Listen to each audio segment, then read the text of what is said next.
Perfect. Perfect.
Perfect.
Hello, Bears family. Hello, wonderful Bears human beings. Here, ready to watch the Chicago Bears be reviewed by myself here on Run Pass Opinion.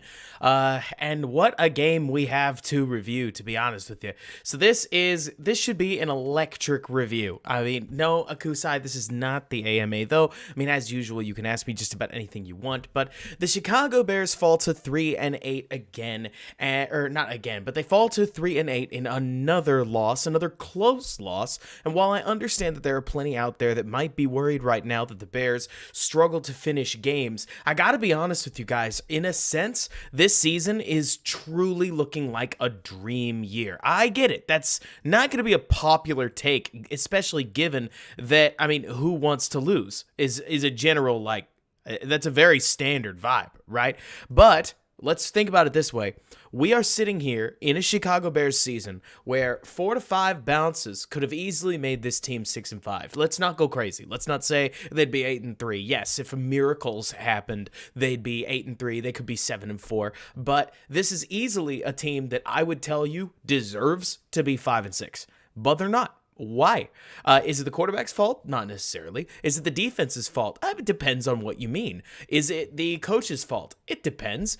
Is it fluky things' fault, like Velus Jones dropping a punt against Washington? Yeah, I mean, and no kidding, Akusai, that's 100% true.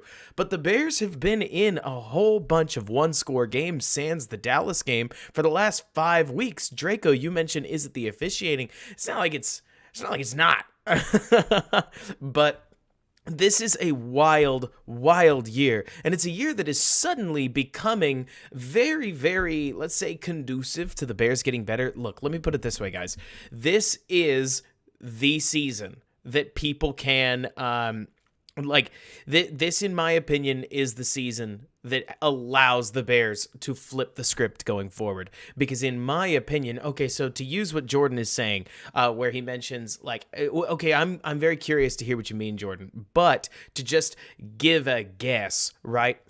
Tankathon had the Bears at the 6th pick overall. They would have, with a win, gone down to, if memory serves, the 11th pick. And with a loss, they moved up to the 3rd pick, right? And look, I understand everybody out there that says, can we stop talking about draft picks? But we're going to start with the defense, because I'm realizing that if I can be so quick through the defense and whatnot, then we might as well start with that, because we can get it out of the way, and then we can dig into the offense just like we normally do, instead of me pitter-pattering around the fact that half of the stream gets here. Love you guys that are here early. Y'all are the jam, truly. But it feels like 2/3 of the stream gets here an hour in, so we might as well start with the defense so that everybody else can get there. Anyways, so going through a couple people, let's see. Yeah, Ace, great to see you here. Cooper says, if we end up with the 3rd pick, would I rather take somebody there or trade back for them to get a major haul of picks? Cooper, let me put it this way, because I think this is key, right? It all depends on what is offered. If the Bears are sitting there, right, and they get offered let's say, so they are at, let's say, number 3, right? And let me change back to, what is it? We usually go with this color. Yeah. So let's say that they're sitting there at number 3, right? If they get offered number 8, number 22, number 44, and then like number 108 and a 2023 first. Yeah, sure. I can't look away from that. You know what I mean? Like, it just depends if somebody can offer that, right? We don't know. Like, that's something that I personally think is incredibly core, right? There are tons of people that talk like, oh, well, you got to trade back. Hey, it takes 2 to tango. The player that falls to number 3 needs to be somebody that somebody wants so badly that they will force you to give up that pick. Because to be fair to the Bears, if you just stick pat and draft Jalen Carter, or you draft Will Anderson, I mean, your defense gets a lot better in a huge hurry. And so if you've got the chance, look, I'll go out and say it, if you've got the chance to draft a potential Hall of Famer that would make your defense truly that much better, then, I mean, you gotta look at it. Now, if you get the opportunity to move back, take pick your favorite offensive tackle. I'm not about to pretend that I know the difference between what's the kid's name, Sikorsky or Paris Johnson.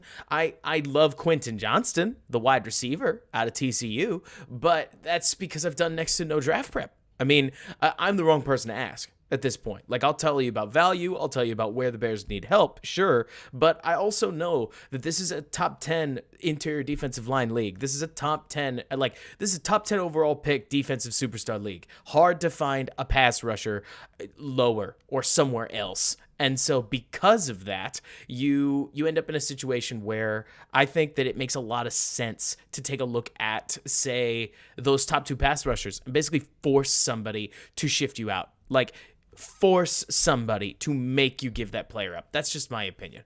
So Jordan mentions that some people say competitive results and say the staff is solid. You look at the competitive results and upset at the staff in front office and think they're underachieving. Jordan, I want to hear you. The problem is that before the season, I looked at the Bears, the Bears schedule. We talked about this in the offseason, for crying out loud, and foresaw a bunch of blowouts. I thought this defense was going to perform a lot worse. I mean, frankly, I guess over the last couple of weeks, they've performed up to what I expected. But the fact that they're getting the results that they are with their offense surprises me. And of course, that offense is only working when they're able to maintain a viable rushing threat, which Khalil Herbert was a big blow to. Tevin Jenkins was a big blow to. Like, the Bears' injuries made this Atlanta game hard.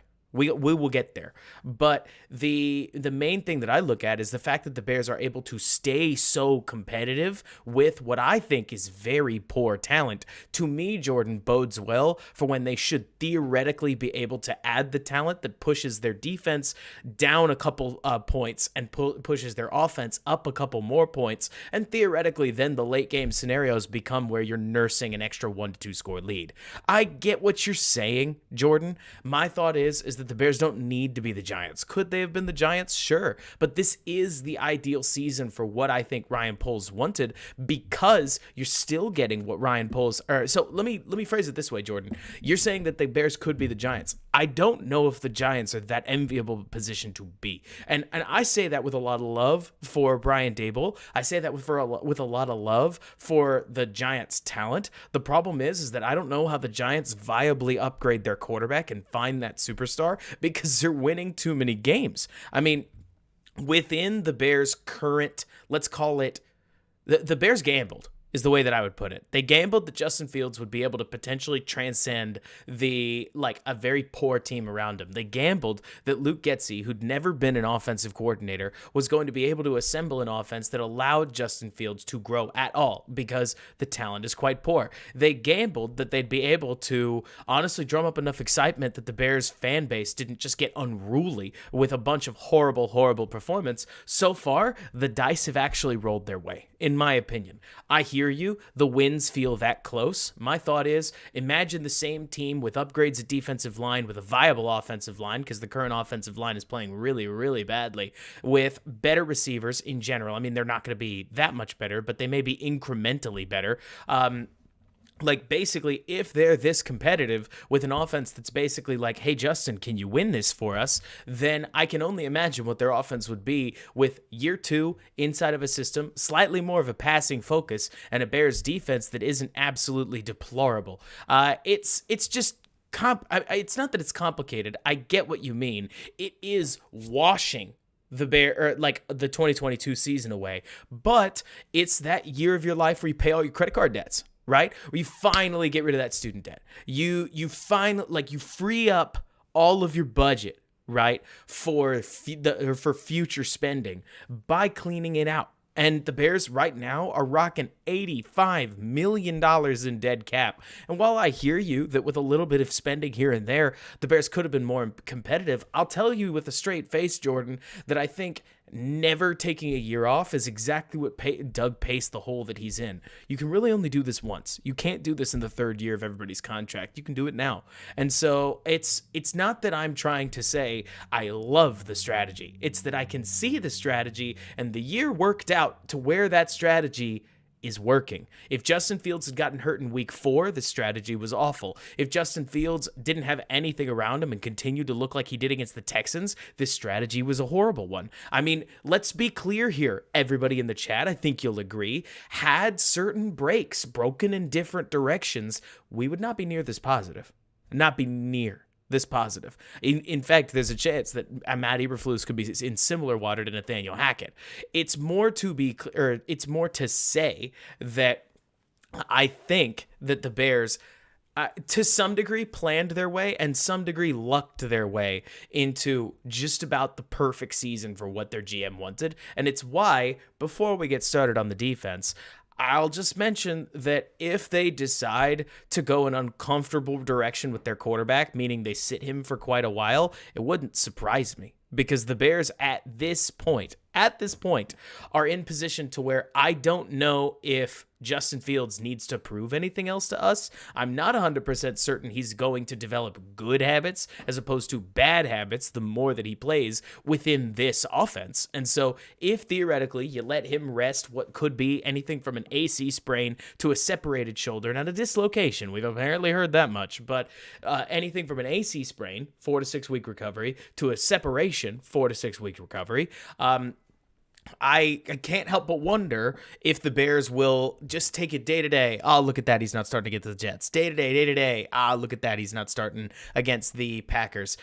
Day to day. You know what? I guess he's not starting against the bye week. Day to day. Oh, look at that. He's not starting against the Bills. And suddenly, maybe he gets the game against the Vikings B team. But that's like it. I don't know.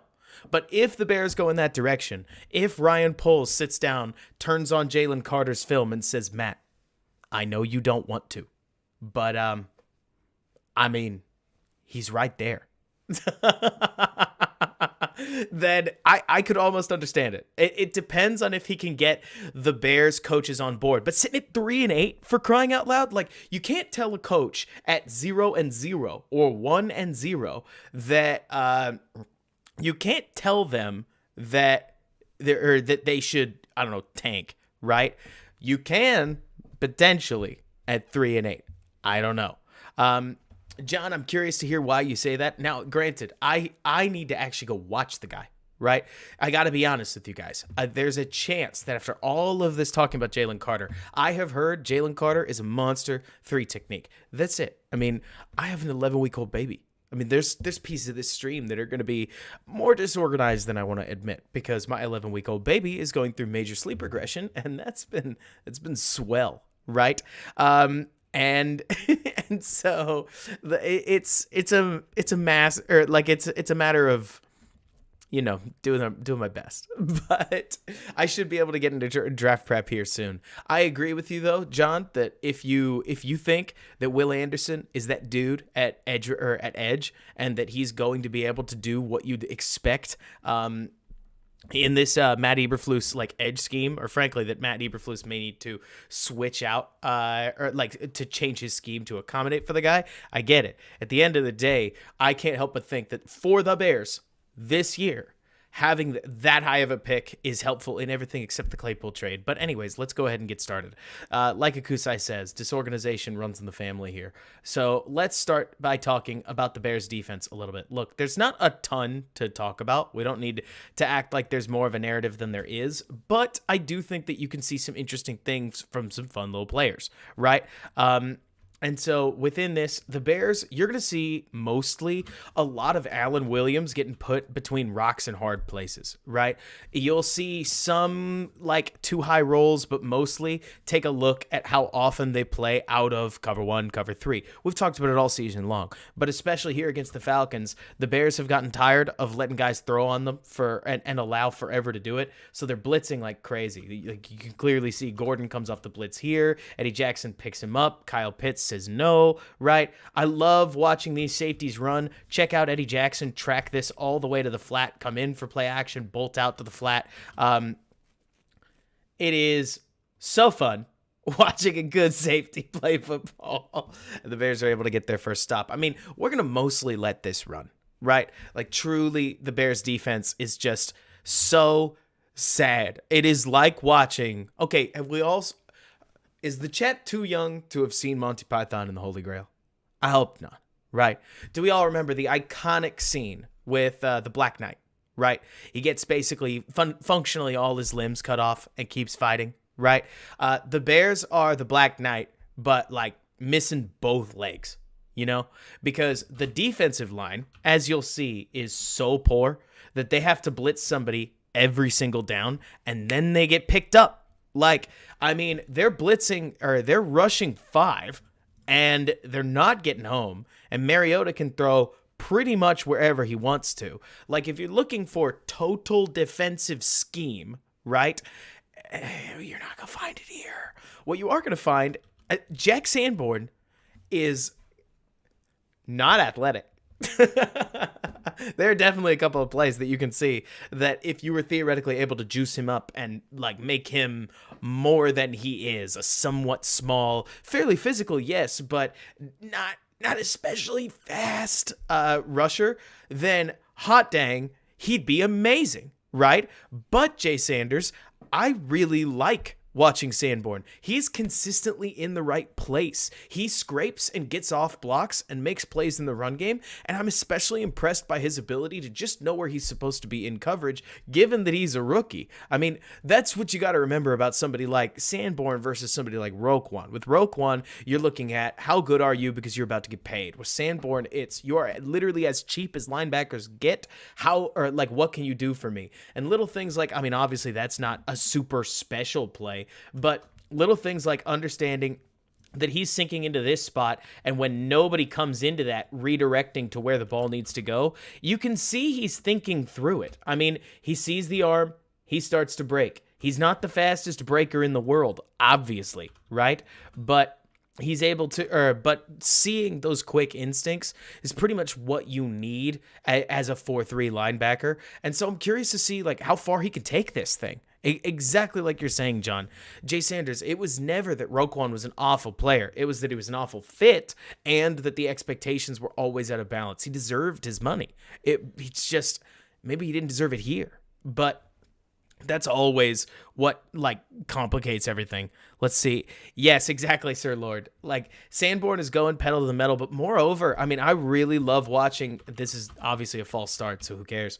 But I love watching the way that 57 in particular plays in coverage, because he just like ripped up, or watching him move around in coverage. He's never going to match feet with anybody, but he robots to the right spots. He zone drops to the right spots, and you can tell he adjusts his zone better than a certain guy who wears number 6. And look, is that me trying to light Kyler Gordon on fire? Obviously it's not, but it's more to say that take a look at this game and really watch how often that 57 ends up covering nobody, right? Where his zones always somehow end up around a player. And I think that's the point, right? Let's see. Brisker also is playing really solidly physical. Like, Brisker had himself a solid game. I can't wait to see him in an offense or in a defense where he doesn't have to be a sub linebacker. But here he is able to get off a block, make a play. Like, Brisker's fun. And I can't wait to see what happens when he's able to play coverage a little bit more. Right now, he's basically playing extra hitter, as is Kyler Gordon. I feel for him, by the way. Super, super athletic. You'll see a couple plays on this tape where he triggers downhill and makes a play. Like, he's just being asked to learn like 3 separate positions at once. Like, he's practically a nitro linebacker at times. He has to play a nickel corner, obviously, and then he plays outside corner. He's learning from the fire hose, and it does not look like it's taking care of him. Like this is a play that, to his credit, I don't think Sanborn makes, right? Where I want you to watch how Kyler Gordon on this play, we'll take it in slow motion, basically taps Kyle Pitts and then goes to his zone, because that's where, quote unquote, that's where his zone is. But I don't know what he thinks he's taking away over here. Look, I'm not a defensive coach. I can't say I know for sure. The defensive coaches that I know that I pass off Kyler Gordon questions to generally talk about how they want to see a little bit more out of him. But I will tell you that I rarely see from 57 him getting completely lost. And generally, he's going to follow at least where a player is, like a basic pattern match identity, I guess. And it's not that the Bears are playing pattern match zone, so I can't say he definitely screwed up here. It's more to say that it is not something I seem to see from Kindle Vildor. It's not something I seem to see from Jalen Johnson, where guys tap somebody and walk away from the play. So I don't know. But there's clearly a lot of learning that Kyler Gordon has to do, and that's all right. He's got the time to do it. This is the ideal season to learn on the job just like he is. This is exactly the play that, if I could be honest, like if I could take Roquan and put him in the defense, you would hope that Roquan is able to shoot this gap a little better than Sanborn is. Sanborn frankly gets there, but a little more athleticism. Just a little more athleticism, and he's probably not chasing the play. Though I completely acknowledge, by the way, that he has to feed through a lane right there and still ends up able to get a hand on the guy. So it's not like it's a horrible play. It's not. It's more to say that I want to point out that 57 has his limitations. We know he does. Like, 57 needs to pretty much break perfectly. You can see here that he takes his first couple steps away from the play due to that motion. And Sanborn really needs to read the key perfectly, which he does a pretty good job of, a lot more than he should, or he's going to end up maybe a step behind when a faster guy gets the ball. But them's the breaks. You're talking about a UDFA, for crying out loud.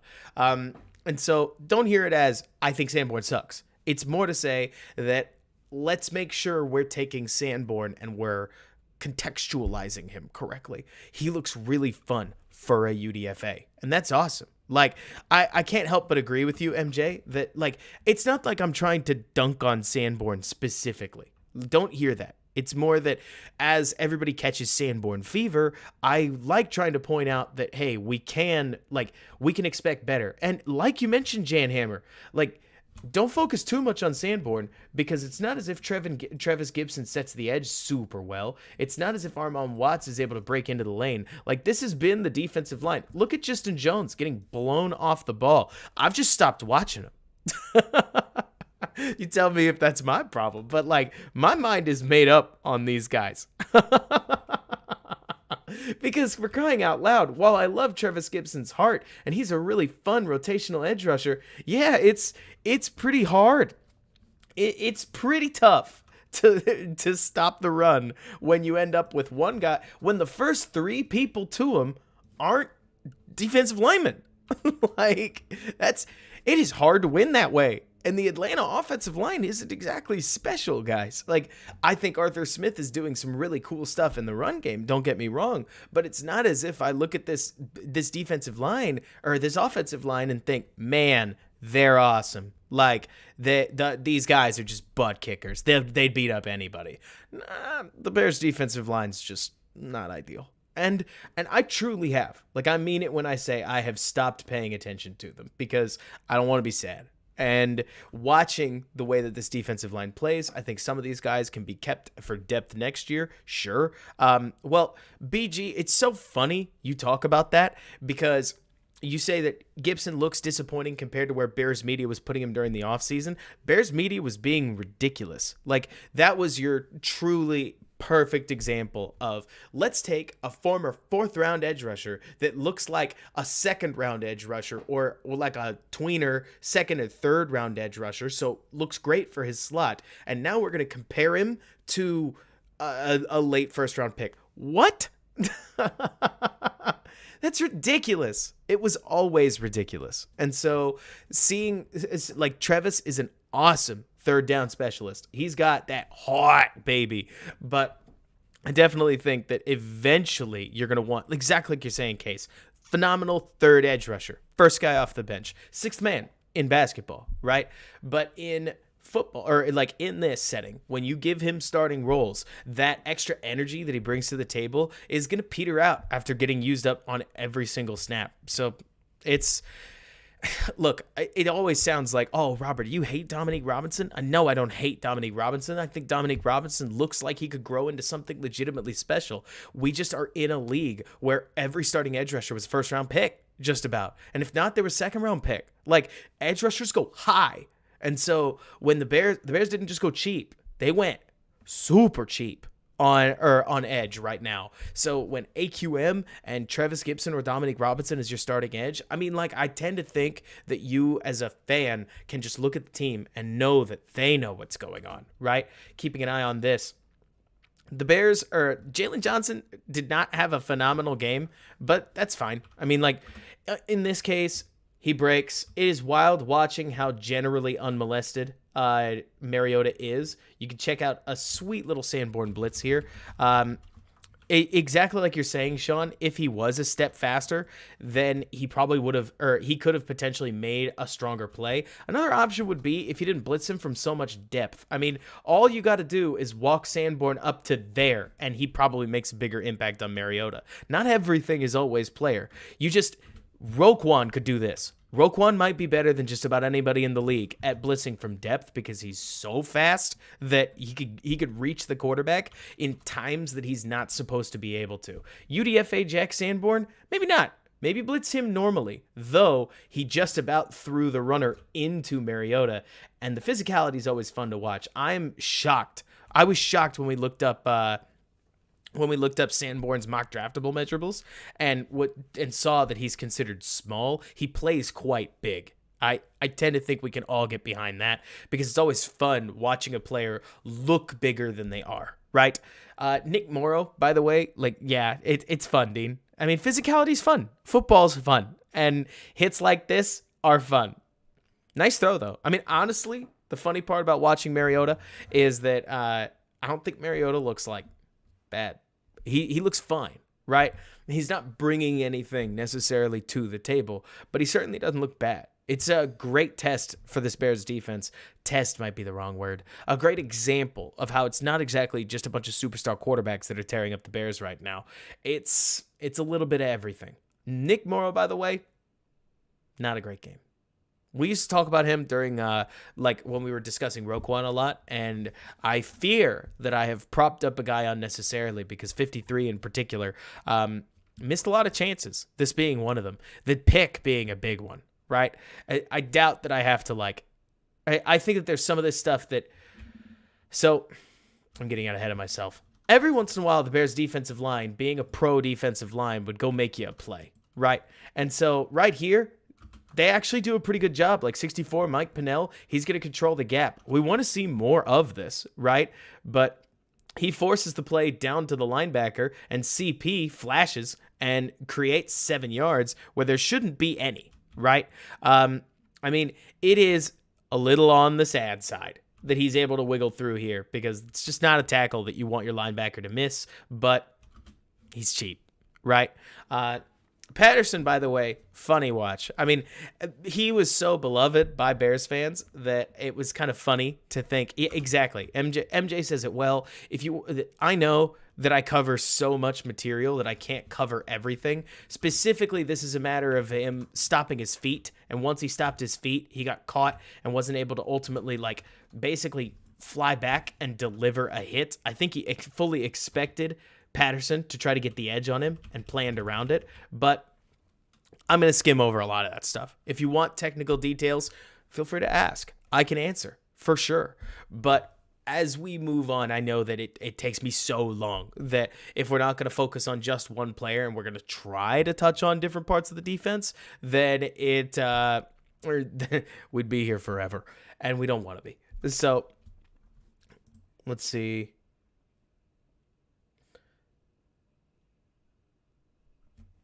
Here's another example of a play that, honestly, you're hoping your linebacker makes. At least I would hope my linebacker makes.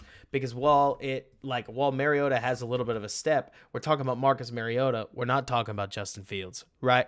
And so it's too bad watching some of this, but it helps me it always helps me to just envision Bobby Okereke standing where 53 is now. He's a step faster. He's about a couple inches longer. Let me see. Is there a block in the back? Not really. That looked to me like a block in the hip. Block in the backs have to hit you square in the numbers, and usually they have to take you off your feet. So if Brisker hit the deck, maybe, but not really. But it's not like I don't want football to be flag ball. And so generally I'll back the referee on a no call, even if I end up bummed by it. Here's the infamous Kyler Gordon rep, and I've gotten mixed reviews on this one because, so basically, here's the question mark, right? Did Kyler Gordon do anything wrong? Good question, right? So he looks like he's playing outside leverage, but then once he hits the back of this, I would think Kyler Gordon is faster than Drake London, and Gordon has an entire football field to catch Drake London and kind of just looks like he's visually jogging. I have no idea what to tell you. It looks to me like he thinks he's passing him to Eddie and that he's watching for a cutback, because there are plenty of opportunities where guys will just chop their feet, stop, and go back the other way. You don't want to get toasted on that kind of thing. But it's just not I think this is like worse optics than it is actually like bad play. I think corners in particular. I mean, for crying out loud, Jalen Johnson has one bad game, and suddenly everybody goes, not so sure we should be extending the guy. Like, corner's brutal. And I feel for him in a lot of ways. DB in general is brutal. But it never ceases to amaze me how little pressure the Bears are able to get. I get it. Heavy play action, right where it should be on the goal line. But everybody gets blocked until 90 and Sanborn get involved, and then from there it's an easy touchdown. Mariota ends up holding the ball for like 50 seconds. I can't help but think the same thing, AGM, that in the future you're expecting Kyler Gordon to be able to recover and make a play. Let's see. It does look to me, Case, like he's trying to pass him, and that's something where hopefully the experience helps, because maybe Kyler reads the play in front of him and is able to break back and recognize, oh shoot, I should absolutely like get on. And Eddie didn't look back because Eddie's having to suck up to cover the run at that point. Plus, I mean, for crying out loud, Case, I may be the worst stand type offender, because the day that you catch me blaming Eddie Jackson is a weird day. Generally speaking, I will side with 4, because while I understand that a man can't make mental mistakes, man, it has been so often that I see, oh, Eddie Jackson's getting vilified for something. And would you believe it? It isn't his fault. But we all have our flaws, and my bias is towards Eddie Jackson. And I'll at least just state that openly so that we all know. Nice play against the run. The funny part is that in the NFL, these guys don't get to the NFL without being able to make some plays against the run. Most of the time, the big difference is that they can't make plays against the run consistently. And you'll notice that the Bears are having to blitz all the time, because on 2nd and 10, or like in a passing situation, they're going to send Jaquan Brisker here because they're worried that they can't generate any pressure any other way. So it puts remember that puts coverage one man down, right? And so they're not able to flow over to this screen like they want to. If we take a look, like, who could have made the play? Theoretically, Sanborn could have, but if this was the Bears, I'd be saying, look at this. You get one, you get another, you get an offensive lineman, 2 of them out there. This is a great screen. So I don't want to jersey swap and pretend that this is somehow these guys' fault, right? He's not being, or he's, to use Jay Sanders' language here, or at least to make the comparison, Sanborn's not looking to be paid $20 million. That's not a play that I expect him to make. That's a play that I want the defensive line to not have to blitz in the future so that they're able to keep that extra guy in coverage. That's where my head is at. It's part of why I don't love watching the Bears defensive tape, is because I don't anticipate them playing like this in the future. This isn't Todd Bowles where we say, who's going to fit in this system? This is where I keep watching the tape saying, I don't think they want to run this. I don't think they want to play like this. I think they want to play like they played against the Vikings, and we saw how poorly that worked. Peyton Rules, thanks so much for subscribing. Happy to see you on board. This was a weird one. So it's 3rd and 1, like 3rd and inches, and with like 1 yard to gain, the Bears line up in a wide formation while the Falcons are under center. I can't help but think they kind of just get caught napping here, because when I watched this, I could not help thinking, is this not a QB sneak? Look at this. This is a very easy QB sneak. And would you believe it? It's not just a sneak. Its sneak gets like 2 full yards. Draco, to your point, whether it's Deron Payne, whether it's some of the other free agents that are out there, yeah, I mean, you add some beef to this defensive line, and theoretically, you should be able to rush 4 on plays like that. No, John, not very sneaky, but the Bears kind of opened the door and said, do you want the first down? We'll give it to you. And yeah, Case, I can't help but agree with you. So then, 1st and 10. Toss out. Sanborn gets on top of it.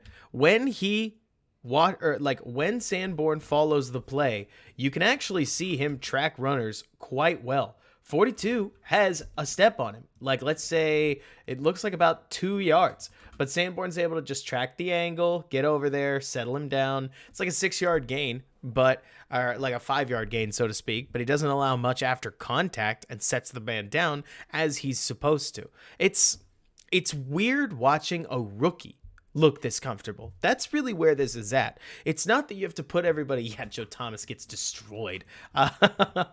It's not that I have to watch this necessarily and say, wow, Sanborn looks amazing. It's more like Sanborn looks way better than I would expect a UDFA to look. I remember watching Josh Woods. That was awful.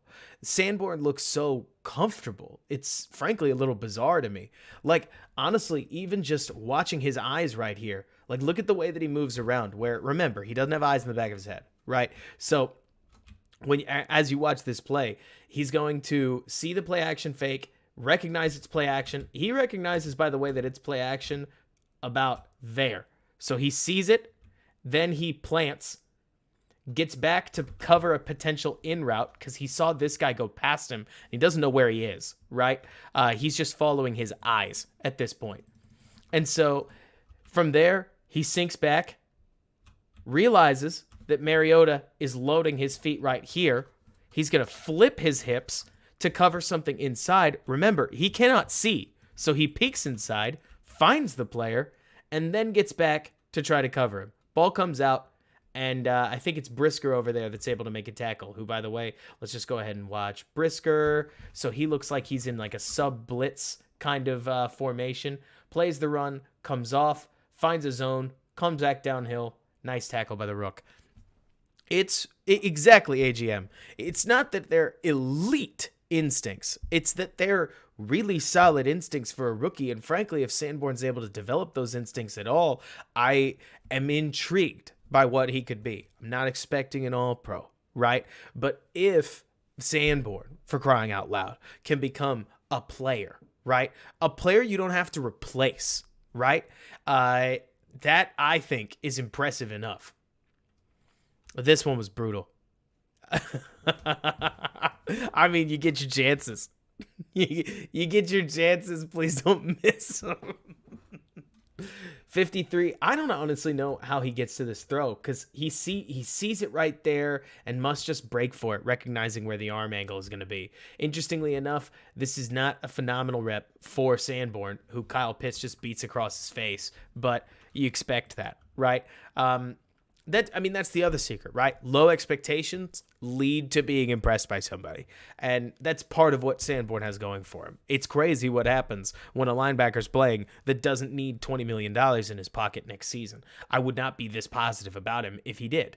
But boy, oh boy, I mean, you don't get cookies in the jar this easily.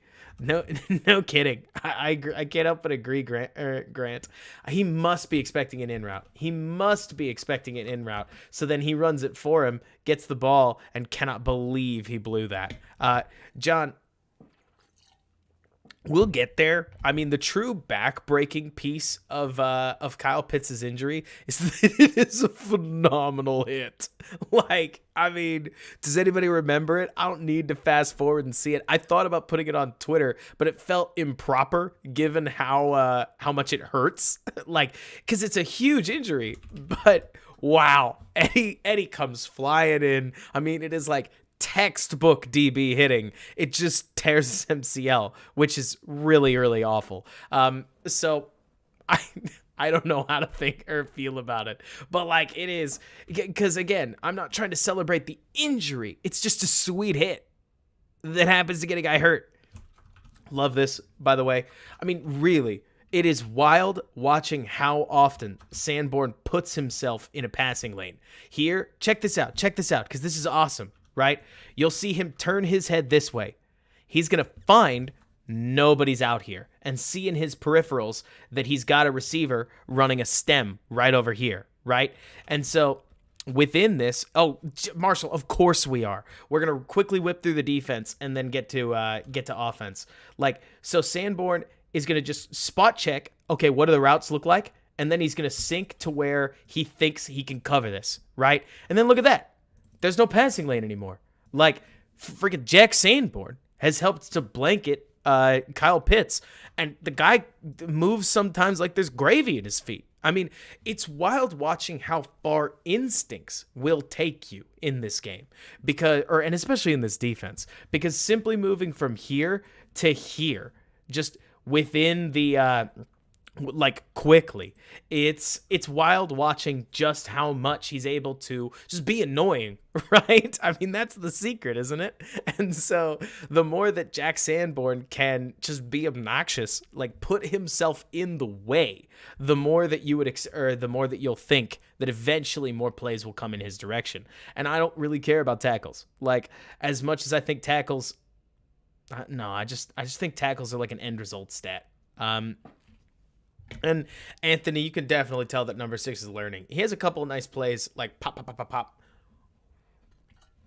We'll watch a little bit more because we're starting to hit quorum, and I know what everybody comes here for.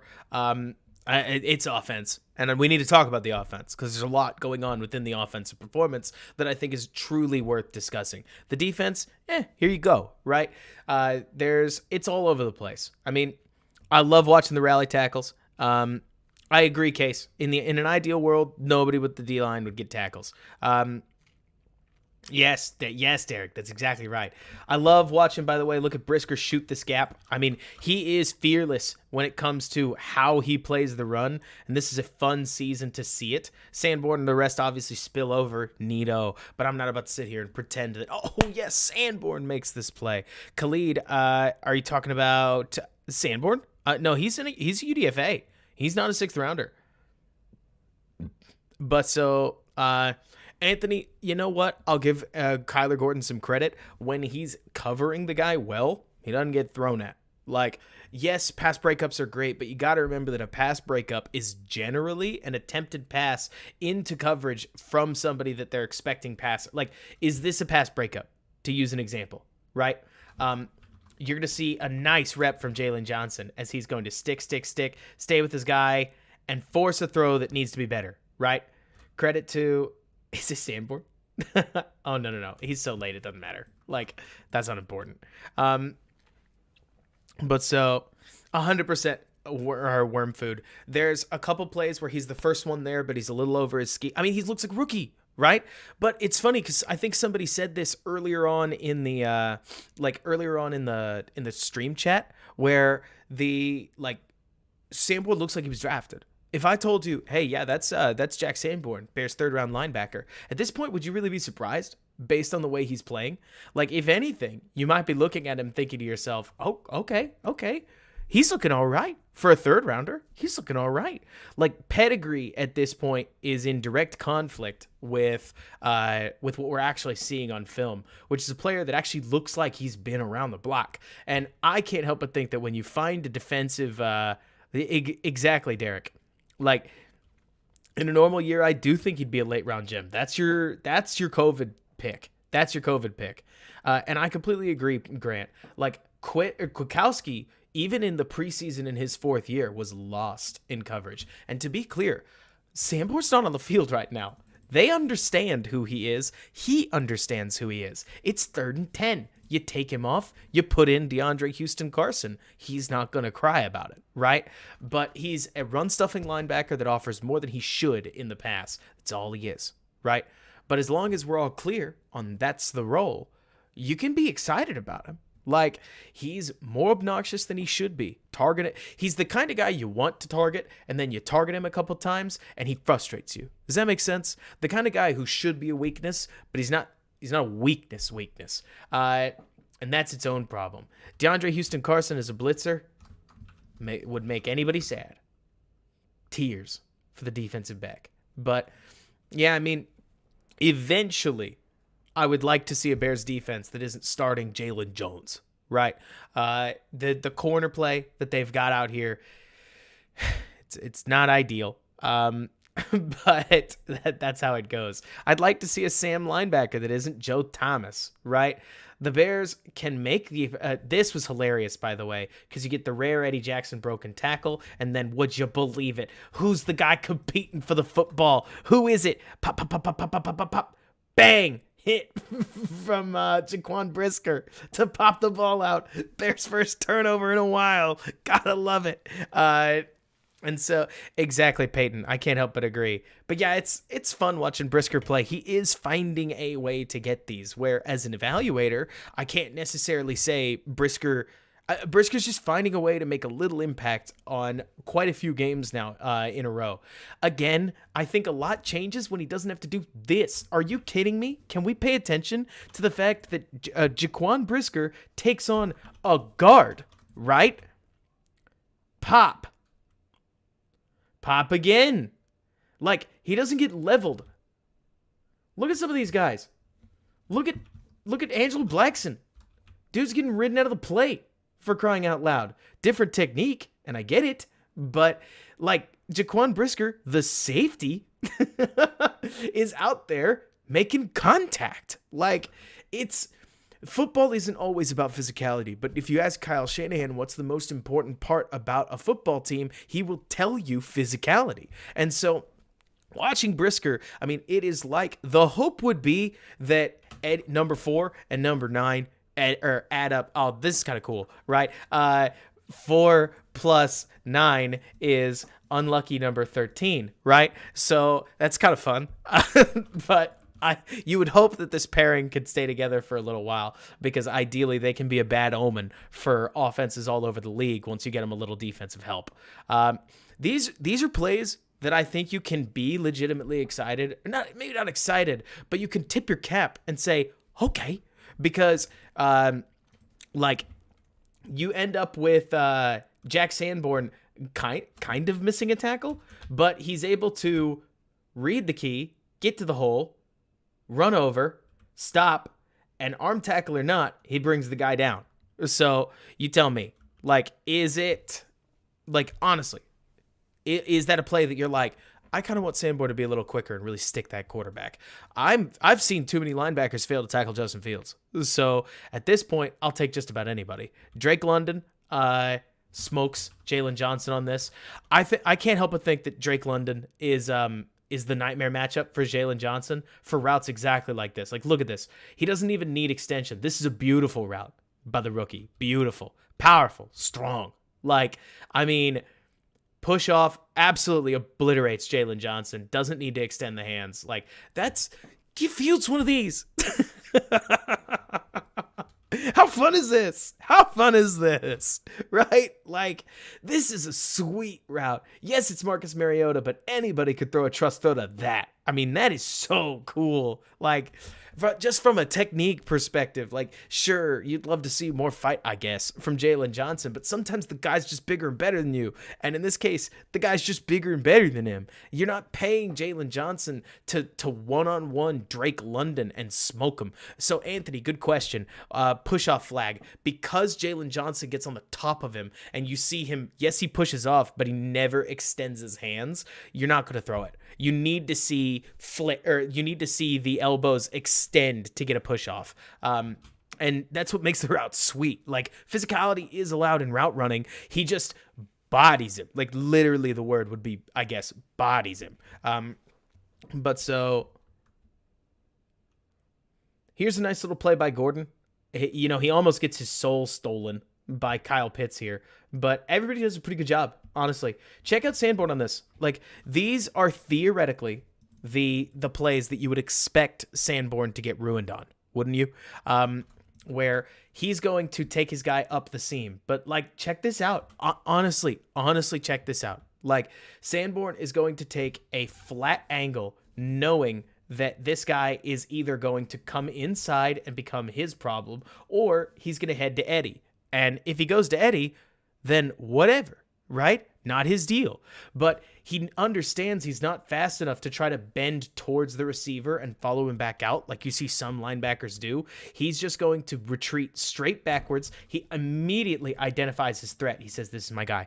And so he watches as he retreats full force. You got to love Eddie. Like, Eddie's not only sinking, but you see him quickly point out, hey, crosser, on the guy coming across. But Sanborn is able to ultimately keep pace with Zacchaeus, partially because he plays to his strength, which that's the part of this that I like, right? It's that Sanborn seems like a player that's playing within himself. So then Mariota distributes the ball. This is actually a very tough tackle. Wouldn't we all agree? Like, Kyle Pitts versus Kyler Gordon. Yes, Kyler Gordon's coming on, but that's an awful lot of room. And then Gordon is able to track him and fight him to the ground relatively quickly. Oh, KP, zero pressure. There's a reason we don't watch the defensive line here, and it's because they make everybody sad. Like, I guess theoretically, Dominique Robinson creates a little bit of pressure, but I mean, Travis Gibson's getting you nothing. This stunt is so sad. I mean, it looks like they try to run a stunt, but Gibson slips and falls, so there's no stunt to be had. And then from there, again, it's just one-on-one. Kyler comes down. I kind of love the fact that it looks like he takes the stiff arm and turns it into an arm bar. Like, this almost looks like wrestling. As he says, okay, that's how you want to do this? Fine. And then a little bit maybe of a slew foot back here. Like, definitely at any cost tackling, right? Not illegal. I mean, you'd have to face mask for that to be illegal. But kind of, yeah, just wrestles him, Alexander. So then, oh man, KP, just wait. It really is AGM. Right now, Kyler Gordon looks like a juiced up Duke Shelley. And I don't mean to just dunk on the guy, right? It's more to point out that I think Kyler needs to show a little bit more instinct before we get too excited about where he is. Where he could be, totally agree. We could get there. Where he is, it's really nothing to get super excited about. Alexander, if you feel better, I mean, we could say to Buster's screen, but while, like, it's not that I'm trying to, like, crush Kyler Gordon. It's more to say that Kyler looks like an absolutely extremely athletic player that does not understand corner play yet. And so Duke Shelley could come downhill and tackle. There's a lot of these plays that Kyler Gordon makes where he just explodes out of his break and can come downhill and make a tackle. We need to see that downfield coverage. Like you're saying, Anthony, learning three positions, like 100%. I mean, the Bears send, dropping Travis Gibson does nothing for me. So the Bears might as well be sending 6. And within them sending 6, sure, duh, at some point somebody's going to get open. Why are we even shocked? Right? Johnson stays out there. It looks like Dominique Robinson is somehow supposed to cover this zone. Good luck, bud. And then Brisker makes the tackle. So you get what you pay for with this Allen Williams defense. We're really not going to spend much more time on it because I think once we hit the hour mark, like, let's just move to offense. Anybody opposed? Anybody like jonesing for more defense? We got to watch like a little bit more. We could skip to some of the end, but it's exactly like you're saying, Derek. There's some of this where it's an extended job interview. There's some of it where it's a crash course. There's some of it where it's let's not go out there and get embarrassed. Like, I mean, for a while there, do we all remember this? Like, Khalid, I hear you. I think we got to see Allen Williams with a defense that's at least like palatable. And so, like, as far as talent goes, remember, the Bears are spending the second least on defense. And right now, there's actually a chance that the Bears, you know what, I have to know this. Are the Bears spending more on players that aren't on the team than they are on players that are on the team? We have to know. So let's see. Chicago Bears salary cap. Because I think that there's a chance that the Bears are spending more on defense for players that aren't there. So let's see. Because it's $90 million. You say that, Akusai, but check this out. Over the cap positional spending. So if we take a look at defense, right, here are our Bears at $50 million.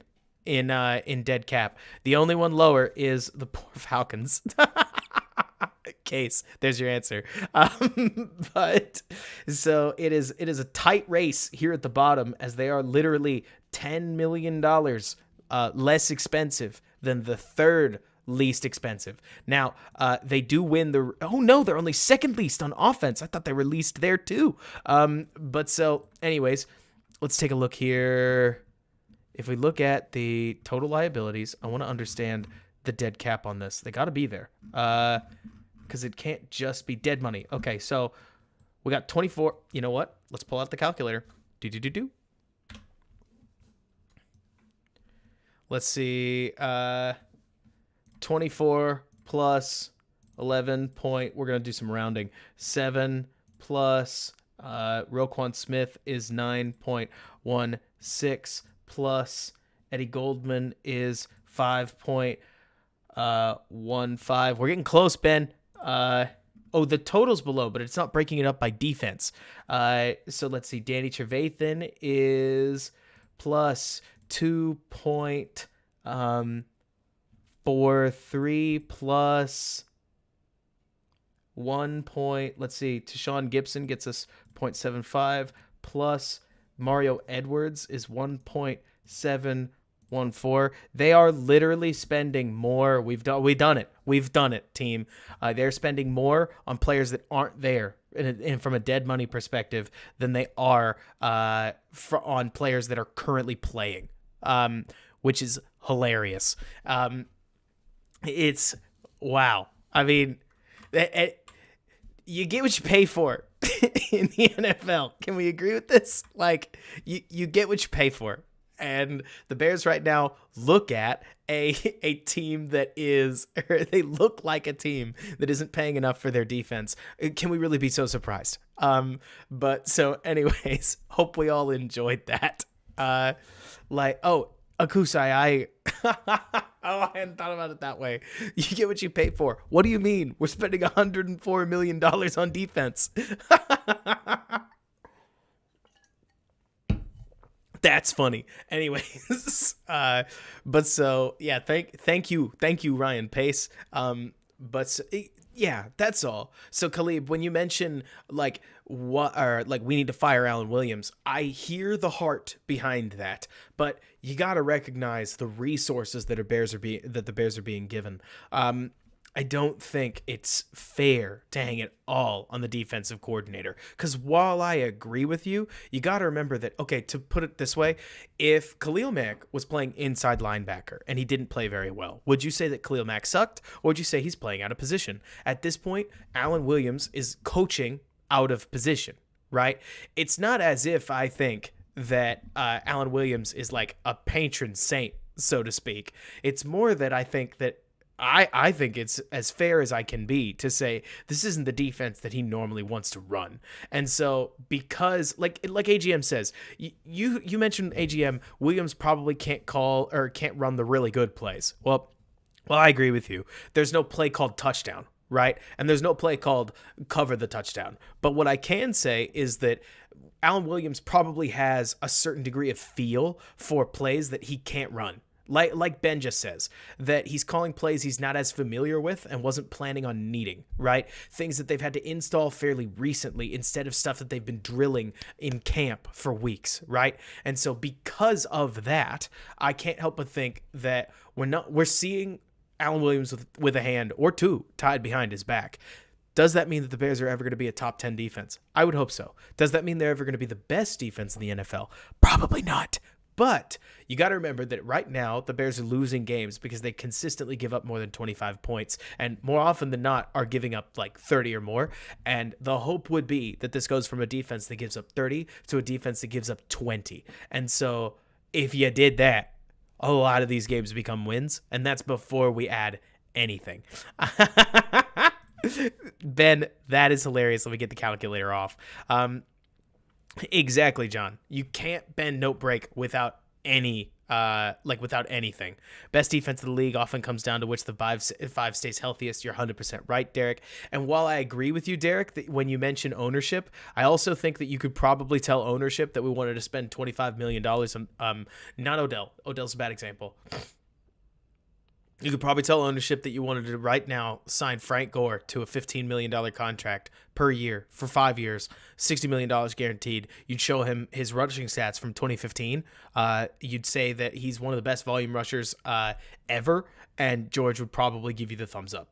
So while I agree with you, there's a point where is it really your 2-year-old's fault that you asked him for financial advice? Or is it on you because you knew what answer you were going to get? And it goes both ways, right? I would love to have a football guy that's in there like checking the Bears. But at the same time, can I just point out that when you get an involved owner, you get an hearsay, right?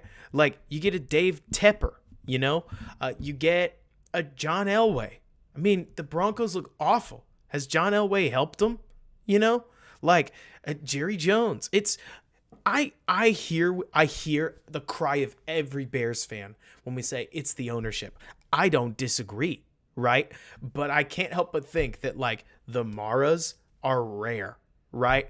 I can't remember who runs the Steelers. They're rare. It's Arthur Blank, exactly case, rare. There's like 6 good owners and then a bunch of wild owners for different reasons. And so because of that, I can't help thinking that the McCaskey's like hands-off perspective will actually work if they can find a GM that knows what they're doing. And can I just give Ryan Poles some credit? The plan is working right now. They are getting what they wanted. What will they do with it? I don't know. Will they sign the good players? Will they draft the good players? Who's to say, right? We don't know. And you definitely look a lot better when you're looking into the future and saying, what if they sign all the good players? But it's going to be interesting to see what happens because this becomes the defining moment. You don't get points for how you rebuild. You get points for how high you're able to push the ceiling, and a good rebuild helps you push that ceiling. Now it's just a matter of what happens. Here's the injury. Check out Eddie Jackson on this because it's a sweet hit. I mean, really it is. From an all-22 perspective, it is snap, play action. He's breaking, throws not out of his hand yet, right? So Pitts catches the ball, and it ends up basically as a hospital pass. I mean, your strong safety or your free safety should not get there this quick, right?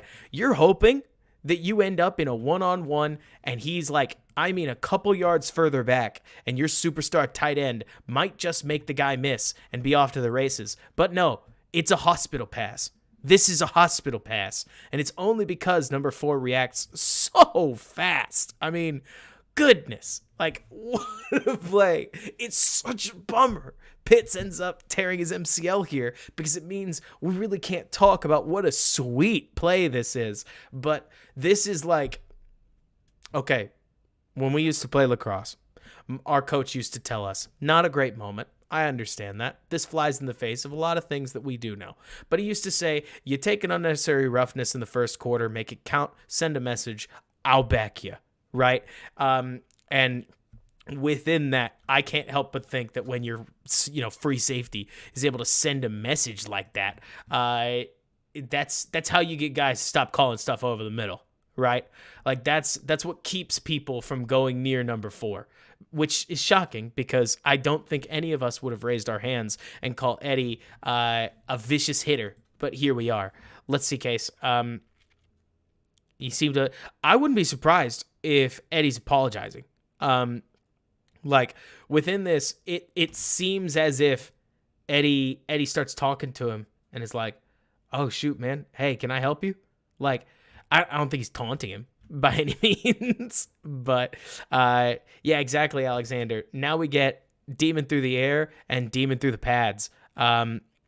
Apparently he did, Alex. I mean, credit to Eddie Jackson. I'm putting together something about it. Like, Eddie Jackson is using the instincts that we used to talk about all the time he's using those instincts to show up to tackles a full second before anybody should ever be there. Right?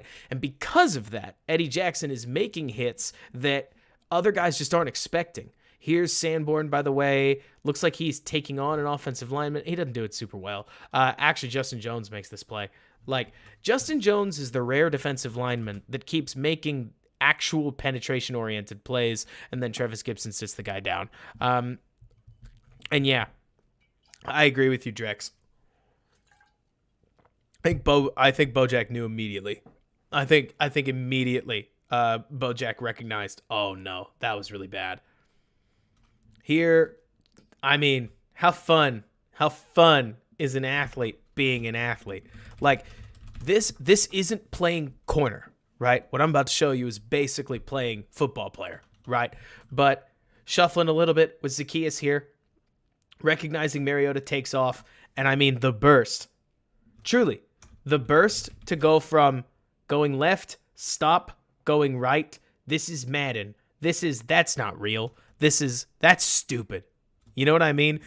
If I ever sound too negative on Gordon, understand that I think his athletic profile is ridiculous. You shouldn't move like this. No human should. Brisker can't move like this. Sanborn can't move like this.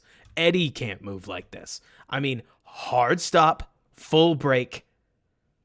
That is a wild break. Wild break. That is nonsense. I mean, that is going from here to here. That's like, technically, that's such a hard cut. That's just bananas. Should Gordon be an outside corner and we sign a nickel? If Gordon can be a really good nickel, Mariota gets mad about it, if memory serves. He slaps the turf right there. Come on! Because he definitely thought he had more than that. But let me see. If Gordon could be a supercharged nickel corner, that's actually really good for this defense. Like, this defense could use one of those, especially if he's a superstar. But it's a hard position to play. And it's especially a hard position to play when you get asked to play it twice. But it's neat. Yeah. Case, it's 100% true. Like, the main thing that you're looking for in a lot of these defensive players is, can they get you something that shouldn't be there, right? Can they make you a play that the offense is anticipating that they have? Here's another one. Like, when I talk about Gordon being a supercharged Duke Shelley, this is straight out of Duke. Boom. TFL. Like, Draco, you mentioned that, like, Duke Shelley could charge downhill and make a hit. Buster Screen could charge downhill and make a hit. The Bears signed a bunch of guys that could all charge downhill and make a hit. Not everybody could do that, right? To be clear, it's not as if I'm trying to say that Duke Shelley sucks because he can come downhill. It's more to say that that was almost something that the Bears seemed to prioritize, and it's kind of funny that that Kyler Gordon is also good at it. But he is really good at it. And so, honestly, Case, there was there was truth to that. Side note, I have to go back and show this. How funny is it that even when the shoe is on the other foot, it turns out that whenever CP lines up outside, it's probably a screen, right? We've been there. Bears fans have seen it. If I'd been paying attention, I could have called it out in the middle of the game. Hey, what's he doing out there? Right? I mean, there is no player. I feel for CP because there's no player whose usage ends up more unintentionally obvious because he's not standing out there to go block for you, right? So to credit Gordon, that may have very well been a scouted look because at some point you got to have CP go out there and throw a couple blocks or these things are obvious. And we saw within the Nagy years, they were just as obvious. So funny seeing the shoe on the other foot, if nothing else. Nice little throw out. I don't know. Rally tackling. Not everything on this defense is awful. I mean, truly it isn't. Not everything on this defense is good. And so if the Bears can add some talent at defensive line, I really think that this defense can get a good bit better in a good hurry. Because right now they're starting Mike Pennell, but that's neither here nor there. Absolutely nobody picks this up. Nobody. This could be Sanborn's fault. Might be Sanborn's fault, but this is a rookie getting rooked on because Sanborn rotates over. Morrow points out for it. It's a standard play action boot, but it is as open gets. Can we credit Kyler Gordon? Obvious or not, he does a really solid job against Drake London here. Stays competitive, playing trail. I'd love to see him get that head around just a little bit sooner, right? But overall, that's pretty competitive coverage. We like that. We really do. So Gordon may be finding it a little bit. Not totally consistent yet. Who is, right? I mean, Sean, it's so funny because I would argue that the talent right now is like top heavy. I mean, it's all in the back, right?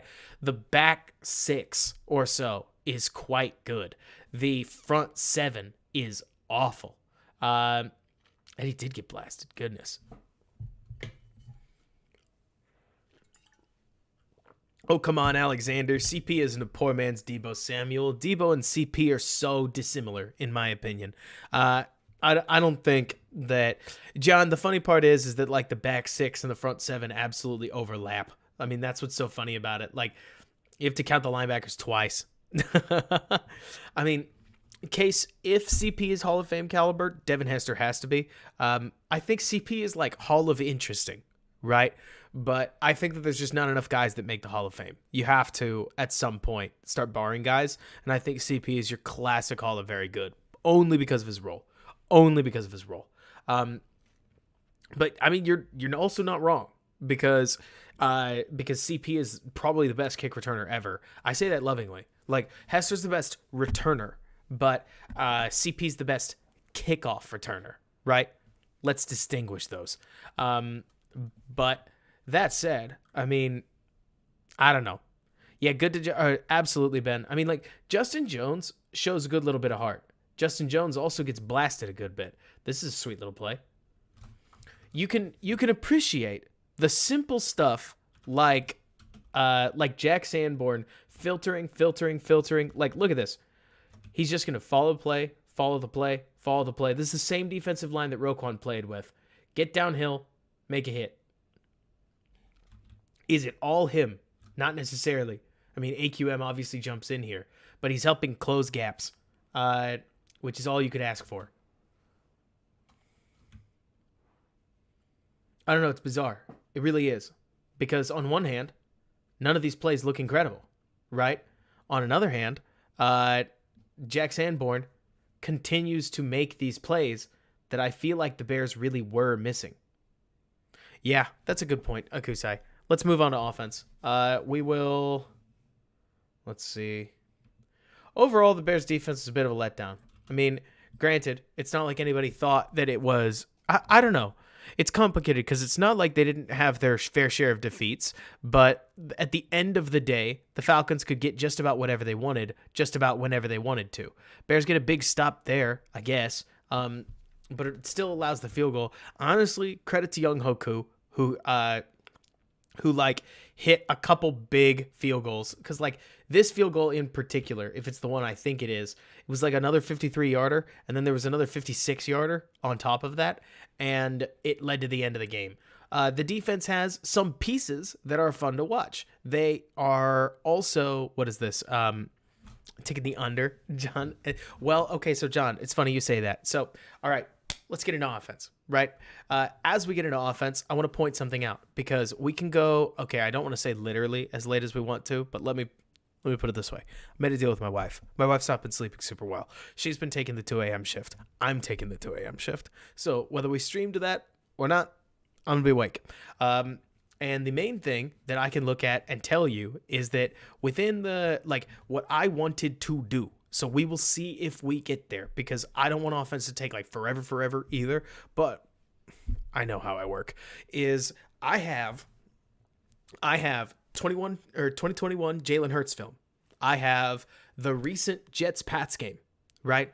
And I am down to watch any chunk of them because I think we are doing so much watching Justin Fields that we are forgetting what a normal year 2 quarterback looks like, right?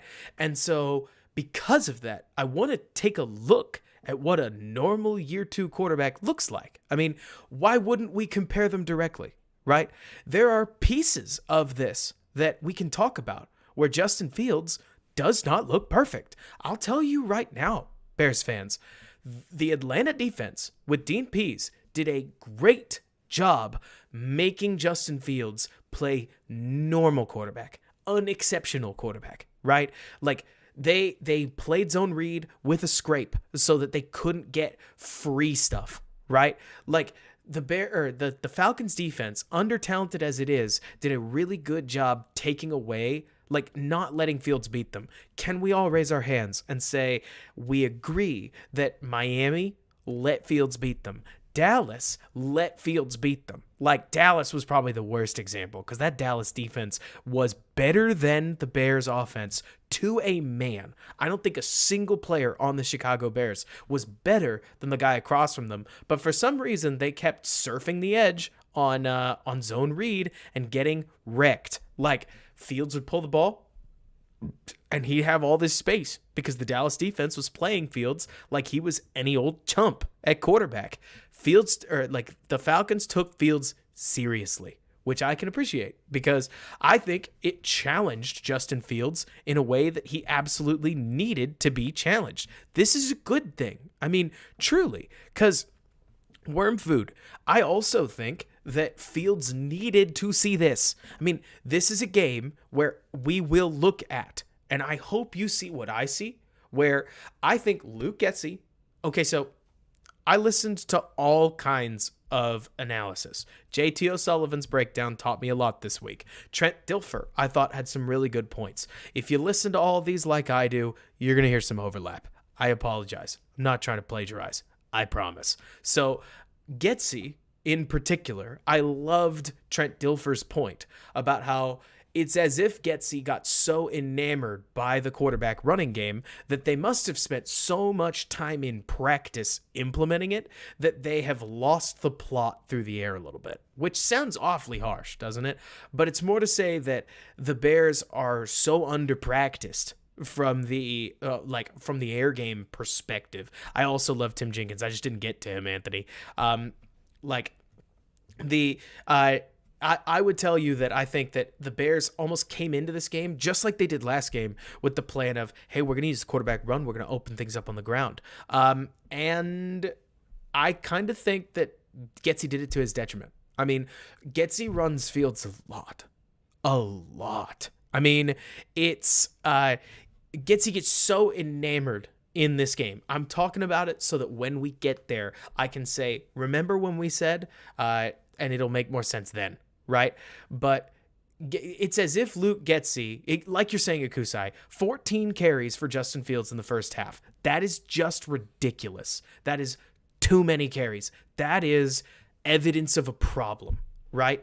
And Justin Fields is culpable, right? Not that we have to kill Justin Fields for it.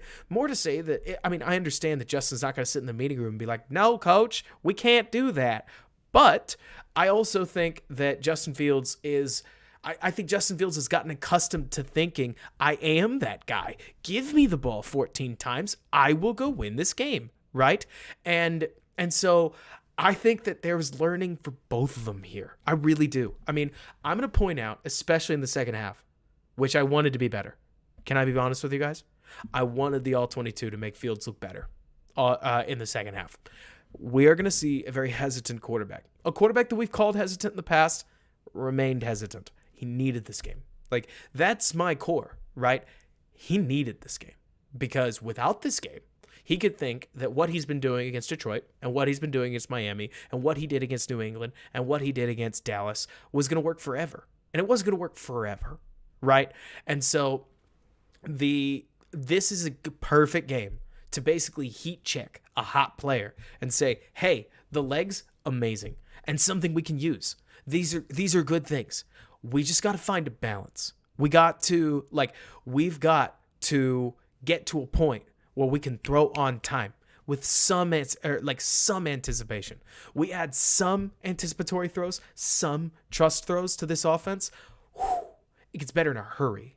I think so anyways, because while the plays at the end are great, both plays at the end, not both, but like a couple plays at the end in particular, Fields didn't have to stand in the pocket for 8 seconds before he found somebody. There was somebody on time, but between 3 seconds and 7 seconds, there wasn't anything.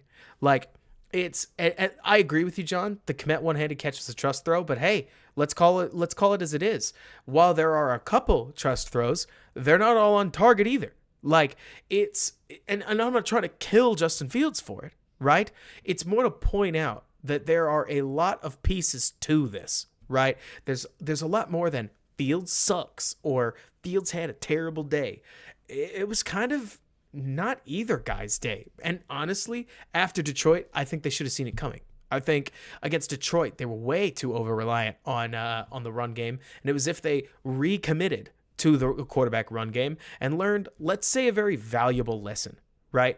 But I am curious to see, now that we actually get into the part where we're reviewing the film and we're not talking about theory, like, I'm curious to see how the Bears move forward whenever Fields gets back into the game, because I don't think, look, did the offensive line play well? They did not. Did the receivers look great? They do not. Like, I hate to be another voice saying that right now Chase Claypool looks like he's earning less snaps. I mean, let me put it that way. I couldn't say this on Twitter. I mean, I took enough guff on Twitter, right? But when you watch Chase Claypool's film, he does not look like a guy that you want to give more snaps right now, which sucks. You know what I mean? And so the Bears receiver room, still not good. I mean, if you made me rank them, David Montgomery might be their third best receiver. You really don't want that all that often, though Demos, he kind of pops. When you rank their offensive linemen, they've got like one you want to keep, maybe two, probably two. Like, you can't replace everybody, but Cody Whitehair, horrible day. Riley Reif looks like a backup. Michael Schofield looks really terrible. Sam Mustipher, not good.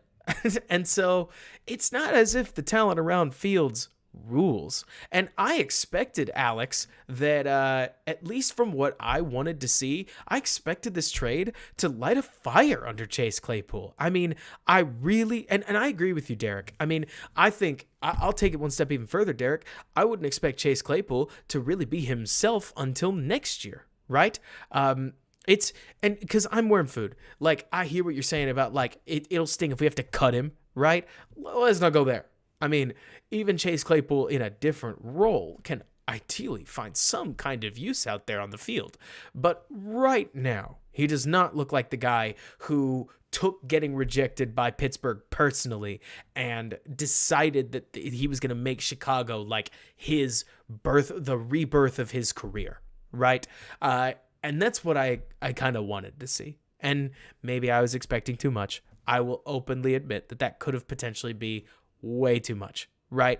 But we'll have to see. Because like you're saying, Alex, it's not a lack of talent. It's not even necessarily a lack of technique. You just need to see a little bit better. Like, but so anyways, let's actually cover the tape now. We've done enough. So let's get to it. Opening play. And we're going to be going about this like just as we go, because I remember bits and pieces, but I don't have like notes this time. Timothy Gonzalez asked, by the way, do I think that the passing concepts... Oh, I do want to get to this. I thought that was a good question, Timothy.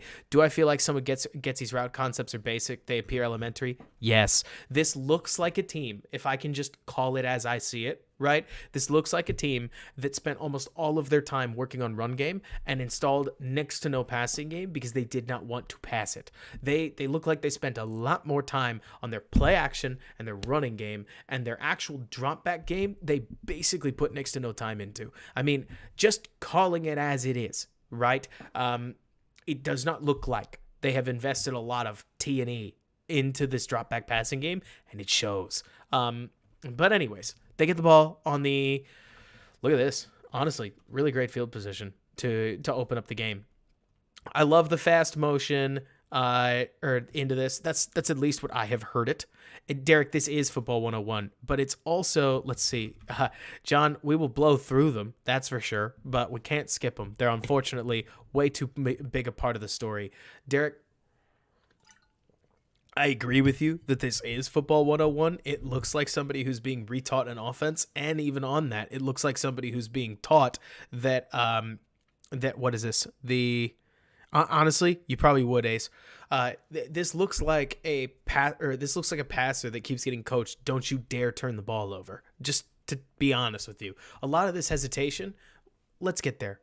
So pretty basic motion right here where they're going to fly out to the left. I love this. I think it challenges the defensive players to have to respect a new defender in the flat, but it's pretty basic. It's just curl, it's post. It's like smash paired with stick pretty easy overall. If I had to guess, because I don't know the read, I'd love to tell you I did. I think it's 1, 2, 3. The only problem is Fields is slow on it. Like, that much I can tell you. This turn in particular, like, I'm going to show it in slow motion purely because it's easy that way. Like, this turn to the outside, turn back, shuffle, throw, it's too slow, right? It's like, it's not that I'm about to try to tell you, wow, Kmet is so open. How does the ball not come out? No. Throwing to the back is a perfectly acceptable decision. He should just already have the ball release, right? Like, take a look, throw the ball. You get it to Montgomery any sooner, and he doesn't have to do what he does. The bright side is, I don't know why they don't throw it to Montgomery all the time. I mean, who is the guy?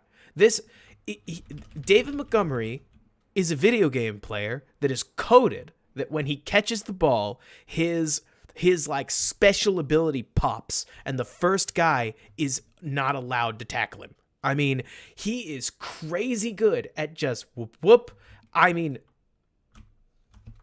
look at him in the air. Look, he just embarrasses dudes. He just embarrasses dudes all the time. Like, gosh, throw the ball to him. Throw the ball to him on every play. He might be a better receiving back than Matt Forte. Like, I only say that because David Montgomery in space is filthy. Like, because I agree with you, Case. In a perfect world, it's better that Justin finds the right read than that he gets there super fast. Because what is this? Like, dude breaks 2 tackles. Here it is. Like, what is this motion?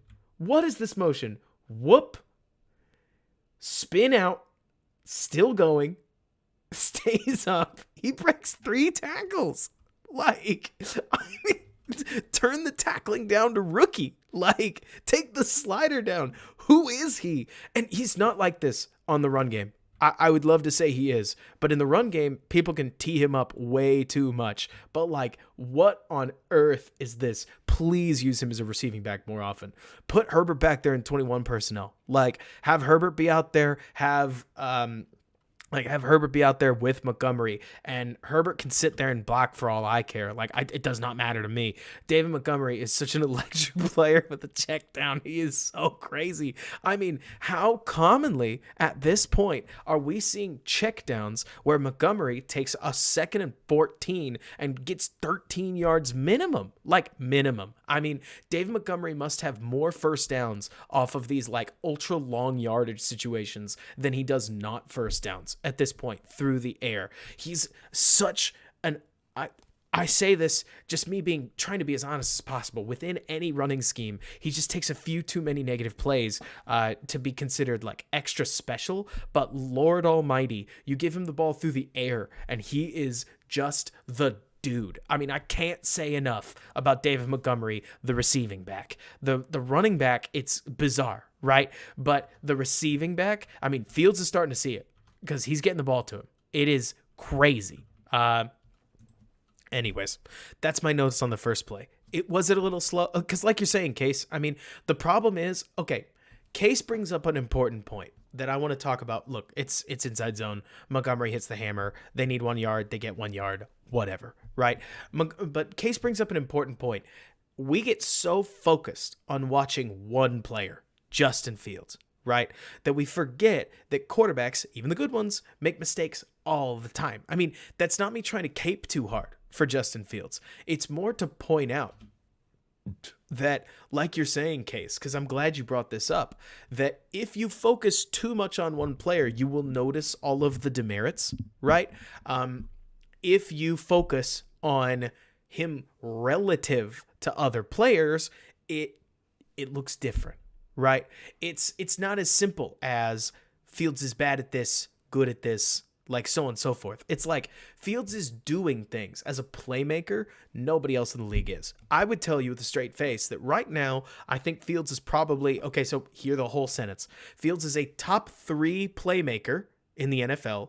Fields is probably somewhere between the 30th and 25th best quarterback in the NFL, but a lot of room to grow there. I mean, Fields to me looks like a rookie. when he's throwing the ball. And so because I say he looks like a rookie because I'm trying to emphasize he also looks like he's getting better. He looks like he's improving. We'll see plays throughout this game that you'll say, hey, I've seen him screw that up. Good for him. And you'll see other plays where you go, ooh, we could work on that a little bit. I think we could work on that a little bit. And then you'll see other plays where you'll say, damn, if he could just get an offensive line or if he could just get a receiver he liked, then I think that's going to work. Like, I think this will be just fine. There's a lot to the puzzle here. Let me see. Ooh, I've got an interesting comment coming up. I just don't know what it is yet. It's got to load up on my... Yeah, Anthony. Thank you. Like a bug under a microscope. Quarterbacks make bad plays and boneheaded plays all over the NFL. That's the NFL. Yes, 100%. I also want to see Fields with 30 throws. Let's get there when we get there. We need to get to... Anyways, let's keep moving. We got time. We will talk about it as we go. I'm sure we will. Basic handoff. Montgomery engages the corner. It's just duo up the middle. I hope you guys don't mind. While I care about the running game, I don't care as much about the running game today because if you really want me to issue an eval on an offensive line full of probably 1, 2, 3, 4 guys and potentially a tight end, depending on what you think of Wesco, let's give him a dotted line. So like that's 4.5 people involved with the main running game that I just do not think are going to be Chicago Bears next year. So whatever, like we get it. It's duo, right? They're going to engage. They're going to try to get to the next level. It doesn't really work. So they end up blocking, or like once they block down, because I think you even get like ESB sifting over just in case, like he's going to insert. They do some neat little things, but ultimately it's just Montgomery. He's going to take a look. He's going to see, oh, look at this. No hole. Bounce outside, hit the corner. Make him play, or like make him tackle. Turns out that corner kind of can. And so this run doesn't really go anywhere. But when the corner can make a play, the corner makes a play, right? Let's see. Wait, say that again. Oh, Montgomery is... What is yak on? Spell that out. Like, is that yak over neutral? Over expected? Goodness gracious, Case. That's crazy. Yards after contact? Holy moly. Like in the receiving, oh my gosh, he's 7th with half the receptions. So what if you did like, can you do yak on per reception? How much higher is he? Because that actually wouldn't surprise me at all. He is bananas. He is absolutely banana crazy. So it would be high. These plays are good. These plays are good. This is a designed rollout run. Basically, what the Bears like to do is they like to take a look at how many safeties they've got. You say that, Ben, but the big key is when you run these plays, you're sitting here thinking, he does not matter. And if he does not matter, we have numbers in the run game. We've got 1, we've got 2, we've got 3, and then it's 1-on-1, right? The hope is you get your guy versus their guy, and hey, credit to Reef. He gets out there just enough to not really dust up the guy, but I mean, this safety in particular is so slow to react because when you run a bootleg, you're thinking routes, right? This is a called run. You could tell. I mean, nobody's running routes, right? But it freezes the safety because he's expecting somebody to be just like ripping across the field right now. They always are, aren't they? And so quarterback run can get you a +1 in the run game. Kudos to Cole Kmet for a nice little physical block. Nothing crazy. But quarterback run is best when it's this easy. When you, as a defense, force the Bears offense into positions where they want to overuse the quarterback run, you start to squeeze the quarterback. Because you got to remember, like, for those who don't know, quarterback pads are literally lighter. I mean, normal football pads don't allow your rotator cuff in your shoulder to operate like it normally would, right? And so within that, good Lord, Case, that's just bananas. But so normal, like, pads don't work that way. So when people talk about quarterback hits, it's not just because we care, right? It's also because quarterbacks just can't take the same amount of punishment that others can. They are wearing less pads. Like, and so you can't take 20 hits in a game or you end up hurt. It's not that simple, right? Like, but here we go. 2nd down. I think they run it here. Oh boy. I forgot about this one. Oh gosh, it's this play. So, first off, I didn't notice this until JT O'Sullivan pointed it out. They actually fake a quarterback run here. First part of the snap, or first part of the play, is Fields having to rescue a snap that hits the ground, right? Pop. So that's never good. Like the sinker. Fields rescues it, but they fake a quarterback run, which is kind of sweet. Like you want to talk about play calling, like kind of on fleek here. Like this is that standard quarterback power that they run too much in this game, but they fake it here. It gets the whole defense flowing. So then Fields pops out. He's got to negotiate the edge rusher. This is a relationship that you got to win. But play call's open, so that's not bad, right? He's there. Like whether you need to put touch on this ball, whether you need to like whatever the decision is, you got to be able like. You want to see your guy negotiate the edge. I mean, Ace, you say he needs to stop one step sooner and rip it. I agree. Secondly, I think that if he lofts the ball a little bit more, like just flicks it high and in the air, that he can get Claypool to run under it. But this is what film study's for, right? I mean, you got to remember that on a lot of these plays, we aren't actually seeing repeated mistakes, right? How often have we seen Fields strike at a deep post over route off of a fake quarterback run bootleg with an edge crashing down? Never. We've seen similar plays, but not literally this play. And as much as you might think that that's silly, like you got to remember that we have now seen Fields get dramatically better at getting the ball out on those flat routes, right?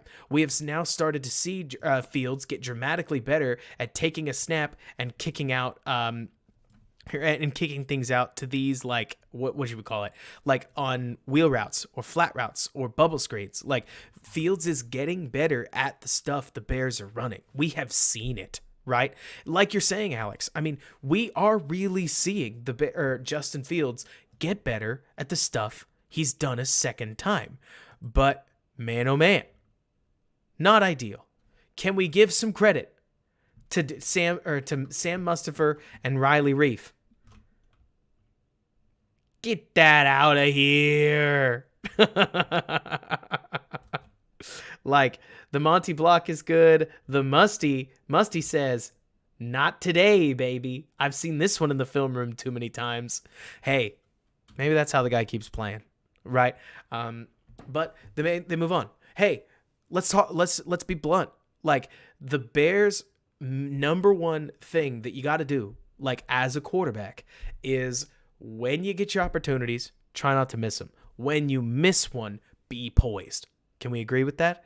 And so I think it's the next play, as a matter of fact. Might not be. But no, I agree, Alex. I'm not trying to be pro-Musty. It's more to say that little things like that, like you could tell that was a film room emphasis, and boy, oh boy, did they emphasize it. So next play, the Bears run zone read. It's big sad. I think it's... Nobody watch Whitehair versus Grady Jarrett. Watch Whitehair versus Grady Jarrett. As they take the snap, Grady says, "Get that out of here," and is able to roll up and make the tackle. Was this like going anywhere without, or like otherwise? Hard to say. That is an awfully big hole, right? But Grady definitely blows that thing up. And so that's not good. Like, honestly, Ace, I think you're right. Oh, Whitehair lunges hard. And I mean, Grady Jarrett's one of the best in the game. Like, we can say that part, but still, you can't just get your pants pulled down by the guy across from you, no matter who it is. And boy, oh boy, like Whitehair leans out to engage. Credit to Grady, it actually looks almost like he's lined up just a couple inches behind where he's supposed to be to try to get guys lunging out on him, right? And it works here. I mean, embarrasses him. Gets up, makes the play. Easy. Which, yeah, no kidding, John. So that puts the Bears in 3rd and 8, right? And like I said, you mess something up, be poised. Yes. Why does the scheming seem so much better for Herbert? He has 3.5 yards before contact per attempt, while Monty has 1.6 yards before contact per attempt. Case, I think a ton of that is that Herbert is able to run flat, be a little bit faster to the hole, and get there before it closes. I mean, call me simple-minded, but the little bit of extra speed that Herbert plays with was really missed in this game, because there are a couple of these plays that you try to give it to Ebner, you try to give it to Monty, it just doesn't work the same. So credit to the Bears here. 3rd and 8. They see 2 defenders lined up. I've started watching for this. You should too. When you see 2 defenders lined up in what clearly looks like man coverage, single high safety, guys pressed up on the edge, you should be thinking pick play. And the Bears are here, where they're going to get Equanimeous St. Brown setting a pick. They're going to get Monty down the side, or they're going to get Mooney down the sidelines. And boy, oh boy, is this nice or what? Honestly, this one's like all play calling, all receiver. Throw's nice. Don't get me wrong. But file this one under touchdown throw more so than, I don't know. I would say file this under touchdown throw more so than sweet throw, right? It's sweet because it's a touchdown. EQ runs this thing perfectly, by the way. Like, credit where credit is due. EQ and Mooney both nail this. Where, like, take a look at the guys up top. EQ plants. He's running this perfectly because he's got one arm here, but he's not gonna put that arm out and stick his guy because that'd draw offensive pass interference. He just runs what looks like it would be like a slant and takes both guys out. And so Fields lets the ball go. It's dirty, but it's also to an absolutely wide the hoots open receiver. Good throw, but not a throw that you're probably a throw you put on the highlight reel, but. Again, mostly because of the result. Fields hits the back of his drop. He throws. You know what, Ben? You bring up a good point. Who is this? Schofield is ushering his guy to Fields. And so where I will give some major credit to Fields is that he resets his feet right here, gets a wide base, which normally would not, this normally wouldn't bode well. But as a quarterback, he's just, what is this? Like, he's setting his feet where he needs to so that he can throw from a base and get the ball out. John, I actually don't know if I can call this an anticipation throw, being as fair as I can, because it's not like Mooney isn't already open. The moment that he gets to here, he's totally open, right? Fields is seeing it and throwing it. He's just seeing it and throwing it quickly, which he's not being slow. Like, he's not late. He's just not early. Right? And on this play, you don't need to be early. This is a perfect example of a throw that doesn't ask for anticipation, right? You don't need to. You just need, like, within that, exactly, J2K. It's Tozy, but he's getting pressured. Let's go ahead and take a look at, I'm stealing Ace's joke, Michael Schofield's defensive tackle right here, as who's this, 95, gets a hand in, rips his hands off. Man, that is gorgeous. Looks like it's Whitehair who ends up on the ground. Grady Jarrett gets him down again. Gracious. Like, rip snatch. That guy's an animal. Just absolutely crazy.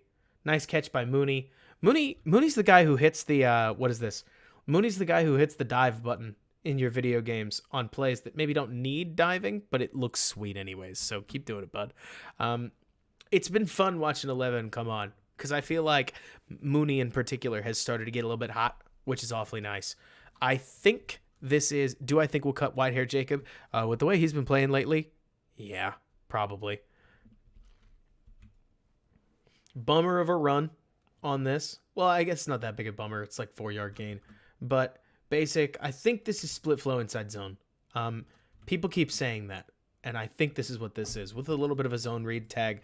But take a look at how the edges start playing this. We've for weeks seen edges play much firmer or surf a little bit harder. The Falcons came in with a clear edict of don't let Fields beat us. Now, could Fields have kept this one? Honestly, this is probably one of his the best possible keepers, just because number 9 comes in and makes the tackle, which is not what you're looking for. Right? When you hand it off to the guy, you are hoping that anybody else makes the tackle. So I'm not about to say bad read. Like, there is no point on zone read where I will be truly disappointed you give it to the back, because at least the quarterback isn't taking a hit, right? But so 2nd and 6, let's see what they do. I'd love to pretend that I remember. But we're going notesless today. Credit to Montgomery. So I only recently learned what is happening here, and I find it super interesting, right? So I used to think it was stupid whenever you see the quarterback run a fake and the running back isn't there, right?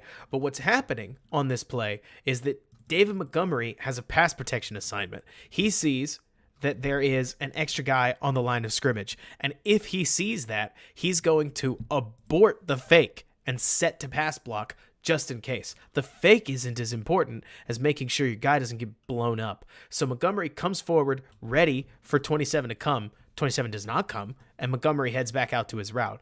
But it's always cool to see somebody do the fundamentals correctly. That is 100% a JT O'Sullivanism. I did not know that until like the last 2 weeks, but it's neat all the same that plenty of times that's the running back making a good decision. Now, who's open? Anybody? Maybe Mooney. But like we've seen, Fields is already having to come off his spot before Mooney comes open. Is Kmet open? Not really. There is a day and age, like BG's talking about, where I want to see the Bears trust their pass pro enough to not have 2 routes out on the field. That's one of the biggest drawbacks of this Bears offense right now, is that they need 1, 2, 3, 4, 5, 6, 7 guys to pass protect, and they still give up pressure. Like, I kind of hear you, Renewable, but I think that once he gets to here, if he resets, you're expecting that corner to close, because this is a timing route. You either throw it on time or don't throw on time. Or like you either throw it on time or you don't throw it at all. And I'll credit Justin Fields because not a lot of quarterbacks are going to take a play like that and still get a first down out of it. But that's what he's doing really well right now. Quick trigger, go make a play. Like, I would be more upset if I didn't think that this is a perfectly okay result. Like, okay, perfect world. Would Nick Foles run over here, stop, flick the ball to Kmet, and let Kmet run it? I don't know, maybe, right? But I'm not going to get disappointed with Fields, per se, for going out and getting the yards, because in a world where he doesn't get 14 designed carries in the running game, that's an okay hit to take. You're getting the first down. It's worth it. He's big and he's fast for a reason. Eventually, maybe he gets to the point where he's doing these little chemistry plays. Like you're saying, Ben. I mean, you mentioned it's Griffin, ignore him. Like, I really don't blame Fields at any stage for taking these, and I think that it's easy for us fans to second guess. Peyton Rules mentions, do his very deep drops cause some of the pressure? The DE's getting an easier angle. I'll need to take a look at it. I think that's a really interesting concept. I hadn't really thought about it too much, especially on play action. Play action deep drops are notoriously deep. So I literally don't know. Now, this is a major area of improvement. I mean, the DB makes a great tackle. But, like, look at this. I was just watching a Chiefs game. How nice is it seeing, what is this? Let's see, from snap, 9-10 to throw. That is a 2.5. Fields has gone a lot faster at this. This used to be a full 2 seconds, if not a, 2 seconds plus a little bit. Like, catch, spin it. Rodgers does it even faster. Like, Rodgers catches it, spins it right there. But we're getting better. It used to be catch, laces, shuffle, throw. The slowest quick game possible, right? But if we're just looking at Fields and we're just seeing, hey, are you developing? Catches, doesn't need to replant his feet. Just spins the ball out there, and you're hoping that ESB makes a better block. But this defensive back just whoops him for a gain of 2. But that's a nice defensive play. But again, if we're talking about Justin Fields, I like this. I like the quick game. I like the decision. You got 2-on-2, or you got a 3-on-2 out there, 2-on-2 from blocking perspective. And the throw, nice. Sure. Yes. Thumbs up from me. We're getting better. Because as much as I'd love to say, I care about results, I also really care a lot about the semantics in this. So 2nd and 8, we're going with another RPO. We don't throw it, but it's kind of a mess. Like, I think the throw, it's hard to tell. Like, should he throw this? Is that supposed to be Dragon? I think I hate this RPO overall. I don't know if I can say I would have handed it off. Like, I don't really know the more I stare at this. I want to have an answer for you guys. But had this been a basic, like, Dragon RPO, I think Mooney gets the slant, right? It looks like it anyways. But Mooney gets almost chipped. I mean, seriously, look at all that. Look at all that. And 27 looks to me like he'd pick it off. Like, if you didn't throw the perfect quick pass, that he'd pick it off. Dragon is just so easy. It should be so easy. Fields has really struggled with Dragon. He doesn't seem to want to throw the slant. But all the same, I guess you could say Fields gets the most out of this. I mean, it's awfully nice when you're able to use all this space. Fields wants to throw it. I mean, like, look at this angle. He could turn it upfield if he wants to. He wants to throw it. But I would also like to see him just slide a little bit more safely. If you take a look here, like, he keeps his back awfully high. He's not really getting down, you know? But that's me being really nitpicky. I mean, he's technically sliding, right? But it's almost like he's not getting the point of sliding, because while he's getting kind of down, he's really more like sitting on his butt and still getting popped in the face because his head's up. Most people slide, they put their back on the ground, right? But whatever. 3rd and 6, okay? And we remember this play, don't we? Right there, Fields has already made his decision. For as much as we'd like to pretend that Fields is making a read, because I saw somebody at this point say that they wanted to see Chase Claypool get the ball. I don't really think that's open. Like, maybe if you just spun it with elite anticipation, but I don't think that's open. This is an open throw. We just want to see him hit it, you know? Fine. We miss. Sometimes we miss, right? Sweet route by Mooney. People who were asking at the early part of the season, like, is Mooney really worth any of this? Like, that's sweet. And I mean, John, okay, what did he say? First of all, because I want to understand Mooney taking the blame for the play, but I will also tell you with a straight face, John, that after hearing Justin Fields say he was totally throwing to Montgomery, I think all of these guys are just like, I think all these guys are, and I hear you. Okay, so everybody's saying that Mooney's exhausted and couldn't run full speed. Like, I hear it. Probably. Like, it definitely does look like a play that Mooney's not running full speed on. But can I also point out that I love the fact that this Bears team is falling on the sword for each other. If they ask Mooney a question, he says it's my fault, not his, right? If they ask Fields a question, he says, nah, I totally did that. He didn't do nothing. Like, we are seeing a pattern where the whole locker room, like, if you asked Montgomery, he would have said, I should have caught that. If you asked ESB about some play or other, he's going to say, it's me, not him. Like, I hear it. I'm not upset. if we don't need it. We don't need to cape too hard, because I'm really not mad. As much as I would love to. No, you guys know me well enough. I'm just not going to be the guy who's going to go, Boston Fields, or something like that. Like, off of this play, like, it's open. I like that it's open. I like when Fields throws it. Like, I like the semantics of this. The pass protection is fine. I love that we got 5 routes out, right? In, post, and go. That's actually, oh, you guys can't see that one. We'll do that. Like, the spacing on this, as badly as I've drawn it, ain't that awful. Like, I'm here. I'm here for it. I like 5 receiver routes. I like 4 receiver routes. I like these a lot more than 2 receiver routes. Fields also seems to release the ball at a relatively good moment. Like, let's see when he starts to throw it. He starts to throw it there. That's pretty good, right?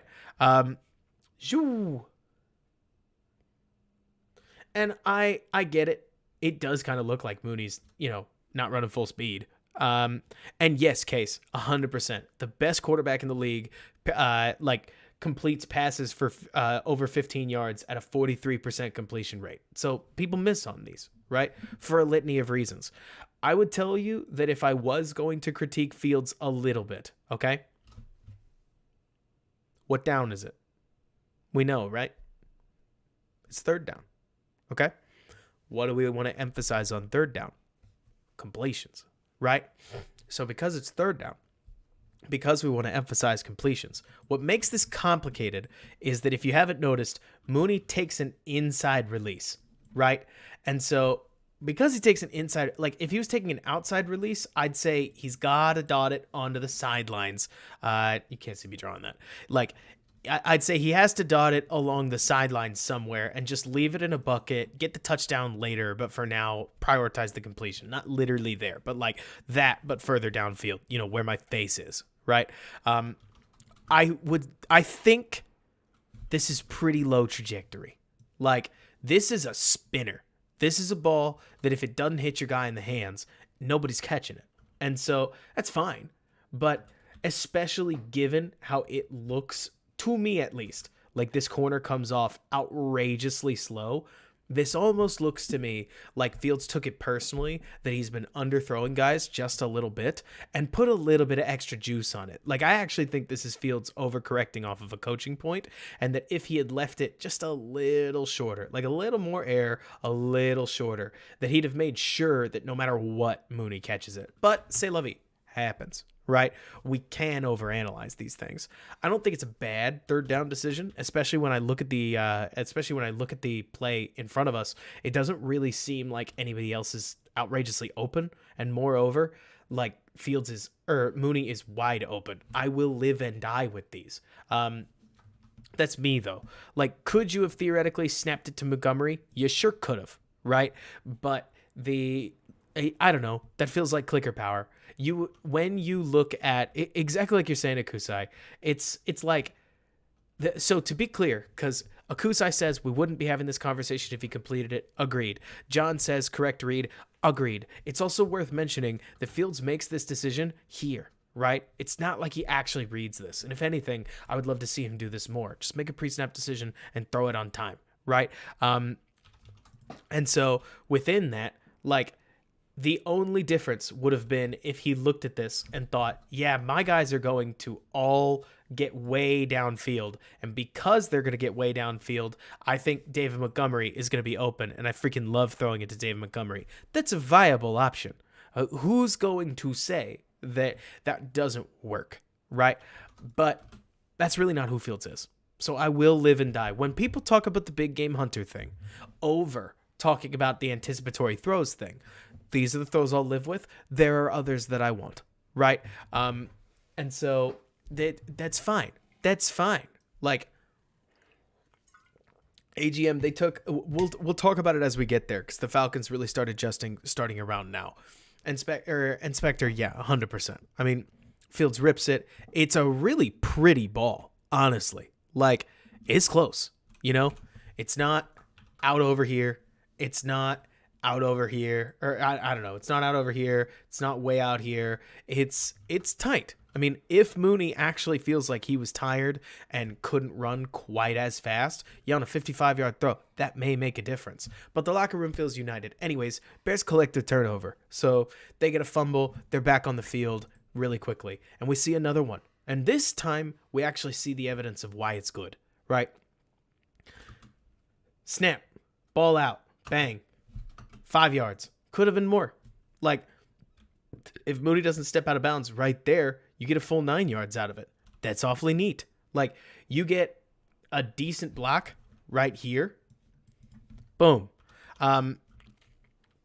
Jordan, I don't think so. Not really anyways. Like, I think, Jordan, you tend to know the story of this game at this point.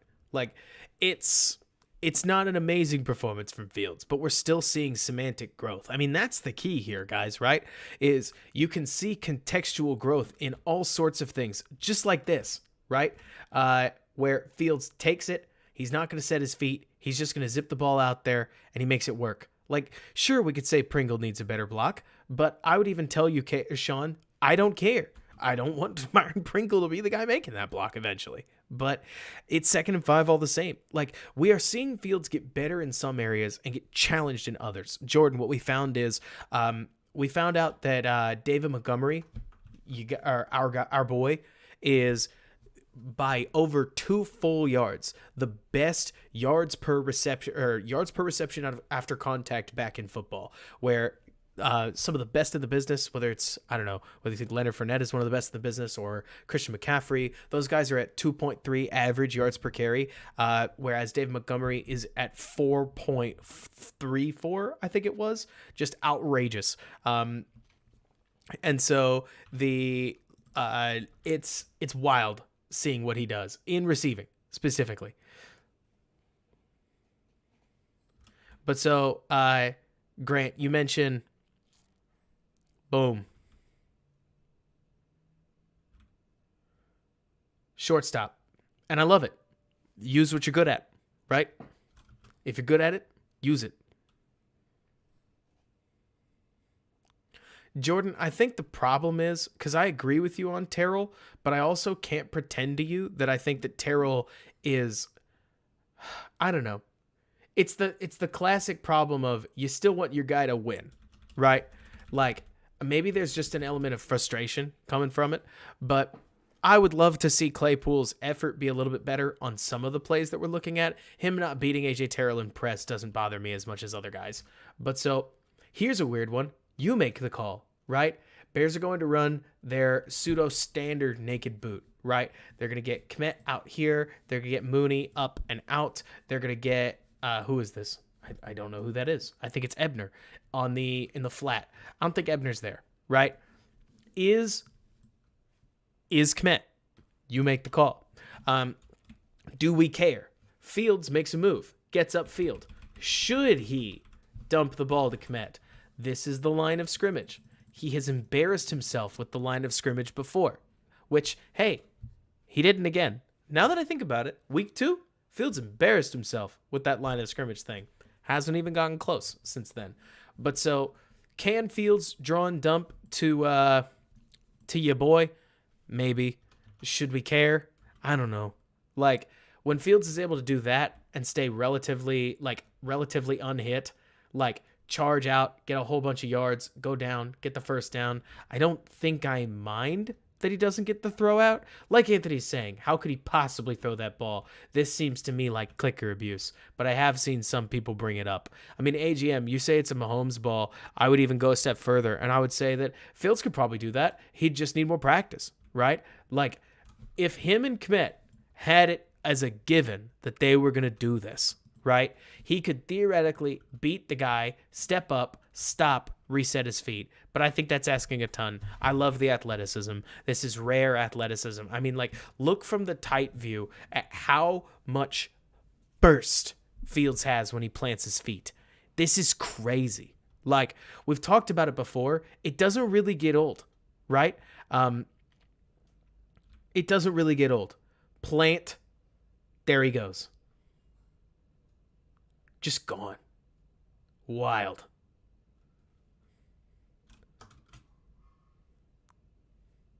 Because I hear you, Anthony. Don't hear it as criticism. Hear it as, okay, to be clear on what I'm doing, I'm nitpicking deliberately to beg a question, right? It's a question of how many of these throws could Fields throw if he felt like it, right? You got 100% completion percentage when you tuck and run, you know? You get no yards out of flicking it to nowhere, right? Or not no yards out of flicking it to nowhere, sorry. No yards to out of flicking it and the guy dropping it. So, let's see. Nothing too much R&R. What is R&R for? What are we talking about? Gotcha. Now I see what you mean. But yeah, like, I really don't mind a lot of Fields' running decisions. I really don't. I think some people do, but I really don't. Mostly because I see it as an 100% completion percentage thing. In his rookie year, he tried to throw everything. A lot of people dropped the ball. So now that he's one of the best runners in the NFL, I don't mind him leveraging his advantage. There's nothing really here. It's a one route concept. You got to love one route concepts. Throw the ball away. Thumbs up. We can move on. One route. It's a fake run. In case you're wondering why it's a fake run, it's because watch Justin's attitude. He tucks the ball. The whole point is to sucker the corner. It doesn't work, but the whole point is to sucker the corner. So it's just it's 100% like a goof, I guess you could call it, like a fake. It's not a standard rollout of which there is just one route. I really liked the fake power boot, Jordan. I thought that one was really fun. So this was a really interesting play, if only because Fields gets absolutely speared. I think he's got to just give here. Like, it's hard to tell. I think it's an RPO, but if Fields is gonna throw the ball, just don't even fake it. Like, you don't need, once you see this guy crashing, you don't need to give it to Montgomery because you're just going to get rolled. Like, if you want to throw it, just see the guy coming and throw it immediately. And Case, to your point, if Montgomery's allowed to just keep this, just give it to him. Like, I think it's triple option. I think it is 1, 2, 3. With 2 blockers out here. I don't actually know. But I think it is. And like Sean's saying, I think he is watching the CB, but this guy's your conflict defender. You got to make sure that you, like, don't take this hit, basically. Like, love the triple option element. Don't take this hit. Hopefully this is yet another example of Fields runs it wrong the first time. And that's the thing. Case, you mentioned predetermined read and throw. Predetermined read is fine. Take the snap, whoopsie, throw it, right? But, I mean, seriously, as much as I feel like this sounds like I'm lying, I have not seen a play. Okay, so let me give you a silly example. When we were talking about Mitch Trubisky, as early as 2019, if not 2020, if I saw on 3rd and 8, Mitch try to hit this out route, he hit it maybe 20% of the time, right? Basic out route, just from the pocket, deliver. No. And so I mentioned that because there were consistent problems. There were things that we would see that we would go, he missed it again, right? And it's not to dunk on Trubisky. It's more to say that there's an amazing amount of things with Fields so far that we are seeing, and we see it once or twice, and then we stop seeing it. The helmet thing is weird. We are seeing that a lot, and that might be a problem. I hope it's not a problem. Keeps hitting people in the head. Why are we hitting guys in the head? Why are we hitting our own guys in the head? But we are seeing Fields run a play, run it badly, master the play, and that's a good sign for later. It's just not a great sign for now sometimes. 3rd and 14. Yeah, no kidding, Akusai. Shane Falco is truly the great teacher that we need. False start, pushes him back to 3rd and 19. On 3rd and 19, we get our first sack of the game. Big ol' sad, right? Oh no, we false started. Somebody mentioned Braxton Blewett. Why double team? Because you're leaving the read guy open on that last play. It's part of the design to leave him open. You're just expecting that the quarterback isn't going to get lit up on that. So you tell me, we know Fields likes to throw it deep. This is not... Okay, so I don't know enough about receiver coaching, right? JT O'Sullivan hated this route. He couldn't believe. He was like, come on, bro, that it took so long for Claypool to get his head turned around. Because if we watch Claypool, he finally turns his head. Fields has been sacked already. Like, I don't know what kind of time they thought they had, but Chase Claypool, who it looks like Fields wants, like, to get the ball to, he's not turned around. Is that, like, that's clearly where he wants to go from what I am seeing. And you know what, Case? We have seen this enough that I don't mind admitting that when Fields takes a sack, especially on third and extremely long, like, guys, this is the least upsetting sack. Well, I don't know. Then again, it's like, technically this pushes you out of field goal range, I guess. So maybe this is a really bad sack. Like, in theory, if you hit the check down, you're looking at a field goal attempt. So maybe this does matter more than I'm giving it credit for. Because right here, if he sees the pressure, spit it to Mooney.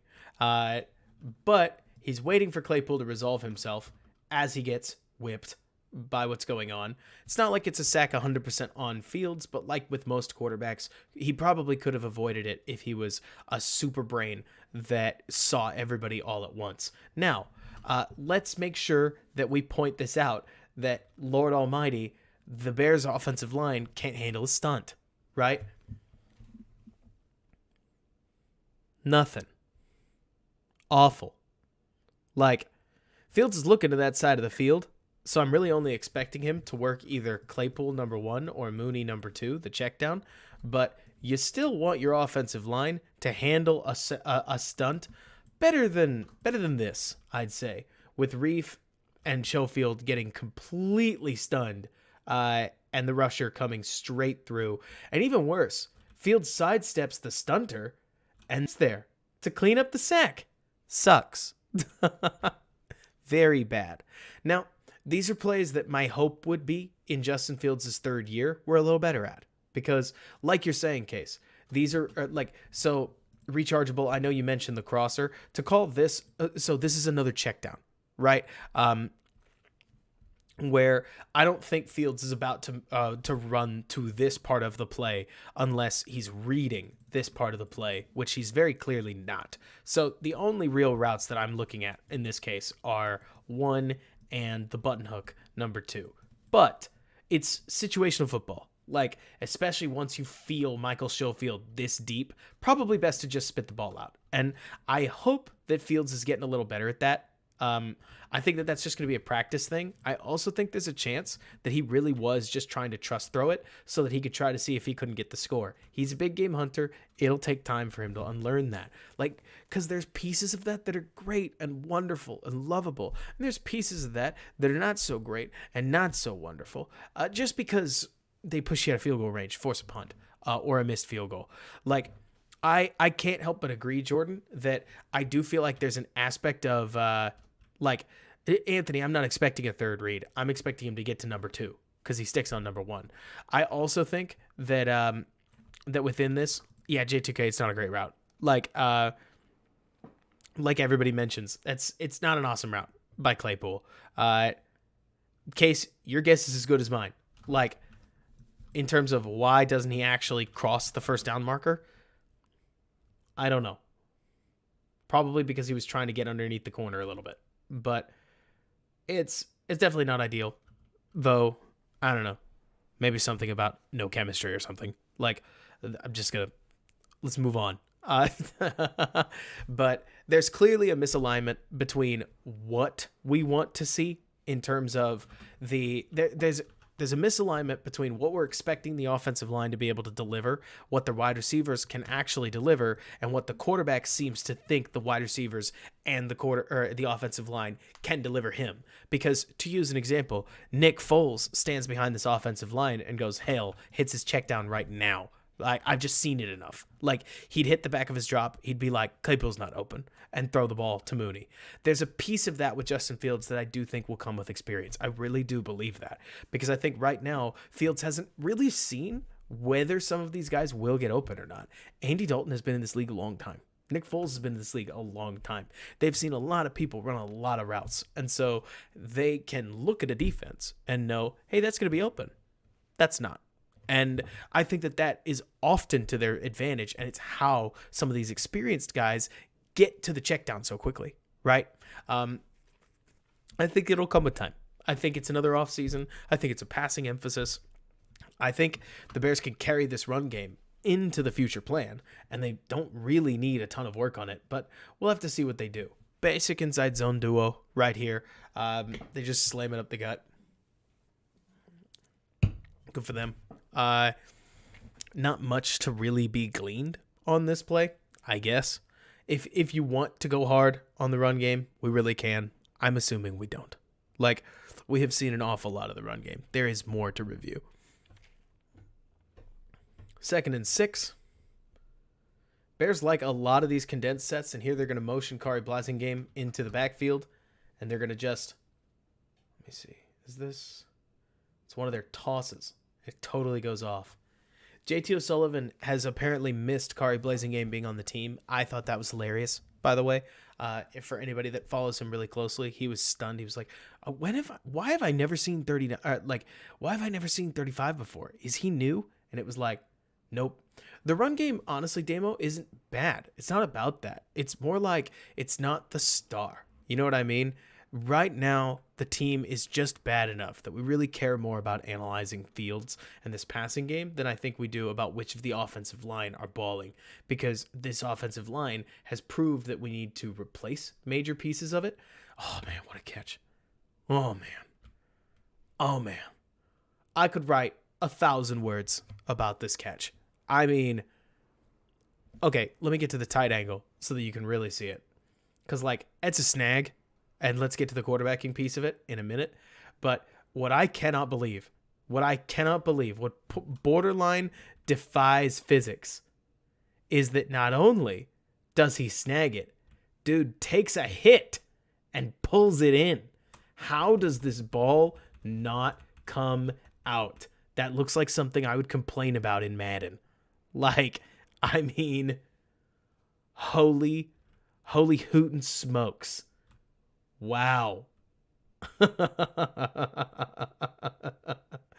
Wow.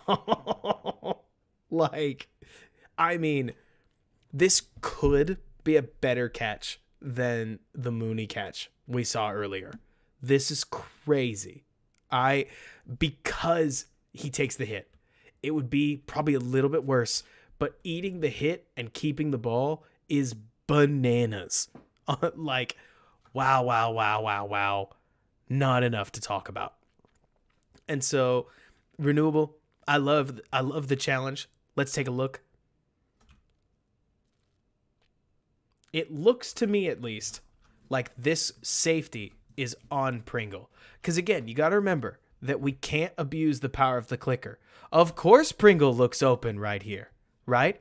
The safety had a whole throw's worth of time to turn. But if we back up to the moment that Fields decides to throw it, this safety is getting depth and watching Pringle. Like, that's exactly this is the throw. Like, this corner is sitting on Dave Montgomery. This safety is sitting on Byron Pringle. There's nobody up the seam. This is the right throw. Honestly, if we're talking about mental reps, this is anticipation, right? Let's see. EJ. Oh, yeah. No, that was wild.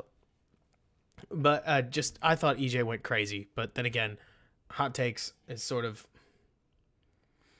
you can DM me later about the bootleg brand. Love it. But anyways, great guys. Super analytical. Very deep. It can be really easy. It can be really easy to get caught in a moment. And I get caught in moments all the time, right? Where you unintentionally blend emotions with exactly what's going on the field. But it's easy. I personally think that a lot of the Komet hate got flat out of hand. But so, yeah, he did have a nice pocket. Like, it's a sweet anticipation throw. The throw could be targeted a little bit better. I really would prefer, while I agree with everybody saying great throw, I would prefer if your tight end didn't have to look like a Superman, right? Or just to catch the ball. But we'll get there. We'll get there, baby. We'll get there. Like, it's not a strike. That's a ball, right? But the pitch is throwing very well on time. Very well on time. And we like that, honestly. Hit the snap, fired. Like Vlad's saying, like you know what? He made the read. The throw was in the vicinity, and that's okay. Yeah, no kidding. Case, it's bad. The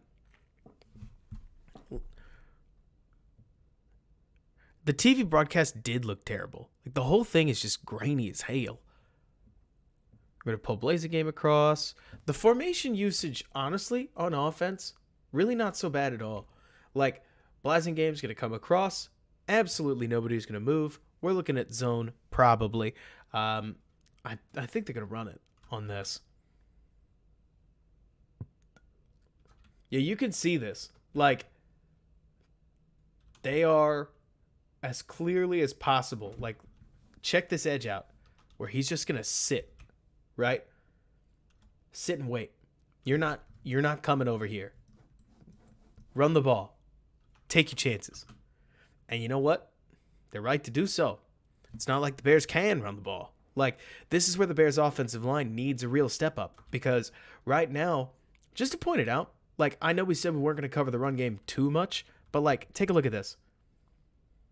In this moment, the Bears are going 1, 2, 3, there's Mustafa in there somewhere. 4, 5, 6. They've got 6 on 6. That's all you want, right?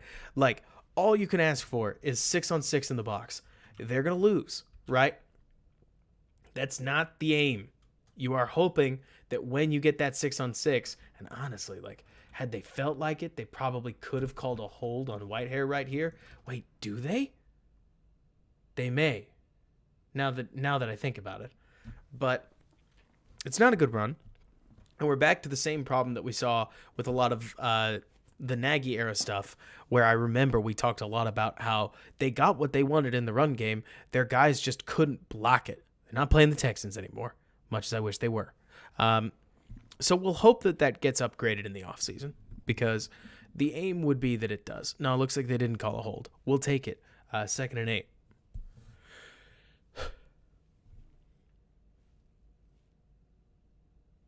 So this is Fields just being a super athlete, because, again, I don't know why this isn't a give. I don't know what they have in the scouting. Oh, it's because Fields isn't looking at him. Fields looks uphill and sees his guy just spill down right here, right? But he also might be reading the linebacker for all I know. Like, it's actually hard to tell, but when he pulls it, like, good loud. Goodness gracious. How do you break that tackle? I mean, on a weekly basis, Fields is just making these guys look crazy. Good little block from Mooney. Nice and competitive. Damo, it's wild, if not just outright stupid. I mean, this is nutty. Like, maybe tumultuous, but like, I'm trying to figure out the read key, and if he's reading anything. Let's see. He may just have... No, he reads him and he sees it. All right, you tell me if I'm crazy. Maybe I am.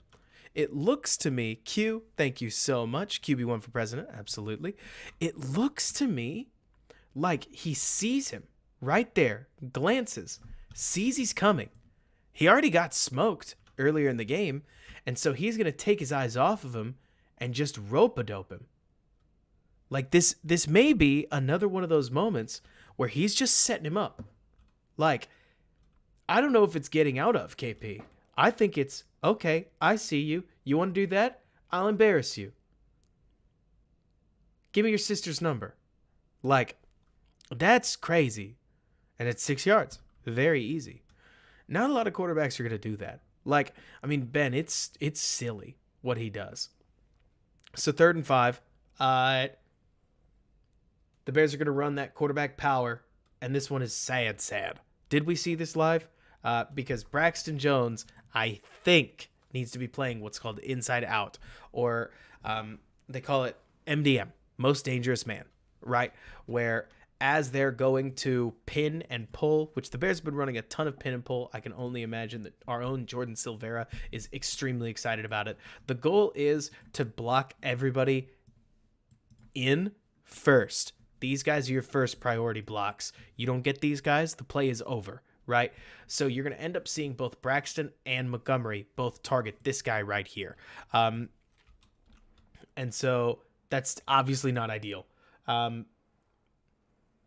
Because when Braxton passes right by this linebacker, he's just going to run right on through and make the tackle for Justin Fields.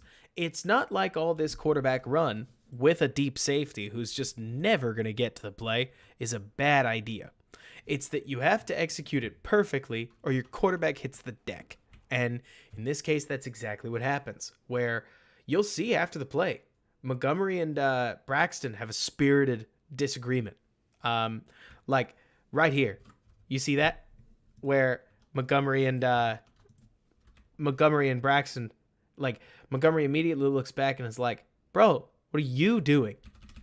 That point, there's some hatred in there. Not hatred, but you get it. There's some emotion in that point. That's an accusatory finger. Them's fighting gestures. But Fields is on the ground. The Bears don't convert. Bummer. You can see it again here, where both Braxton and Montgomery take the same arc. It's as if one of them forgot that the other was there. And I just don't see it likely that Montgomery was supposed to bend back and go get this guy. Like Ben's saying, the fun part is you hit these blocks, who knows how far Justin Fields gets. The downside is it doesn't work. Of course, Alex, anytime. See you soon. Bummer. So the bright side is the Bears get refreshed immediately. Fumble. We get another one. And so the Bears get the ball right back at the 30. We like these free possessions, don't we? Nice little handoff. We are going to skip some of these. It's not because I hate the Bears running game. It's because I hate the Bears. No, I don't. If anything, I appreciate this. Jordan, what did you think of this? This is like a inside zone bend back insert where they're going to have Kari Blasingame come over and seal this guy right here, like this linebacker. I don't know if they specifically schemed it up against this formation or what, but it's kind of neato. Like, if Blasingame hits this back and doesn't become Blasingame, all that to say, like, Ebner could probably get a decent gain here. All the same, it's fine. They're trying stuff. So let's see. Just wish they understood what made it successful. I get you, Jordan. My thought is with a lot of the QB running game, like, I don't hate the QB running game. I think that they leaned on it a little too hard. My hope would be that they can balance an actual passing game with the quarterback running game eventually. Anthony, I think that Ebner looks like a 7th round pick, which is to say not very good. Like, he's a Baylor boy. He's also picked in the 250s. Like, I didn't have much hope for him, and he is not proving me wrong. Like, I think that there's so much of this game this game of football that can be determined by speed, and I think it's wild watching. Just to use an example, right? Let's look at this hole. So Ebner gets 3 yards here. I'll ask you this: how many does Khalil Herbert get? Like, how many yards off of this exact play do you think Khalil Herbert gets? Because it might be like 80, or not 80. Whoa, 8 was what I was going for. Because I think Herbert takes it, hits it, and he's already like here at this point.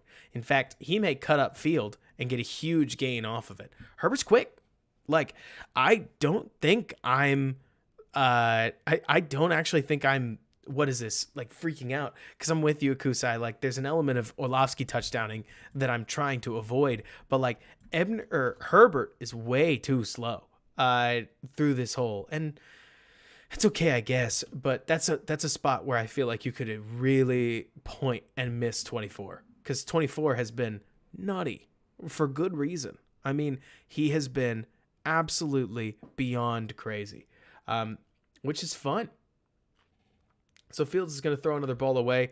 I don't think there's anything really here. Like, this is covered up by 2 guys. This is covered up by 2 guys. This isn't open. Just throw the ball away. The Bears are using their bootlegs a little too much, but at the same time, Ugh, damn, don't even bring it up. Should have had it. Anyways, the the main thing that I look at with these bootlegs is I feel like the Bears are in a rock and a hard place because they're using way too many bootlegs, and I think everybody knows it. But at the same time, if they run play action and they do play action with 4 route runners, Bears give up a sack. Like where the Bears are at, you can't run normal quick game because Fields won't throw it. Right? You can't run, sorry, it's true. You can't run like standard play action passing because the line can't block it. You can't run bootlegs 7 times a game because the defense can defend it. They're not that complicated. So eventually there's a point where the Bears offense should expand just by getting better talent. Not amazing, better. Like at this stage of the Bears offensive game planning, they're doing the same. They're trying to find a way around the same thing that Nagy couldn't find a way around. And that was, how do we deal with the fact that we're worse than them in the trenches all the time? And the quarterback run game's been a great way to do it. Really has.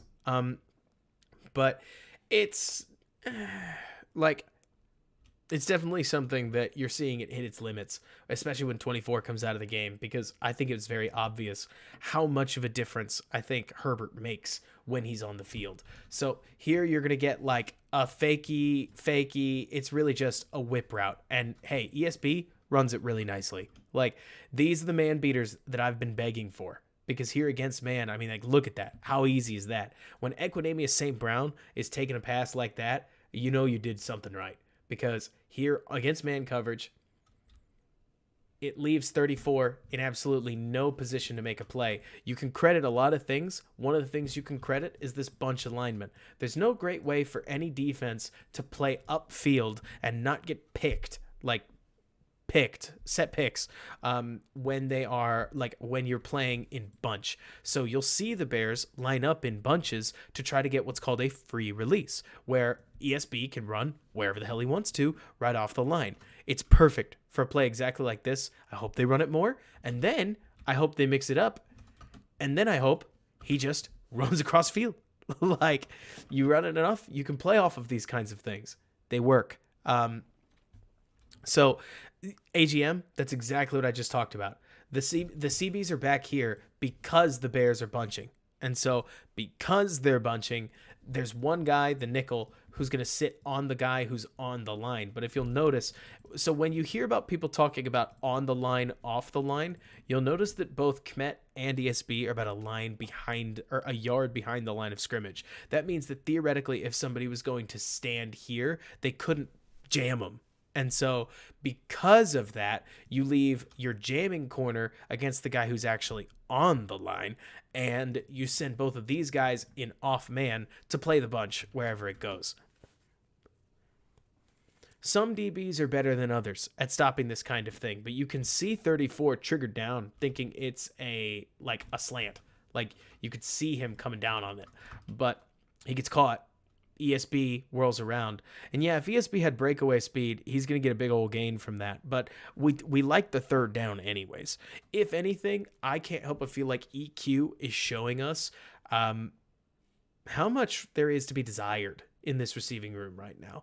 But that's a conversation for another day, because truly, I don't actually know how much the Bears are going to add to their receiving room. We'll see. A lot of that depends on what number 10 looks like when we get to the end of the season. That's a narrative I've heard before, wanting to evaluate number 10 on a week-to-week basis. Been there. So anyways, you'll notice that even in the red zone, the Falcons are playing their linebackers 5 yards deep. It's not a silly thing to point out. It's going to sound specific. But when you run zone read, envision zone read here, right? Where you've got the back coming across, you're reading this guy as our conflict defender. What do you know? You've got multiple linebackers ready to come up and make a tackle in space, right? It's a little easier to deny that space. Let's see. Can I look at Fields' throw from that play on the tight? Let me see. This one? Looks like he had the same side stiff arm that he hit Reef with. Ooh, that's a good question. It is. You win some, you lose some, don't you, Ben? Whoop. It is the same throw. Man, that thing doesn't drop at all. Right in the hands.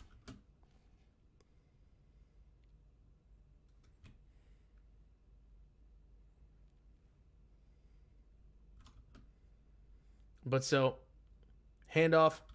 The reason I point that out is because you can see, like, when people talk about, wow, look at the Falcons defending this quarterback run game, I'm mostly talking about the fact that they played in a lot of quarters, a lot of cover two, and they kept their guys off the line of scrimmage, which sounds like it would be, bad for the quarterback run game.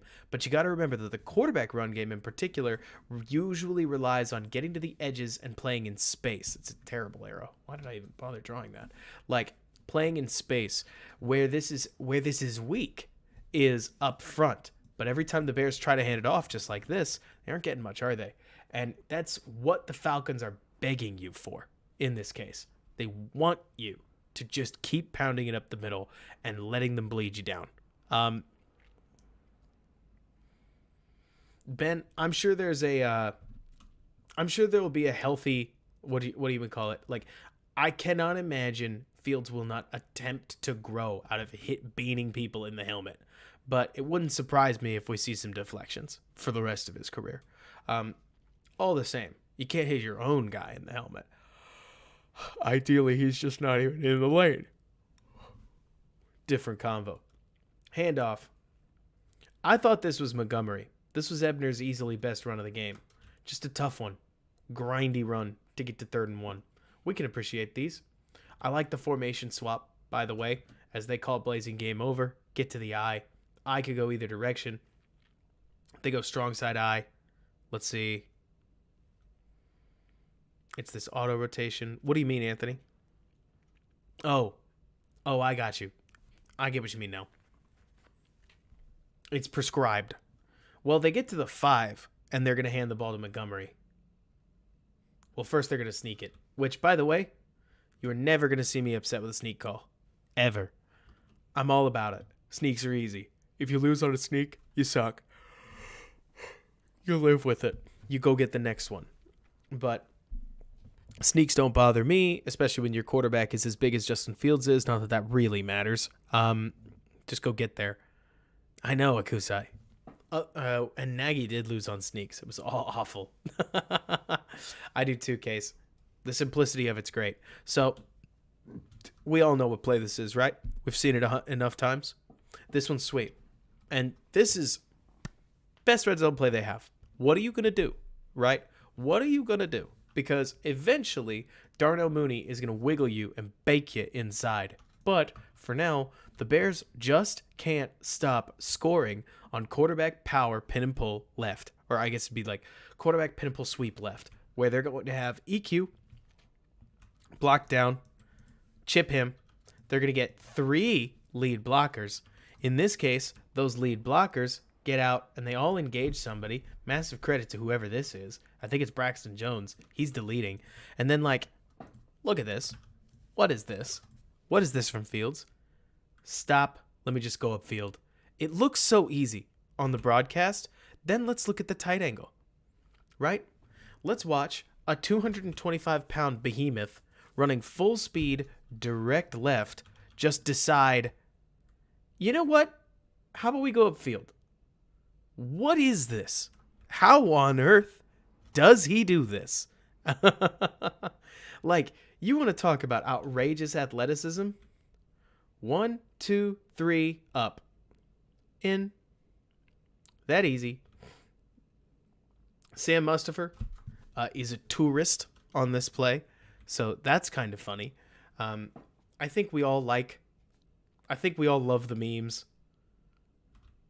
Man, speaking of, his parents are goofy. He's wide open. Like, could easily just throw to him if only he was eligible.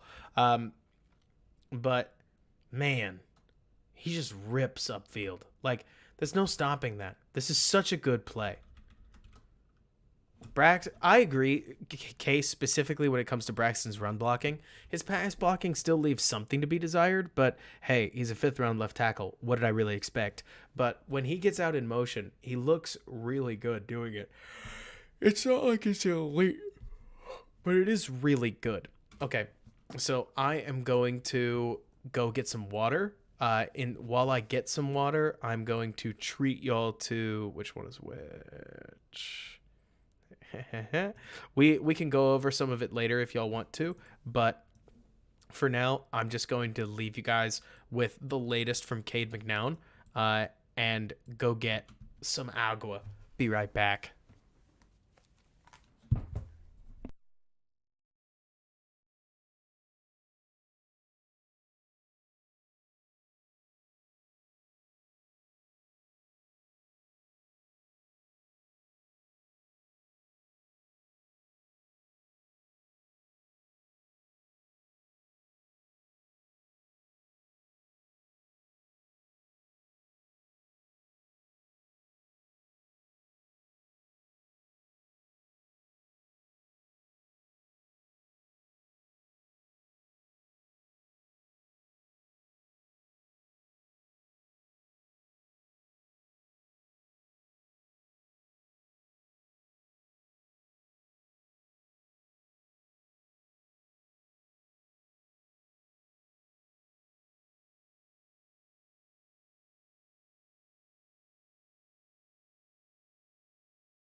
I love Vlad's. You're just jealous. You're just jealous that the Bears didn't get him. You're exactly right. I mean, look, it's so funny because it's not as if there aren't some things that Wilson can't easily do. It's more like he's a reminder of just how disastrous things can get if you Ben, we're gonna do something better than this, trust me. Like when we actually go through and review a little bit of Hurts, I think it's much more interesting. This one feels like a cheap shot to me, if I could be really honest. Like I can stretch it out because I want to see something interesting, but there's I think that talking about like it felt to me way too Homer analyst to be like, oh, let's watch Zach Wilson and Mac Jones and feel better about ourselves. Like, okay, nice job, Bears analyst. Like, hey, credit to him. This is snappy. Look, here's the funny part.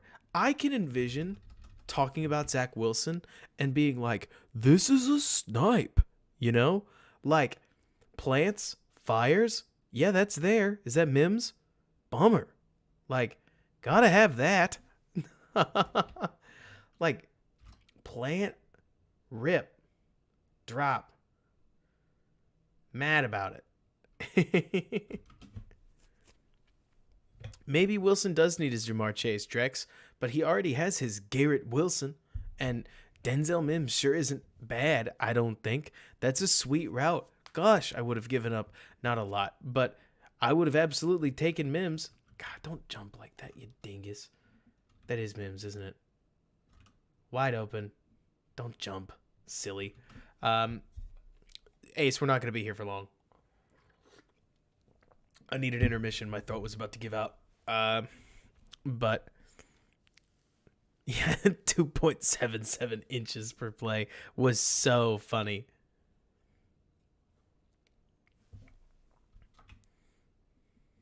Let's see. I want to see more quarterback. John, I don't know. I think it's because the human body feels somewhat comfortable in the air.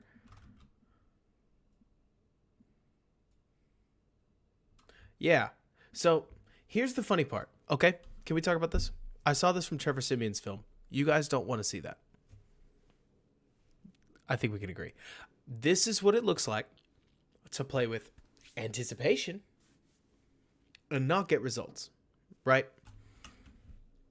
Snap, drop back, take a look. I like it. I want him to route adjust out here, right? Fires it.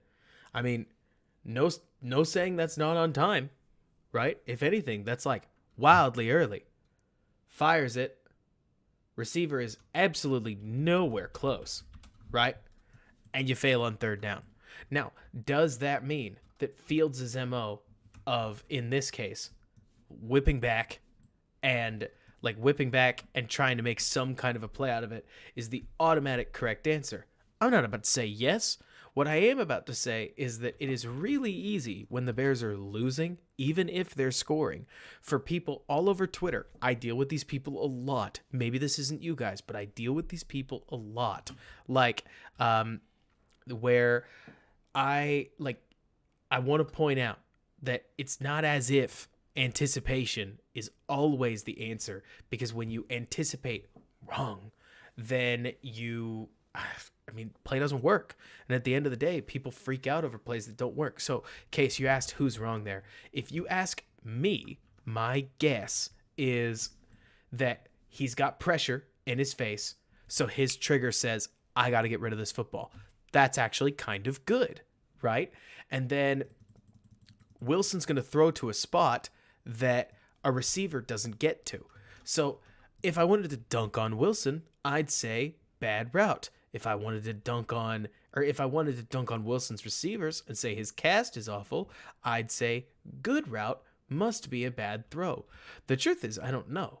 I mean, Wilson doesn't give us the benefit of the doubt. I mean, look, J2K, there's no doubting that obviously Wilson thinks there's a bad route, right? Wilson thought he put the ball where he was supposed to. He points up, he's like, what are you doing, man?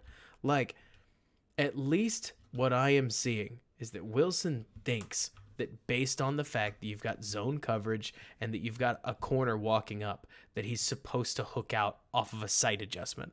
But I don't know. Isn't that the funny part about this? We don't get to know, right? So whose fault is it? Wilson may have come out of the game thinking, I didn't let my defense down. My team let my defense down. He may have. I don't know. But that's what it looks like when you throw with anticipation and you don't get results. It's a bummer, And are we really wanting that? I'm not trying to be anti-anticipation. To be clear, I want anticipatory throws. It's more to say that demanding them is, Mac Jones right now is a disaster. There was like you're saying, Case, there was a drop and a miscommunication, and then, okay, now that's just on the nose, isn't it? That we get a batted ball. Tell me it hits him in the head, because that would be just hilarious. No, it doesn't. Reed looked fine. Sometimes balls get batted. Let's see. Nice little drag across. They're clearly in man. So since they're in man, I would imagine Wilson's going to throw the bubble. His receiver goes out there, dunks on a guy. Is that more?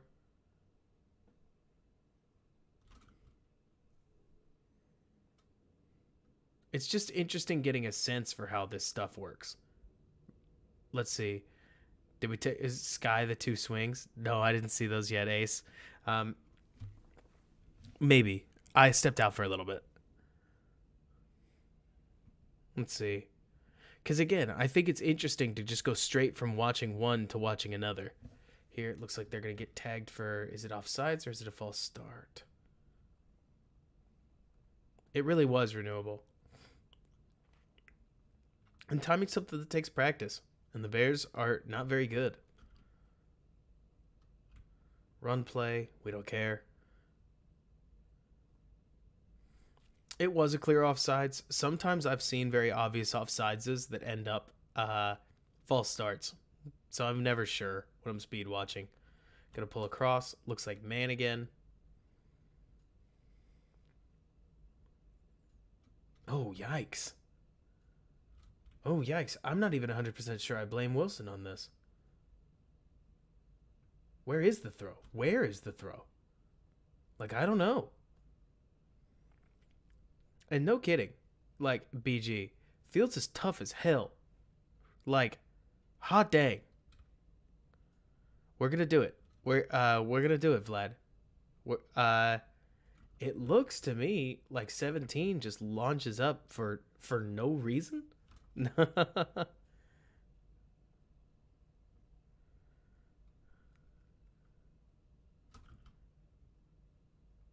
Let's see. I mean, it actually looks to me like the throw is way too far inside. Like,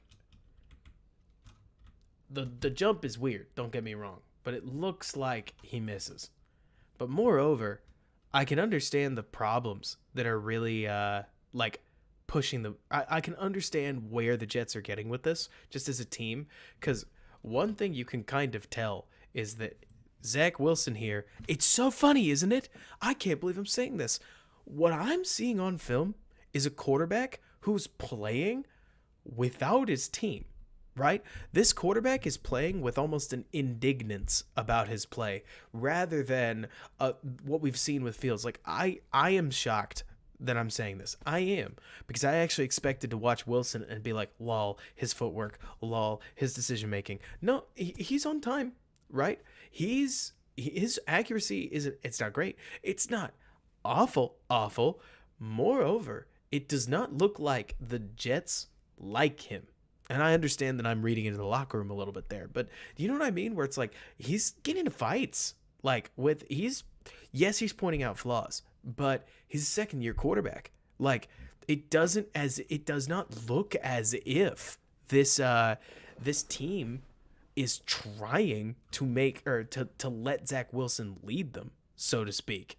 And it's weird to watch, because I wouldn't have thought leadership. I would have told you I thought leadership was a silly intangible, right? This throw's kind of dirty. Like, look at this. Wilson sees that the corner has stacked his guy, and so he's going to just let the ball out there. He does this off his back foot, for crying out loud, just about. Like, yeah, that's a back-footed throw. He just lofts that thing up and lets his receiver usher the guy out in front of him and go back and get the ball. Like, that is gorgeous. That's really, really pretty. It's just that he's not, or what is it? Like, I mean, you say that, Ace, that like he can hit the trick shots, but he can't make the free throws. I would argue it's more like he's convinced, or he has put his team in a mindset where they're not watching for the makes, they're watching for the misses. Like, and I agree with you, New Poster. I mean, it's a sweet play by his receiver. Wouldn't you love it if Fields had that kind of support? But it is wild watching this guy, because Zach Wilson, in like the 6 plays I've watched so far, looks outrageously talented. outrageously talented. Hey, for all you older Bears fans that are here, is this what Cade looked like? Is this what McNown looked like, or did McNown not look near this talented? Because it does not look as if it is lack of talent, like, or even lack of understanding of the game of football that's really putting Zach out right now. Like, he's kind of mobile. He's got a big old arm. Like, it wouldn't surprise me, Ben, if that's. I think there's both. To be clear, it's more that I'm just quite. It's not like I'm surprised he sucks. It's more like I'm seeing the flaws. Like I'm seeing what got us there. This kind of looks like Cutler to some degree. I mean, huge arm, but he is not taking pressure well. Like, if anything, like somebody said, you watch Wilson and you see Fields' willingness to take a hit to the point where we would critique it. Let's see. They did get a field goal there, right? 3-3. So this is where they end up, yeah. Let's see. We'll watch one more series. That makes sense, J2K. Man, if he couldn't throw or drive the ball deep, what was he good at? Supposedly. Toss play. Just running it at this point. I imagine we're going to get third down failure. You don't average 2.277 inches and have a whole bunch of success.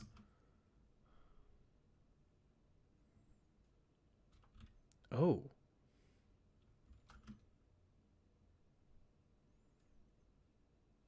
Ooh. Am I watching the wrong game? Like,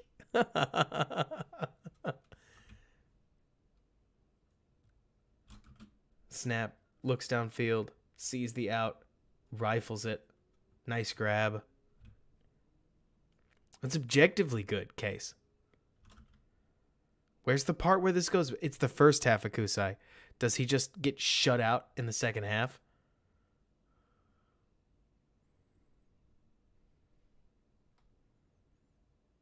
That looks like a catch. They move the ball. Second half was the disaster. That makes sense.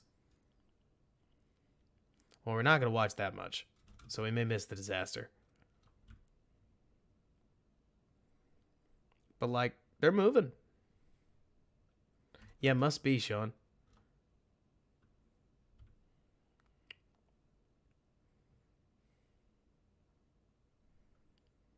I wonder what kind of haul that they would get.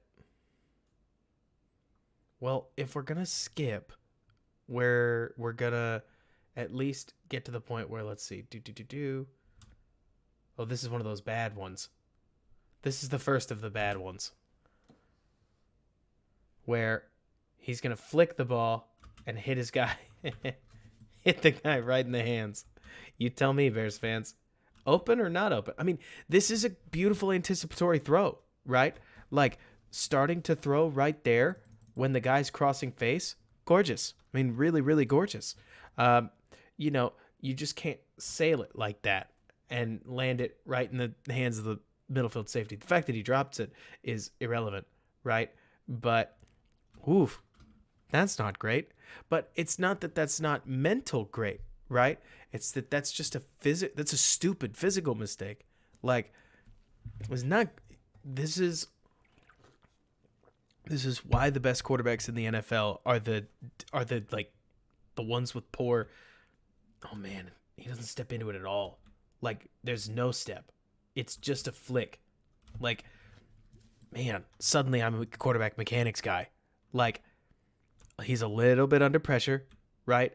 And so his feet just fold up, and he just spins it, and boy, oh boy. I mean, that is a total miss. No lower body whatsoever, meaning no control. Well, the people have said let's skip ahead. So let's skip ahead.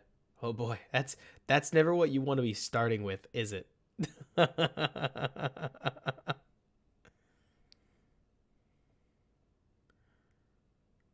But we gotta know.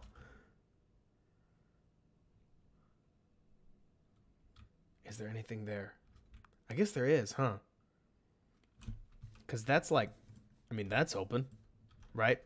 Looks like he even thinks about it.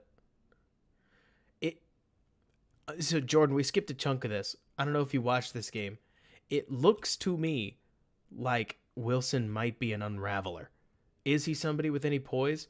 Or when it goes bad, does it get real bad? Yeah, both of the guys on the right side are open. And then the Pats think they score.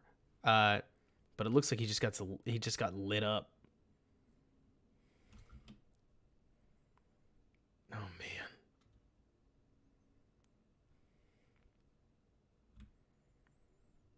He looks bad under pressure. He looks like he thinks about pressure. Not that I'm about to say the most football thing I've ever said, like the most classic football guy thing I could possibly say, but he looks like he doesn't like contact. And a quarterback doesn't have to like contact, right? But it's hard to be fearless under pressure when you don't want to get hit. When it's one of your primary priorities to just not get hit, right? And it doesn't, I don't know, like, because J2K, he did, but like the Wilson that I watched in BYU also left a ton of balls like short to receivers that went up and mossed people. Like, kudos to his cast. He also had some wild ones for sure. And I agree with you, Ben. The Zappy film we watched was hilarious because he looked okay. Let's see. He was like, Jordan, it also wouldn't surprise me if there's an element of he just knew those guys really well. Let's see. If nothing else, I think it's funny to go from this to immediately straight to watching Fields, so that when Jets fans come to make fun of you, you at least know what you're looking at, right? Let's see. Run play. Give me that next pass. 2nd and 5. God, I could watch passing film all day. Run. Boring. Not really, but not what we're here for.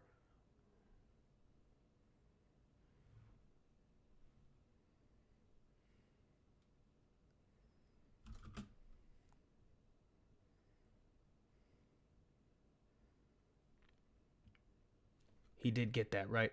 Because that's a sweet route by the receiver. This I want more of. Not only is it an in and out, but look at this receiver. Nice break off the line. Nice pass off. Oh, that is so nice. Oh, that is so nice. The blitz pickup is nice. Like, the route is sweet. I mean, that is quarterbacking made as easy as it gets. Boom. That was awesome. What number is Wilson? Yeah, is it Garrett?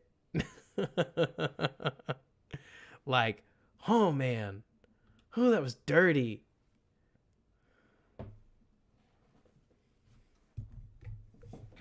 Not that Wilson. Garrett Wilson.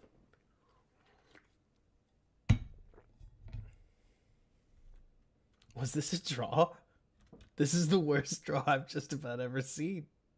Well, it's because he gets frozen. But it just looks like the running back just stands there and gets hit. Look out. This is what he sees. He's like, where did my blockers go? A team photo of the Pats D. That's great.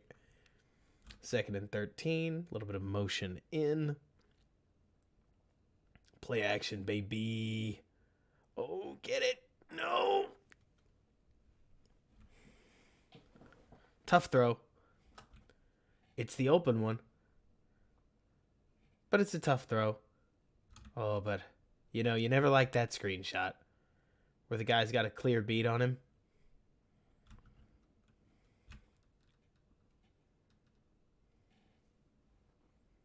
Good play by the running back, it looks like. Oh, man. Ben, are you talking about Garrett Wilson over the middle? Because look at this. Look at Wilson. Mailbox up.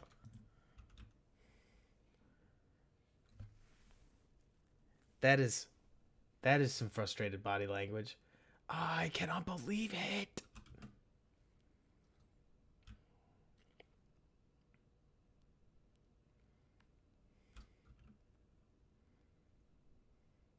No, he really didn't. Oof. No, you really can see all the Cutler. That's wild. This looks very Cutler. Like, because his hips and his footwork are just all over the place. It's all arm, and gosh, he'll make you believe that the arm's almost enough. You know? That's wild. That's so crazy how much Cutler it feels like.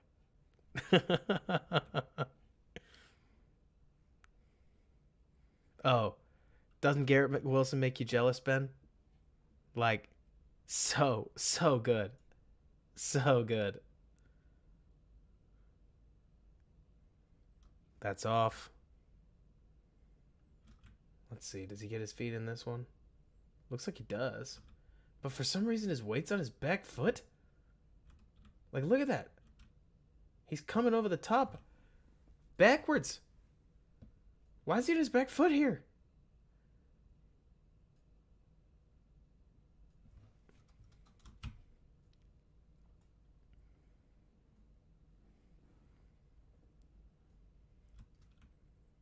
Maybe. Yeah, this is not a great angle for it. But that's like just completely unnecessarily on your back foot.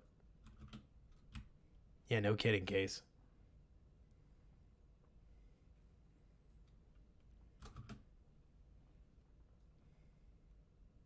Oh.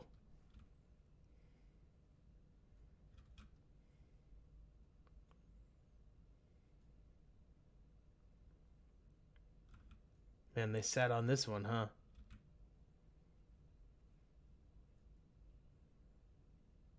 Man, if he could catch, he'd be playing receiver. Would have been a sweet pick. Oh, man. That is a great break from the DB. Belichick had that one ready.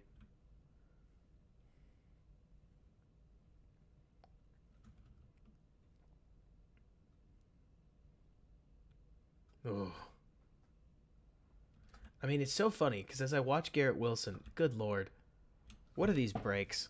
Look at Wilson, just like pop pop. That is a very good receiver.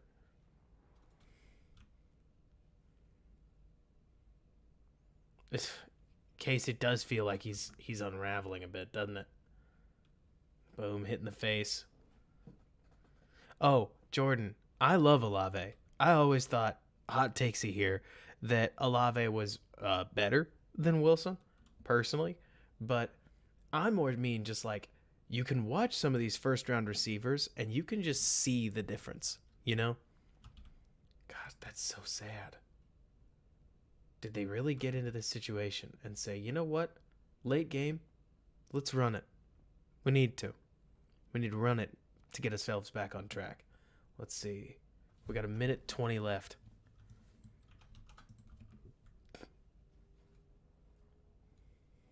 Can't believe we've almost watched this whole game. Yeah, I know it's 3-3, Ben. Well, no, is it not 10-3 at this point? It has to be, right? No. No. No way.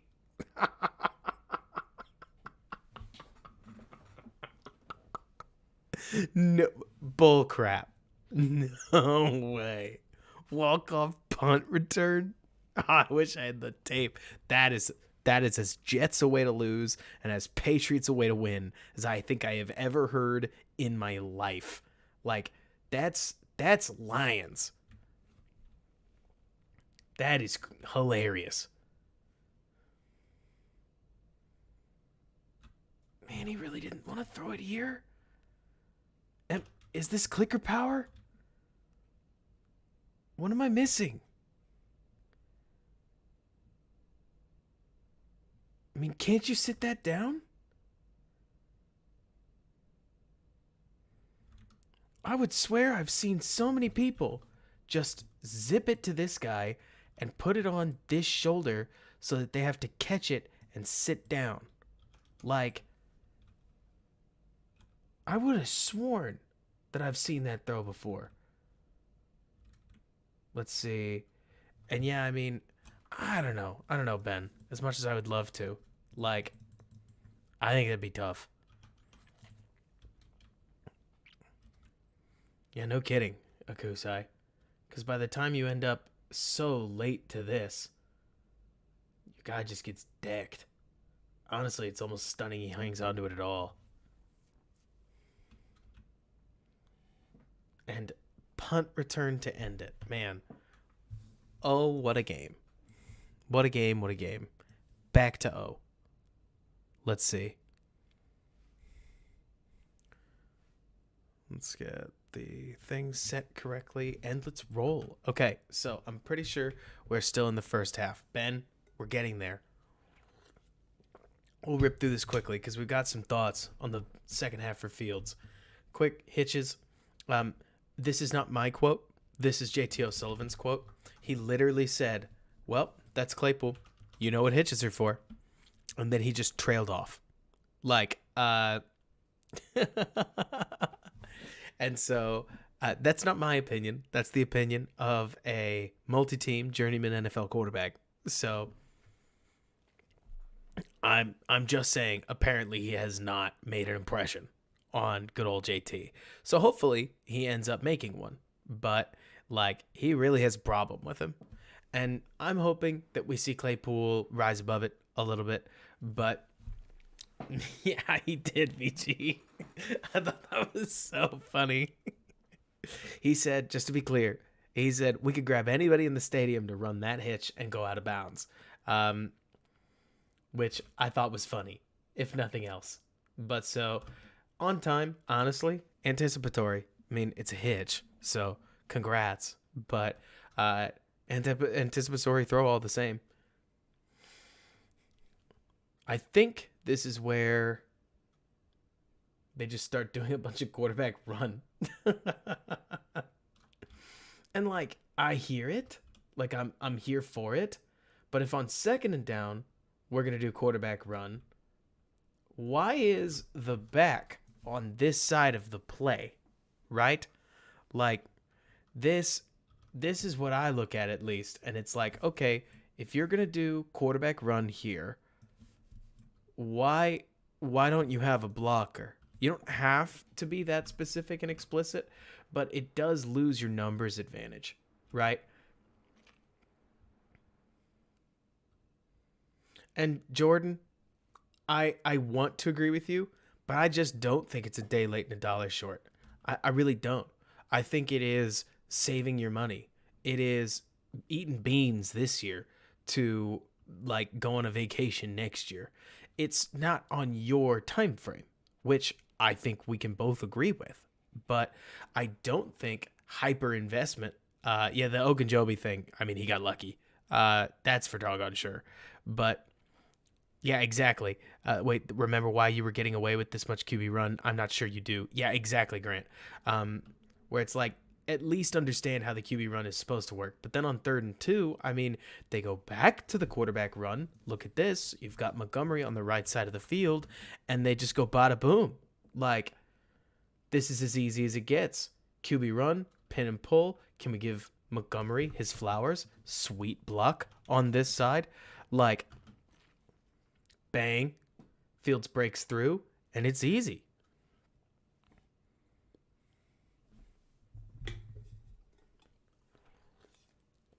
Honestly, Jordan, the fact that we got this, the fact that we got as far as we did with the offensive line that we have is pretty surprising. You get Mooney running the pin on pin and pull right here. Mooney kind of gets smacked, but he does enough. I mean, that's what's so funny about pin and pull. You just need to get a piece of the guy. You don't need to get all of them, right? And the Bears don't, but they're able to see the whole, hey, check out Reef's double block here. Shucks him, also gets a piece of the second guy, and sets up an even bigger run. Would have had the yards, but now they don't even really take a hit. Gotta love it. And so then, that's 2 back-to-back quarterback runs, which, question marks. Then they're going to sweep it to Ebner, who runs into his own guy. Oops. Do you really need much analysis? And then Mustafa is just trying not to hold, I would assume. Ebner goes for the big sweep back, but he's not Tariq Cohen, and it's not Baylor anymore. So he just gets dragged down for a loss. Ebner ended up with a net 8 yards, and he started out for like he started out with like 15 yards. So he just kept losing yards from there.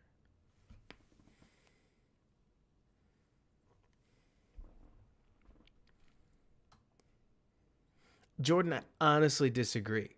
I think they prioritized defense because they knew defense would be stable. They asked Fields to tough it out, sure, but I think that they were asking Fields to prove it with next to nothing from a process perspective, and that he did. I mean, it's heartless, don't get me wrong, and it's not setting your guy up for success, but it is asking somebody to prove it to then set them up for success later. But that's just my opinion. Case, I honestly wouldn't be surprised if they expected to. I now that you mention it, they probably did expect to re-sign Roquan, and they just didn't get there. I think that makes the most sense. I also think that they were in the market in the hunt for Amari Cooper, but thought he was going to get cut. I mean, I think that there are some of these things that they wanted guys at certain prices, and those guys weren't available at those prices. Here's another example of zone read, and when people talk about D&Ps defending it, this is a really good example of doing it right, where also credit to the guys on the outside, they play really well. Like, both the fact that they've got a quarters stack looking right here is really sweet for defending zone read, because if Fields comes at you, he's going to want the edge. If he's going to come at you and want the edge, you're suddenly 1, 2, 3 on 1, 2. You just don't have the blockers that you're accustomed to. And so when Cole Kmet comes back to stop him, that puts Fields 1-on-1 with him, and normally Fields is 1-on-none with these guys. So 24 is able to fence him in and force a hit. And now granted, should Fields get a flag for the fact that 32 kind of knees him in the face? You tell me. Probably not. It would have been kind of a soft flag. But when people complain, that's, I know, one of the things that they're complaining about. But to me, this is unnecessary quarterback run. Like, when you get to this point, I would almost prefer Fields just slide, because that hit is not necessary.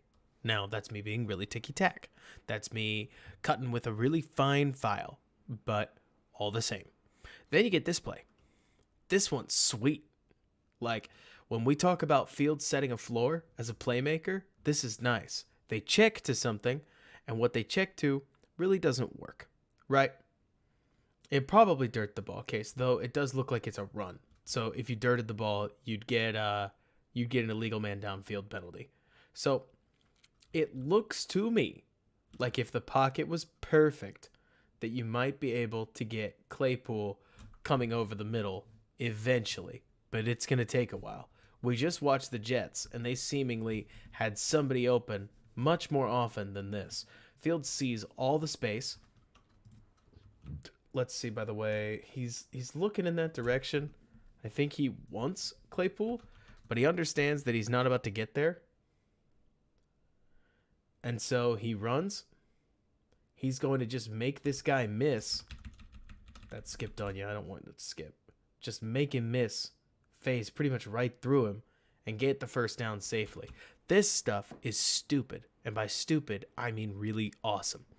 It is wild watching Fields be this athletic. I mean, should be dead to rights. He's got a guy draped on his back with another guy coming up. Like, he should be ushered this way straight into the defender. So the fact that he just hard dips, like dip, and beats him is bananas. crazy. Fields steals first downs like this all the time. That's a skill I fully expect him to keep. And it's something that I think goes under discussed. Because if you can get him concepts that he's more comfortable with, I can only imagine what he would do. But it's wild watching 3rd and 9 get converted in that case. He really does, Ace. I mean, and Ben, I'm with you. Imagine if he had a good pocket. Here, I think it's a hold. Fields does a solid job getting to the check down on mesh. It takes him a little while, but he does get it there. He reads it. He doesn't like it. He gets the ball out. Not a sack. It's a hold, but it's not a sack. Exactly, new poster.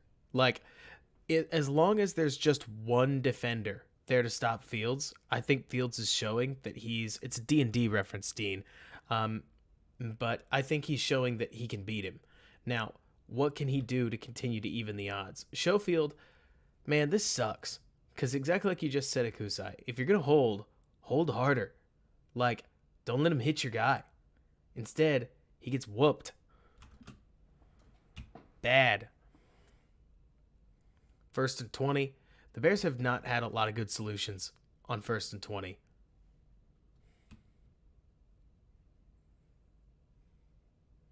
Run up the middle. Blah. Schofield kind of dunks his guy. Just a little bit. I guess it's Grady Jarrett. And he more dunks Schofield. And Schofield counter dunks him.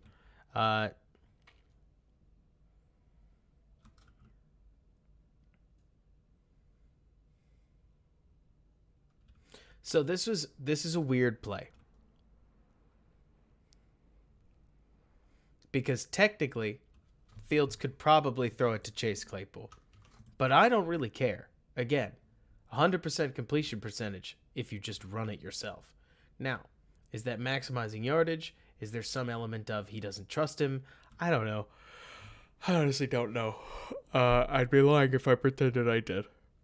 But Fields legs it out. And it's not like I'm going to hate the decision. Because he sees that flash of color right there. And decides, you know what? I got to get out of there.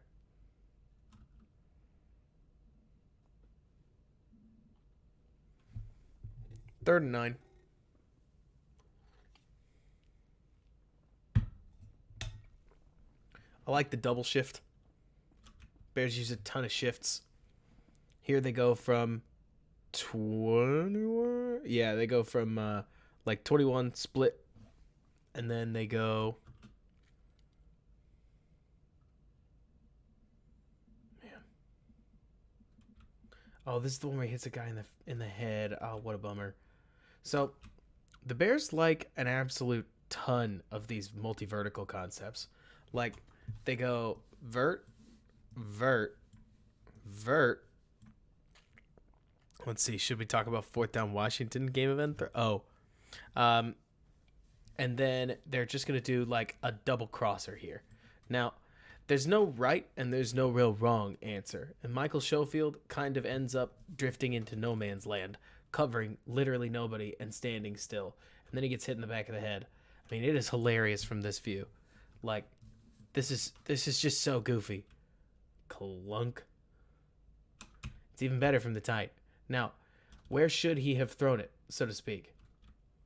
It's funny because I think Fields is looking at. I think he wants Claypool, but the DB sits on it, so he doesn't like it. And then he immediately finds Ebner, tees up Ebner.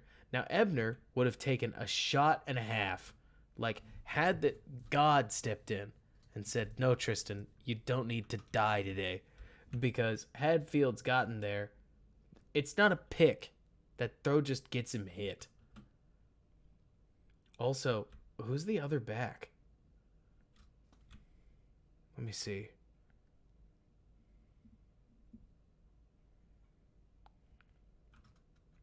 Man. You guys want to complain? Darrington Evans and Tristan Ebner with the running backs on this play.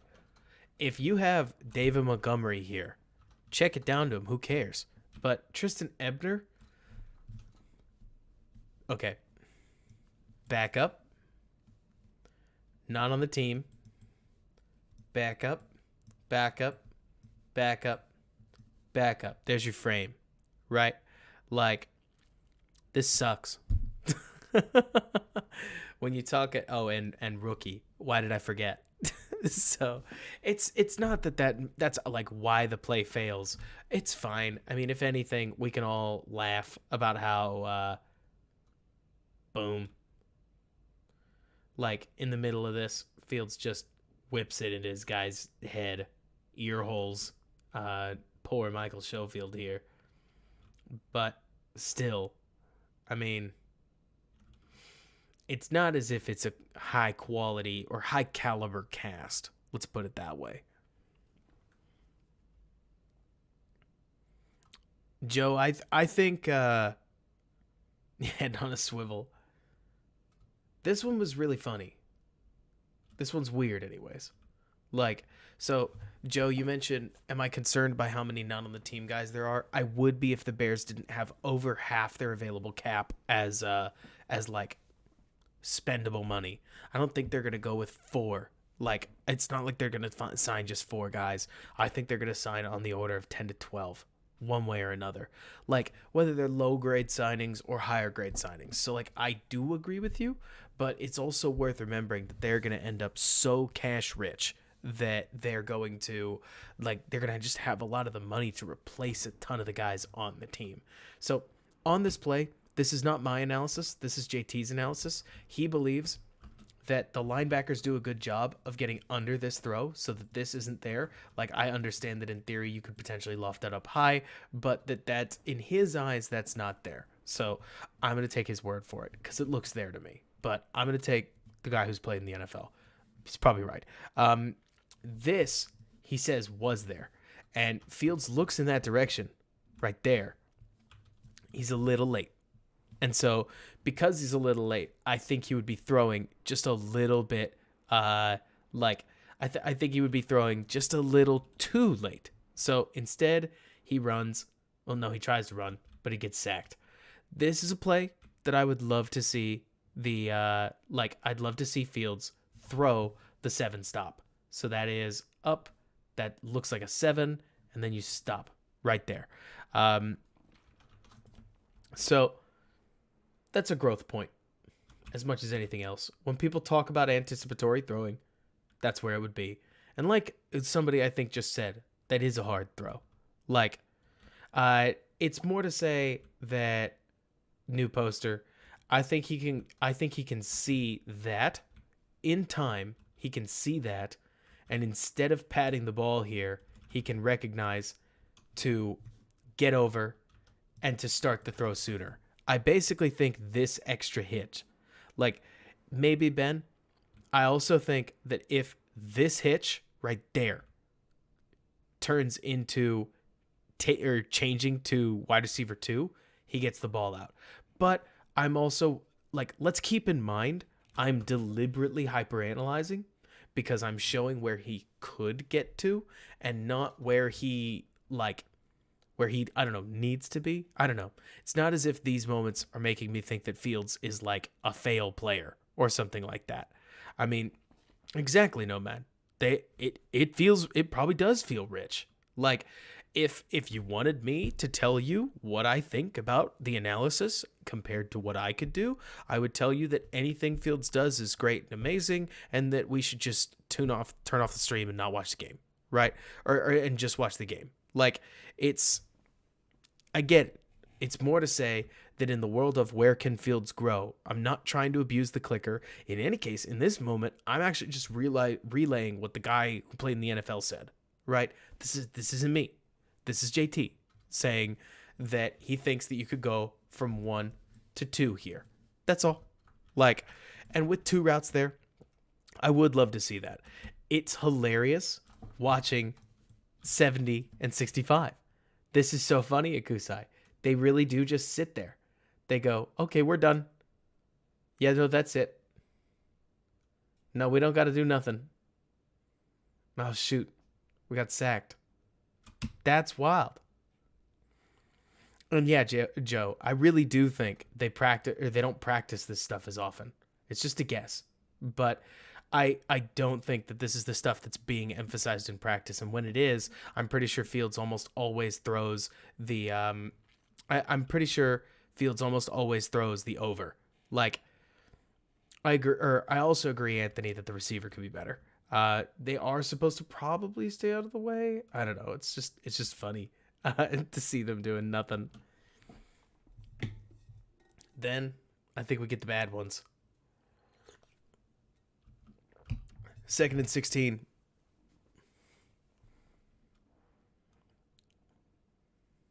No, the bad ones are later. The screen sacks. Ugh. Just for case, we're gonna get the wide on that sack again.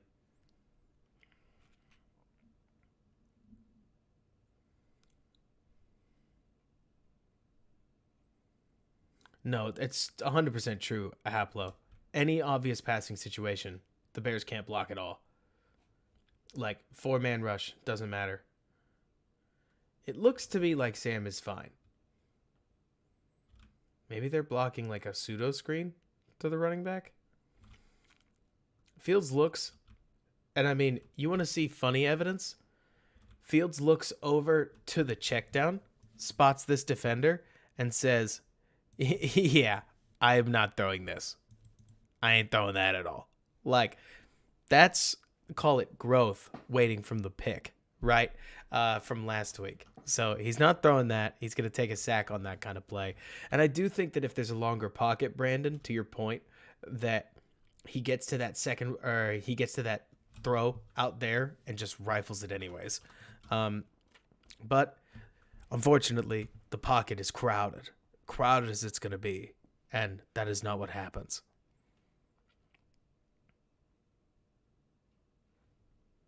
Like the stream, by the way, if you're enjoying it. Here's the old Darnell Mooney end around.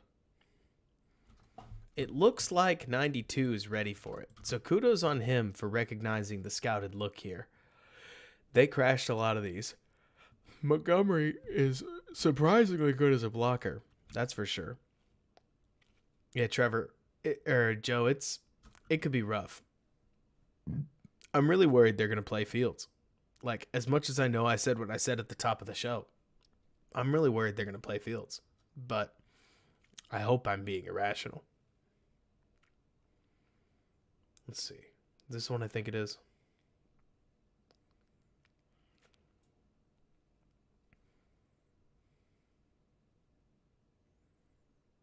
Ugh.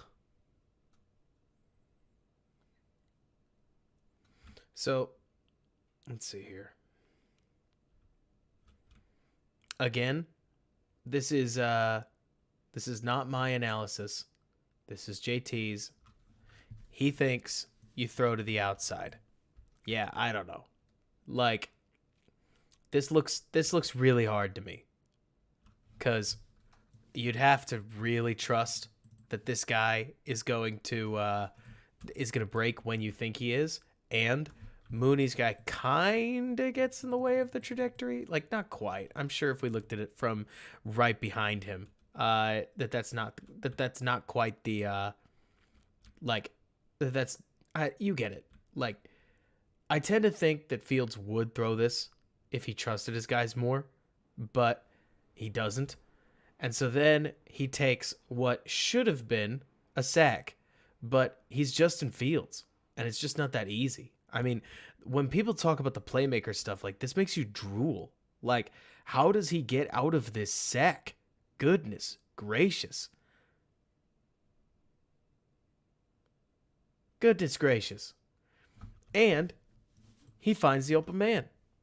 And the Atlanta defender gets up and makes a really nice play.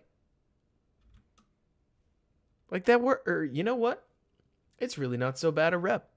But we can see within this that there's room to grow. Because like you're saying, it was Ace. Like you're saying, Ace, I mean, So it's that pump where he should theoretically throw it. Hey, let's point something out. Look at how often do we see Fields pump when he should throw it, right? This is easier to work out because he's got a natural sense of timing for when it should be. Just throw it there. You were right. You were right the first time. Like, if anything, that kind of stuff actually makes me bizarrely optimistic.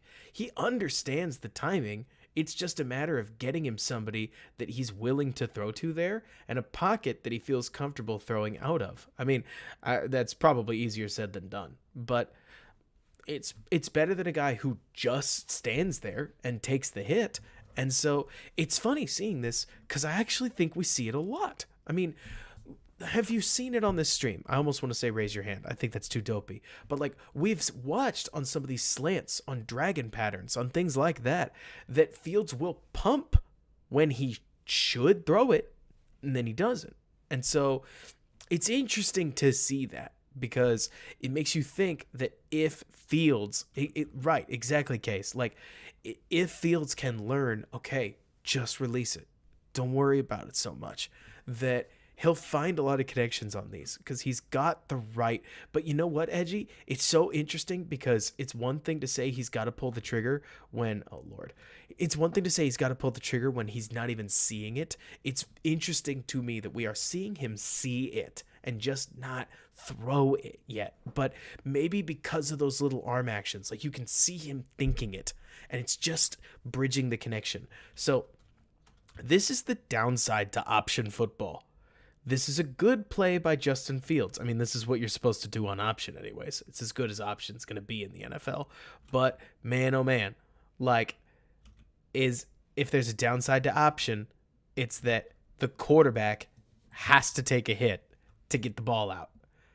And he eats a spear for pretty much no reason. Like, not all... I don't think option football is a bad thing at Kusai. I think that speed option football may not be the answer. It's fun seeing it a couple times. I know I praised it. It's fun seeing it because it's out of the box. But there are other out-of-the-box things we can do that aren't that. But I'm not really criticizing the result so much as the contextual result of Fields eating a hit. Yeah, Georgia Tech fans go crazy. Hand off up the middle. No problem.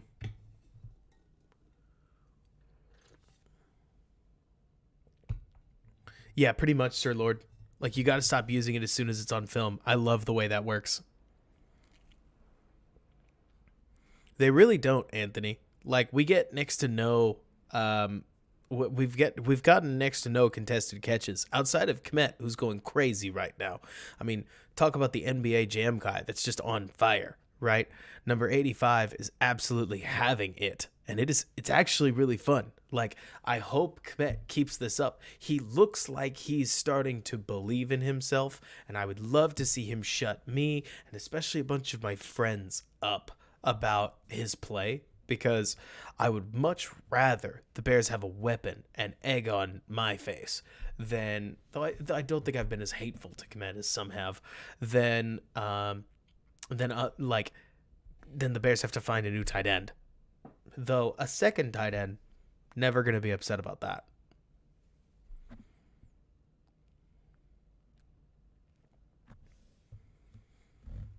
It does kind of feel like that, in case.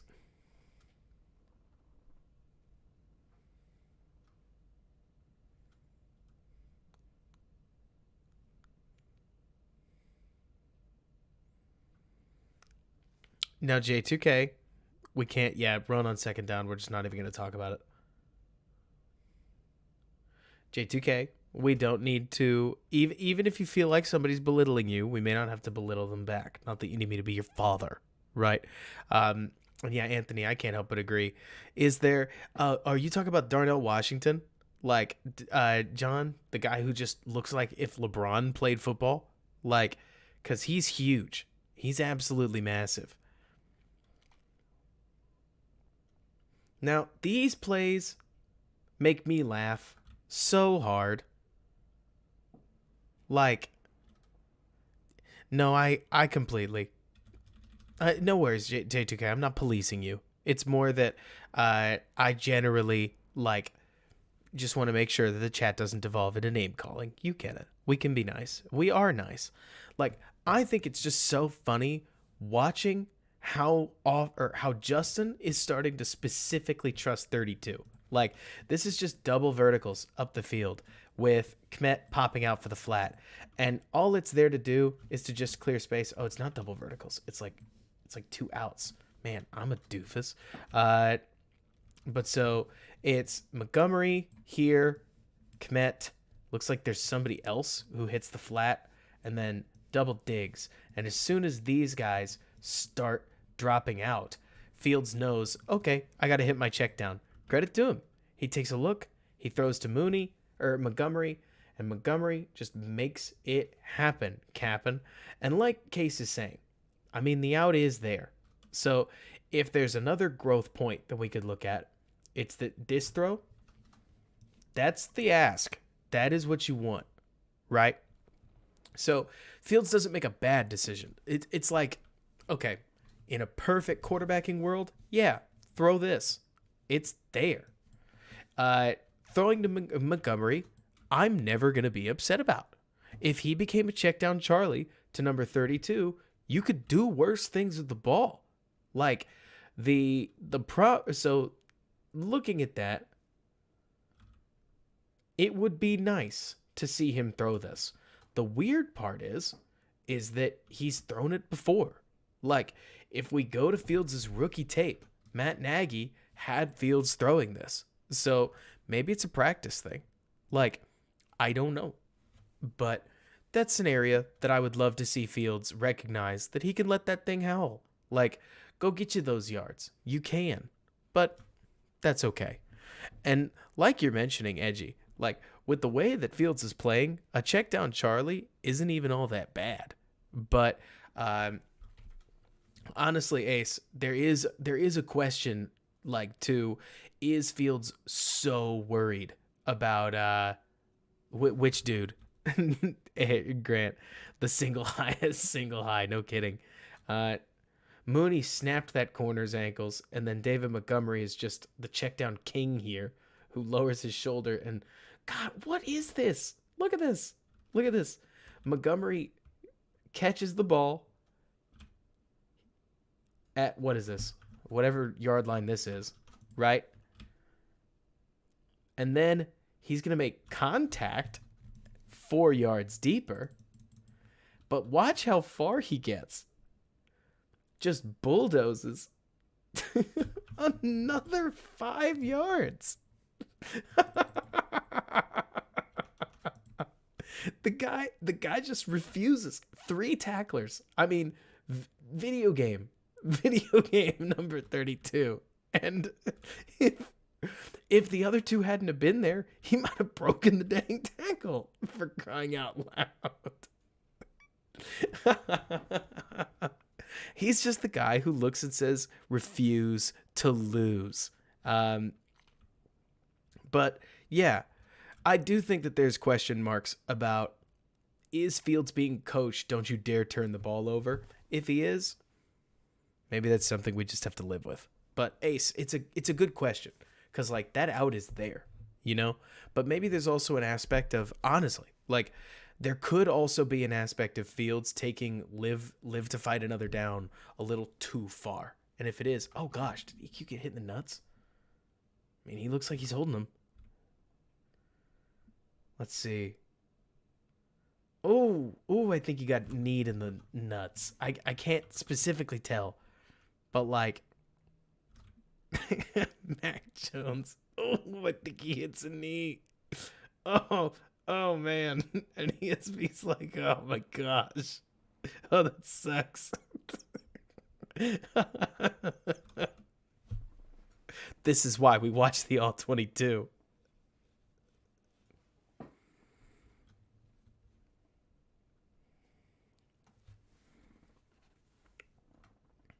Let's see.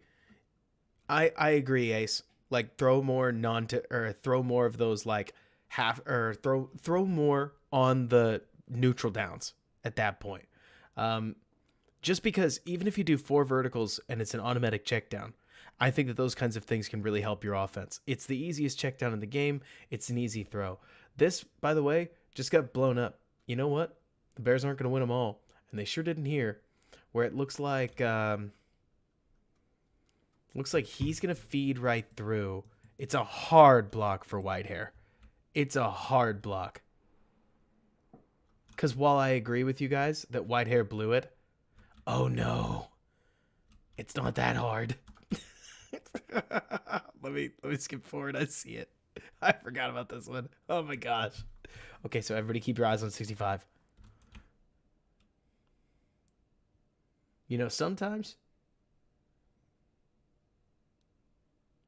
you're just late getting out of bed.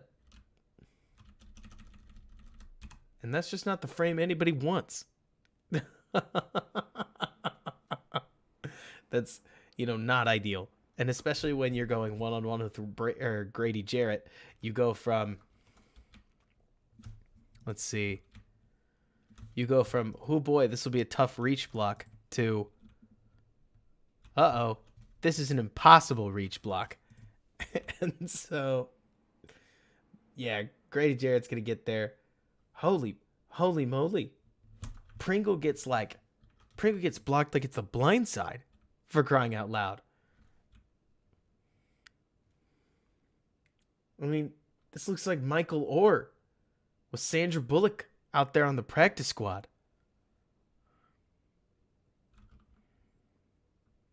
The nut shot to EQ set the tone. Yeah, but I mean, come on, guys. Are we really asking that much from Michael Schofield? Let's see. Schofield gets out there. Schofield looks like he's like 37. Like, watching Michael Schofield just makes me feel bad. So you're right, Ace. They just keep trying to switch him up. Because you can't put EQ out there all the time. At least that's, I think, they're thinking. But so 2nd and 13, Bears ate a ton of early down loss plays. Also, okay, I have an honest question for the chat. Oh gosh, was this one of those screen sacks? Yes. It's a screen.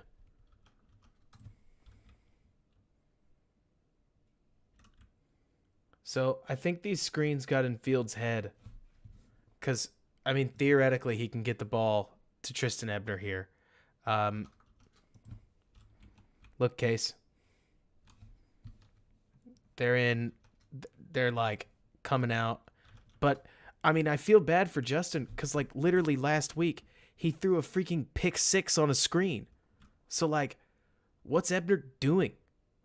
Like, Ebner really is going to put him in literally the same position that he was in? This just feels like a horrible call. And, like, don't get me wrong. I agree with any quarterback analyst. Any quarterback analyst will tell you that any quarterback has to get the ball out on a screen. But also, this play looks awful. I mean, Ebner in particular looks like, I mean, where on earth is he supposed to go? I would think he's supposed to be out here, but like, there's supposed to be a throwing lane. Like, I don't know. There's tons of this stuff where honestly, y'all, like, I can tell you with a straight face that if you want to put it on Fields, it doesn't hurt my heart. But at the same time, like,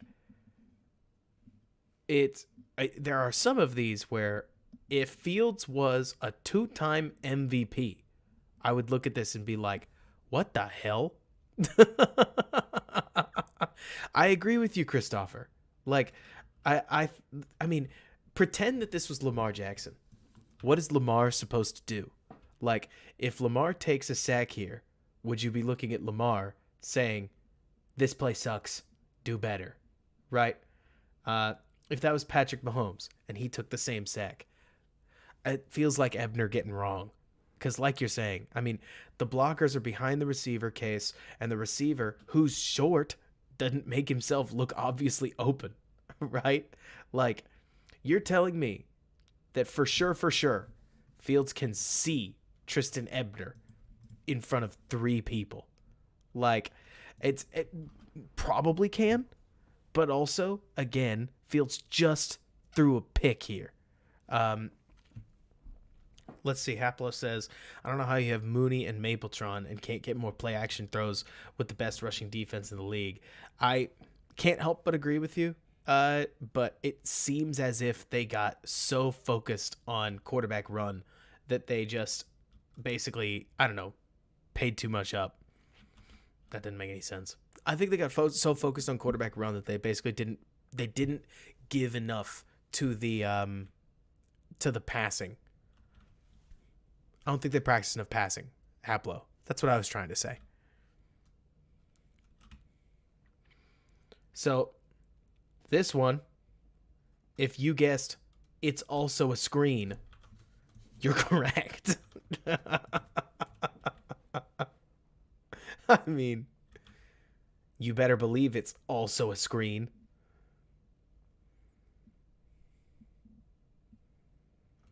Yikes.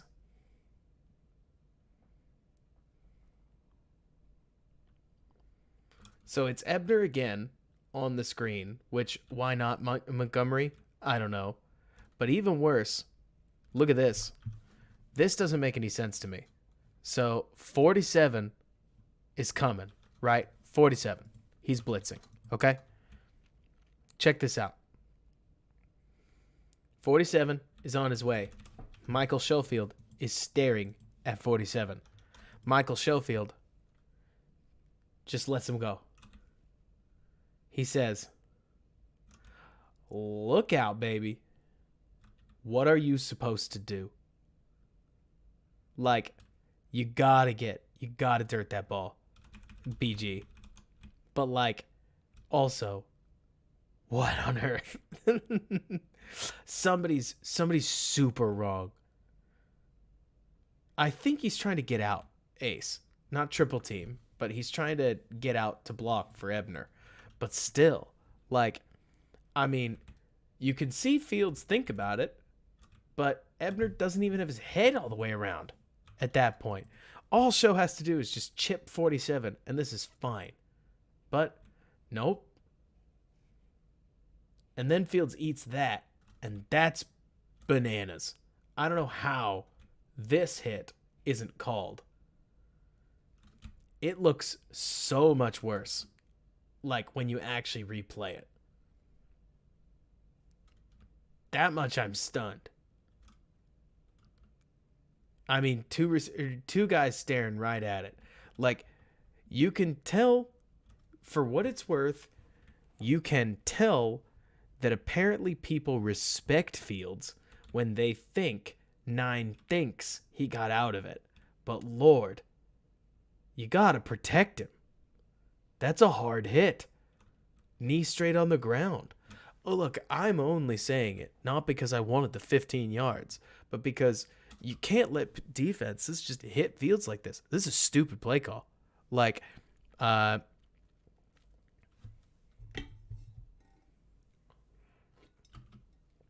it's a really poor play call, I think. Well, okay, so to be clear, it's not a poor play call. It's an extremely poorly executed play. Fair enough. The screens aren't bad. I like screens. You just have to run them well. And the Bears started running them decently there for a little bit, but I don't really understand having the rookie running all these screens. And certainly, I would say Ebner was a net disaster. But yeah, I agree with that, Sir Lord. I think that the line needs to go back to that. But yeah, it's a weird game.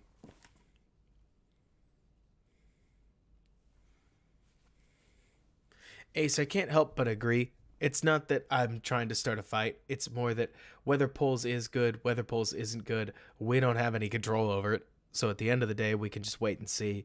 I think that there's a lot to like about what Poles did. I really do. I think that they stacked resources, like not quite Sashi Brown, but I think that the Bears stacked resources like crazy. I really liked the Roquan trade. I really liked the Claypool trade. I mean, I still have hopes for Claypool. They don't have to be perfect, right? But or they being Claypool, like he does not have to be a superstar number one receiver to still be a value add if he can figure it out. Plus, it wouldn't surprise me if he has an attitude change later. This throw is sweet. I wanted to just show it again. It's like a 5-yard curl, and I get that, but it's also on the like it's all the way on the other hash.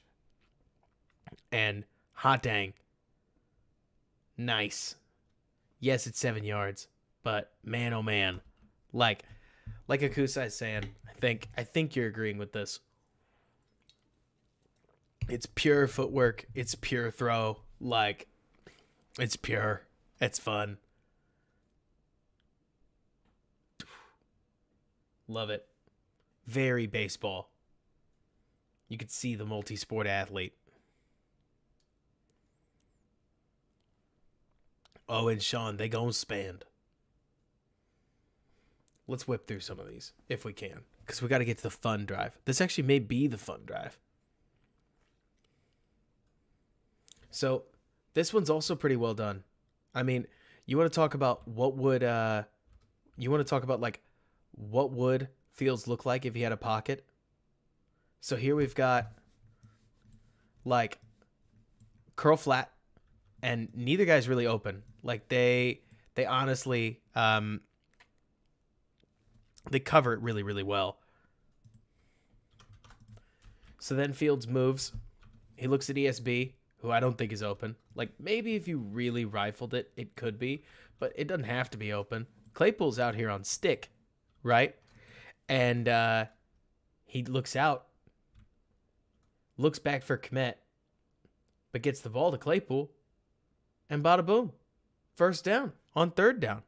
Like, do I believe Dilfer when he says he could learn the Bears offense in 24 hours, referencing Claypool, and he needs time? Well, I'll tell you, Anthony, that put it this way, okay? It's not that the whole offense could be learned in 24 hours. It's that the stuff that they're asking Claypool to do is not that hard. Going out there and running stick is not difficult. Going out there and running an out route is not that difficult. That's what I think he's referring to. That Claypool does not seem to be bringing his A game at the very least. And if he is, his head, I'm not about to tell you that his head's not all in it. But we'll see. Like I'm not that worried, Brandon. I think that Claypool looks somewhere between scared to make a mistake and not 100% sure how to fit in. Like Case says, I do think that Fields is a little late on this, but truly better late than never. Let's see. It's got to be the Monty deep ball, obviously. And let's see. The other big time throw is probably the touchdown throw, BG. 15-plus yard throw to, it could be that. It could be the first down to ESB. But so, all the same, my main thought is when I see Fields do this, like, honestly, I would tell you that to me, while these reads may be a little slow now, I also think, Sean, that him doing them is I think that the fact that he's showing us that he can go through that read means that in a year he makes that read even faster. That's what I ultimately think is that it's good to see Fields making these progression reads, because the stuff that is there, the stuff that isn't there, in a year he gets that much more confident and adapts that much more to the speed of the game. I think that's important because he's establishing his legs here in his second year, but I think that I ultimately think that, gosh, sleeplessness is getting to me, guys. I think that Fields is showing us the foundation, but wait, has he, Jim?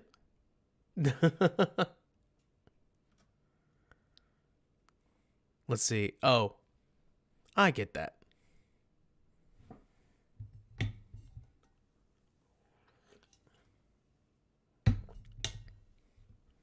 Overall, I'm really not too worried about Poles. I understand the worrying. Yeah, I wish they'd pitch it to Velus again too, Ben. Maybe they don't think he's earned it. Here they go back to the quarterback run. It's not a bad call. Like, I completely understand it, especially since ESB doesn't get enough of 9. Like, you could tell that they want to go this way, but boy, oh boy. Like, take a look at this. Watching Fields just accelerate up is still bananas. That's not much of a hit. I agree, Jordan. Otherwise, we'd be bored agreeing. I like that.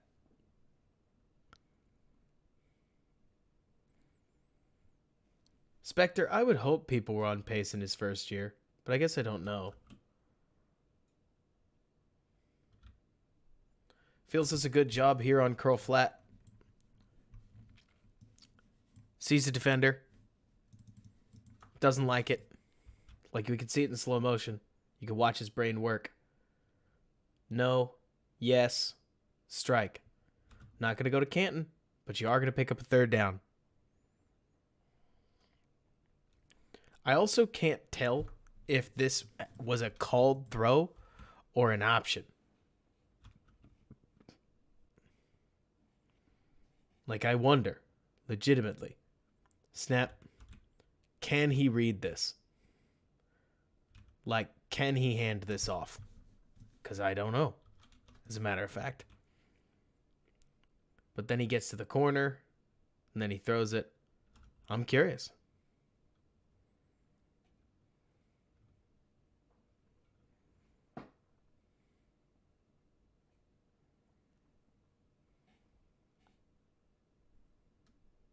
Play action. Okay, so here's the sweet Montgomery throw. And oh, is it sweet or what? Hey, Rob. Or hey, Reinhardt. I'm Rob. Whew. That one hurts. That one hurts my heart. I cannot believe that I said that. But anyways, here's a replay of the sweet throw before we talk about the other thing. I mean, come on. Come on. Boom. Absolutely outrageous. And Montgomery does such a good job. Now, let's talk about this. JT, so that I don't have to take responsibility for it, sees double posts. Oh boy.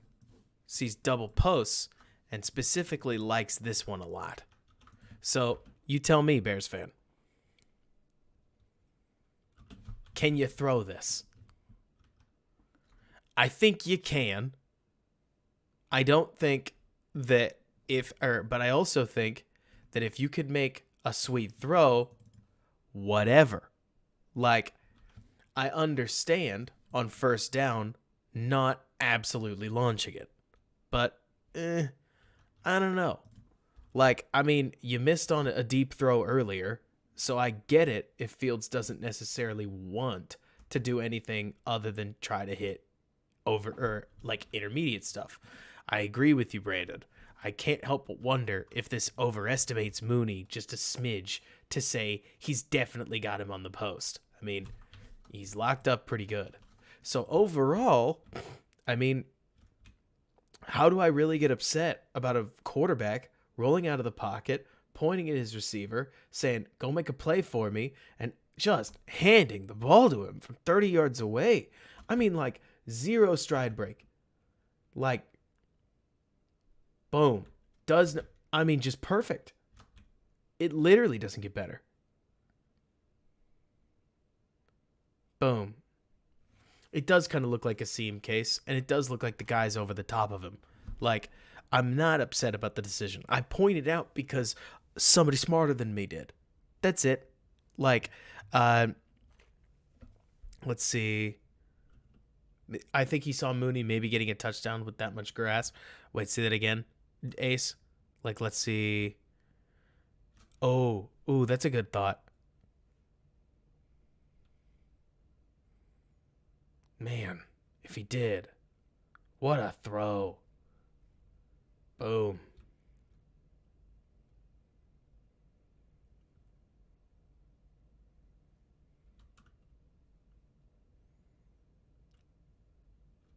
Case, your call. Do we need to moderate a little bit? But what a shot.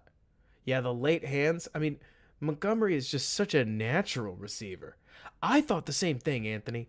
I was shocked this isn't a roughing call. Because he's put on the ground.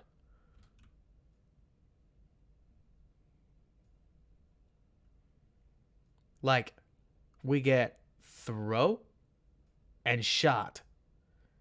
I'm kind of surprised they don't get a roughing call. But maybe somehow, maybe somewhere somebody was thinking, yeah, I don't know. Yeah, exactly, Spectre. Hands to the sky. It looked to me like 2 to 3 steps, that's for sure. But all the same, sweet play. Then we go, run up the middle. We draw a hold. Thank you, Byron Pringle.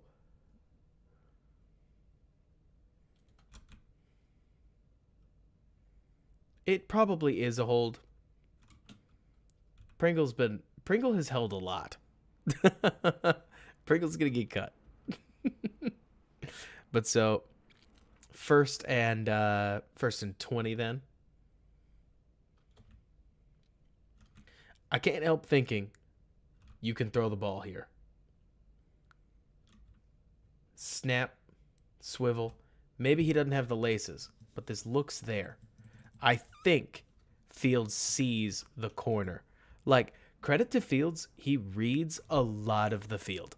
Like, almost an obnoxious amount. Because there are a lot of quarterbacks that just don't even read half this stuff. They just throw it on time and live with it, right? But Fields actually checks the corner, sees the corner biting down, and doesn't want to deal with it.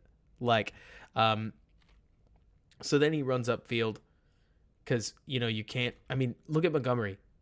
Montgomery has no idea that anybody's actually coming up the blocks because, people don't normally do this.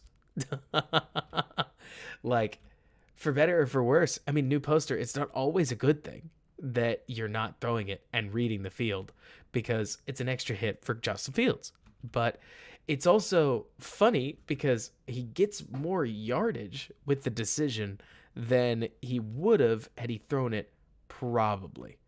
But a lot of times your quarterback's coach would just say, just throw the dang thing. Just throw the dang thing. But like, I can't help but agree that with Reinhardt that it's trying to do a little bit too much personally, but at the same time, like, it's so J2K, it's an RPO and then he doesn't throw the RPO. Like, it's perfectly fine that, no, I agree with you, Anthony. Like, the irony here is that I think everybody's right, to be clear, right? It's like it's that the quarterback's coach would say, if you're going to pull it, you got to throw it. You're right in that he gets more yards with his decision than he does otherwise. The hit that he takes is incredibly minimal. I mean, he basically bumps into his own guy and sits down. But it's just funny. I guess funny as much as anything else because it is an aborted play. J2K. Like, he looks at it, he says, nope, and then just bails on it.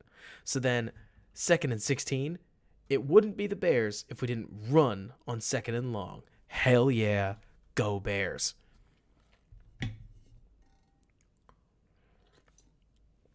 Reinhardt, what did Flus say? Man, you guys are really good at catching up on pressers. Jonah would freak out. Oh my goodness. Look at Grady Jarrett. Look at Grady Jarrett. Shucking his guy and making a tackle anyways. Thank you, Sam. My word. Mustapher and Whitehair, just not enough. Grady Jarrett, a superhero. What a guy. I want one of those. Braxton was a little chippy.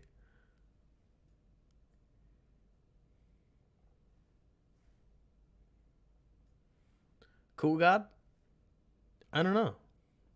Wait, so I want somebody to jump in and tell me, Reinhardt, what Flus was saying in that presser. Now I'm just curious. Okay, so then this is the play. This is the sweet one. Cool God, we've gone over defense. The defense is good in pieces. Let's see.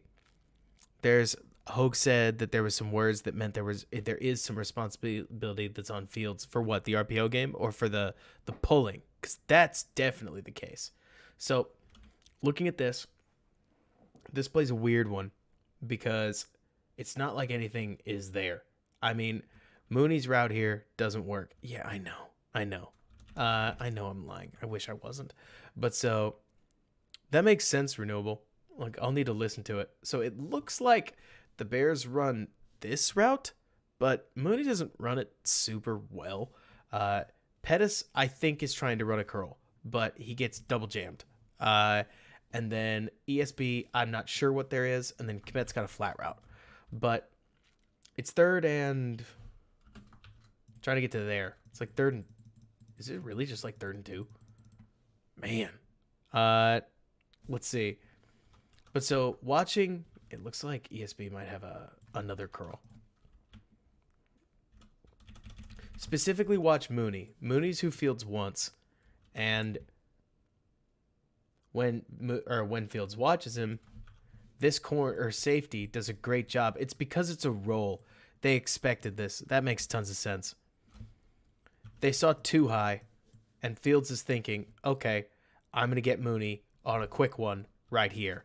But so as soon as Fields sees the roll, he knows Mooney's not going to be open. So then he looks for Pettis.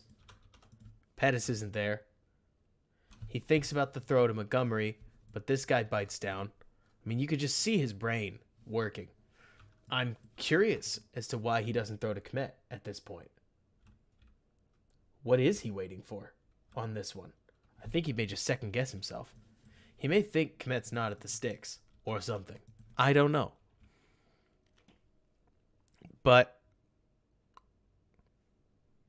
then he works it, thinks more, because he looks at this, it looks like. Doesn't like it. Talks to EQ. It's so funny. I actually wonder if he's coming over negotiating with Kmet for it to be open. And then breaks a tackle, tosses it to EQ, and truly an absolute ton of ado over nothing. Oh, I see what it is. Kmet's not at the first down marker at all. I got the markers wrong. The marker's way over there. So Kmet takes a look at this, or Fields takes a look at this and thinks, nah, he ain't getting there. Yeah, exactly, Ace. He's at the line of scrimmage. So I had that wrong. That's on me. So Fields says, that ain't going to get it for us. Rolls out. He really does look like he thinks about the throw to Pettis, but then recognizes, oh, shoot, I've got a whole lane over there. Like, it looks as if Fields takes a look at this, takes a look at the defenders crashing down, and just instinctively says, hang on, what if I just ran for this? JK, what if I just threw for this? Boom. Suddenly, quarterbacking is easy. Yeah, I think he would have run out of end zone real estate. And he isn't mossing anybody. All right, so Case wanted this at full speed. Here we go. Snap. Looks up. Mooney's not there. Get to Kmet. Don't like it. Go back. Pettis. Keeping it alive. Nah, never mind. All right, get back. Break a tackle. EQ. And that's how it's done. And that is how it's done.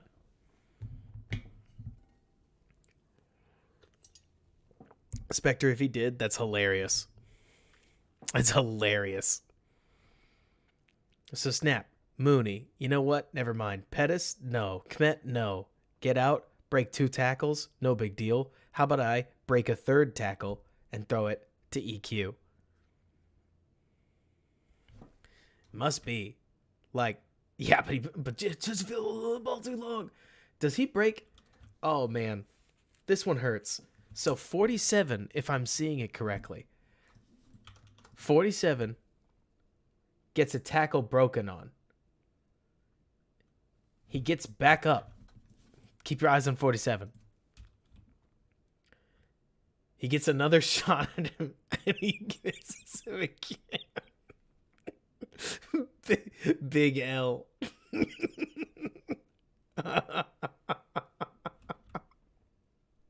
Oh, it's gotta suck so bad. I love Reef just being like, get out of here. It's the same guy. I just can only imagine where he's like, oh man, he's gone. No, he's not. I'm gonna. And then you find out that the guy just lofted it to EQ St. Brown. Oh man, that rules. So then, Case, I don't know if you know this. We've got 1st and 7. This is JT O'Sullivan went bananas over this, and so did I, because he has trained me well, I guess. But so the Bears start out 1st down. They're gonna hand the ball to Ebner. We can decide whether that's a good idea later. But it's just basic. Looks like duo. My word, Grady Jarrett is making Cody Whitehair look like he's never played football before. Like, I mean, oh, that's not Jarrett. It's 1st and goal, Case. But like 98. Oh, goodness gracious. Oh, goodness gracious. So Ebner sees Whitehair go down and says, I'm not going that way, and gains 0 yards. So then they're like, all right, let's put the big dog in.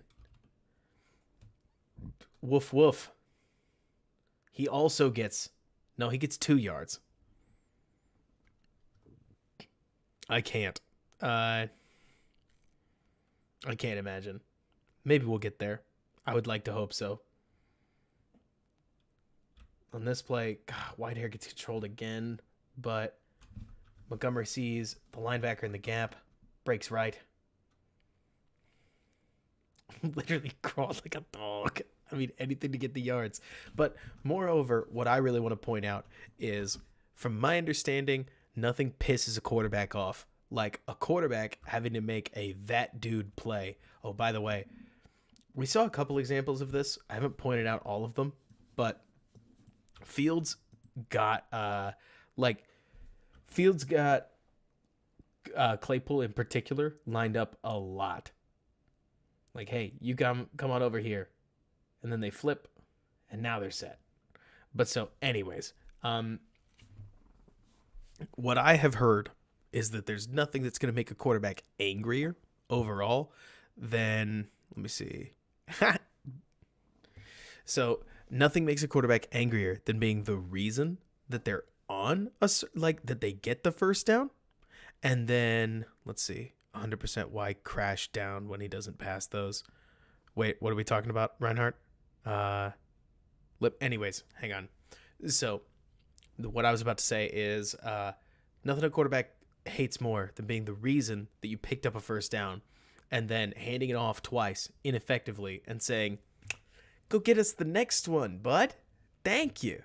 So it's 3rd and 5, and Fields doesn't get another pass attempt. Exactly, Case. Gets the 1st down and then just gets handed a 3rd down, and they say, suck it up. And so within this, Fields is going to make another play. Hey, let's credit the Falcons. The Falcons edge rushers, if you watch them, do you think these guys are trying to win? Because I don't. Like, they're playing contain, and it's beautiful. Honestly, all of them are. Like, this whole Falcons line is just trying to not let Justin Fields beat him. Like, look at 92. Perfect example of that. And then, who's this? Who gets sat on? 57. Looks like he leans a little bit too far. No, he gets snatched. Kudos to you, Braxton. Like, Braxton feels him leaning a little too much and just says, all right, sit down, punk. And Fields feels it, which we got to love. snipes it too high. Not good. But flag on the play. So Fields extends the pocket. Look, call this what you will. I would say that Fields extends the play, freaks the DBs out, and the DBs, therefore, hold the utter mess out of EQ right here. Like, it looks like when Fields starts rolling, I hadn't thought of it this way. It looks like they see Fields hop out and start rolling, and when EQ starts moving, they just hold on to him. So the throw's not good, don't get me wrong, but extending the play helps generate a penalty, helps put the Bears on 1st and goal at the 2. It does look like they hold Mooney too, and Mooney knows. But so the quarterback sits in the pocket again. I mean, when we talk about like your standard young quarterback potentially scaring you by being too much of a runner, I really love seeing this. Like, simple stuff.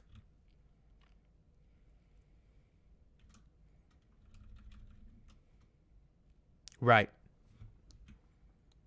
I agree, Reinhardt.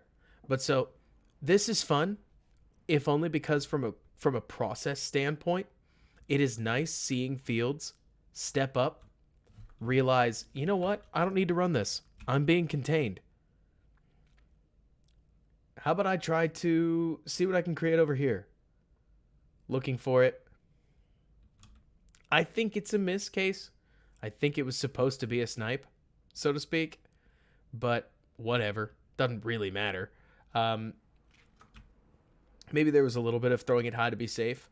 But then they hand it off to the big dog, and the big dog barks. I don't know if that works.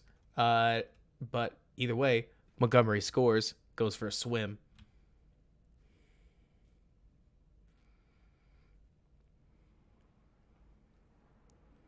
Then we get this. This is the big sad, right? I mean, I get it, renewable, but I can't help but think that killing Fields over a play where while the throw sailed, he generated a 1st down. I mean, guys miss that all the time. Like, they really do. That's not me trying to just cape for the guy. Those throws have like a 60% completion percentage, if lower. Like, especially when you're rolling hard to your left. I get it, but while I want to see him hit it, that's more of a want to instead of a need to. The need to is what he did. The want to is completing the play and going Rodgers mode. Jordan, I don't either. I'm kind of just waiting and seeing when it comes to that Claypool piece. That's I think the key, right? I want to circle back on that. There's a lot of this stuff with Fields that I think is we talk about the want to as if it's the need to. But I think that there's a very distinct difference between what we want Fields to be. We want him to look like, the next coming of quarterback Jesus. And the need, which is he's a year 2 quarterback. He's in his new offense. What does he need to look like to keep hope alive? I know, Reinhardt, we talked about all the time, right? About, like, especially earlier in the season. Is it enough, right? And so seeing the contextual pieces of this one are, I think, huge. And renewable, like, there are a lot of misses, but also there are, like, you've got the sweet throw to Montgomery. You've got a lot of sweet throws between the Dallas. I know I'm going back in time a little bit, but the Dallas game was absolutely loaded with throws that should have been caught and were dropped. The Washington game was loaded with throws that should have been caught and were dropped. Like, it's kind of going in and out. Like, on this game, I would tell you that I think Fields missed a lot more than he got. You're totally right, and I agree with you.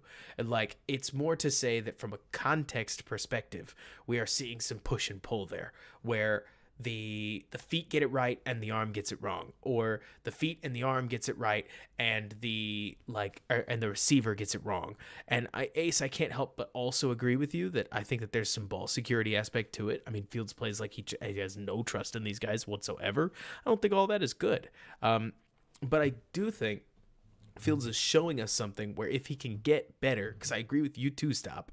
Like, Fields is the only reason the Bears have been scoring more than 20 per game. And I mean, Two Stop, I'd even pull it down and say 15 points. I mean, these Bears are not good. And that's okay. Like, the fact that they have a quarterback that is elevating the talent like that is really rad. But so they call quarterback run, first play. I don't really get this, if I can be honest with you guys. Like, I want to get this. But the Bears are so bad at drop back passing. Why on 1st and 10 from 147 are we calling a quarterback run? Right? Why can't we throw the ball? Why can't we throw the ball at all? Like, what have we done to our passing game to where we can't throw the ball at all? Because we run pin and pull. And look, I get it. To some extent, I'm mad about the result, right? Like, the Bears running game has been awesome. But like Ben says, the back's doing nothing for you on this side. So when you run pin and pull, you're hoping that you get him, and him. So I can see why they'd think they have numbers. But then Mooney comes in, takes him. Braxton's not going to quite get there. And as soon as Braxton doesn't get there, because Braxton's trying to take the tighter angle, just like we saw from last time. Like, he's trying to make sure he lopes right around so that he doesn't give up the same hit he gave up earlier in the game. But this time, credit to the defender takes him wide and beats him that way. And now Fields gets hit, goes down, boom, shoulder pops, one way or another. AC joint, separation, dislocation. I'm not a doctor. But it's not as simple as saying, like, his health bar depleted, obviously. But when you take 20 hits, eventually something's going to go wrong, right? And when you do these quarterback run games and you give up a free runner, you just never know. And so I'm hopeful that they limit things. I'm hopeful they're smarter. I think quarterback run is a great third down option. I think quarterback run is a great end zone option. I think quarterback run off of a mix-up can be a great zone read option. I think quarterback run, let's see, cool God, that's actually not a bad question. I think quarterback run can just be awfully, let's see. I don't think so. It looks pretty normal. Like, Edgy Bear, I like quarterback run. I really do. I just think that you can't use it as an every down play because the NFL hits just a little too hard. So then we've all seen this one. If you haven't, it's a botched draw. It looks like. I don't know whose fault it is, but it looks like David Montgomery and Justin Fields both kind of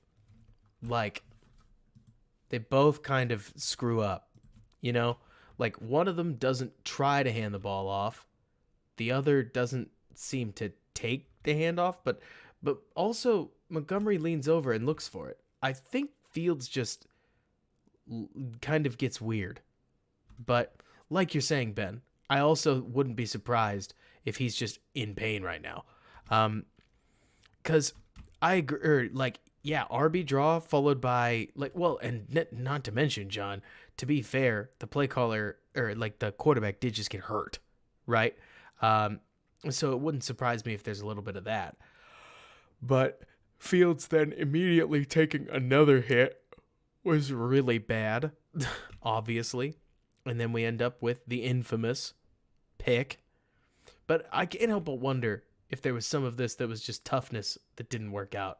So it's boom, boom, boom, like a levels with Montgomery here as a check down.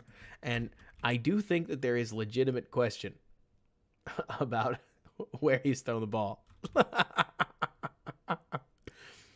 I know this is such a galaxy brainer. Such a galaxy brainer. And by the way, for the first time, we really see Fields throw it off his back foot. I have next to no doubt that that's largely because of the injury. But if we look at this ball, that is dirty to Mooney. Like, that thing is right in his path. if we look at Fields' head, he's looking at Mooney. Mooney. Snaps it over. Not looking at Montgomery, though. Like, it looks as if he's checking the space that he's throwing into. I think this is to Mooney. I have nothing to confirm it, but I think it's to Mooney. So I think it might actually be kind of a dime. I'm never going to blame Montgomery for going up for it. His guy goes up there and tries to make a freaking play for him. I got no problem with that. But it doesn't look like it's to him. I think now I'm curious also. I wonder what the play would have been.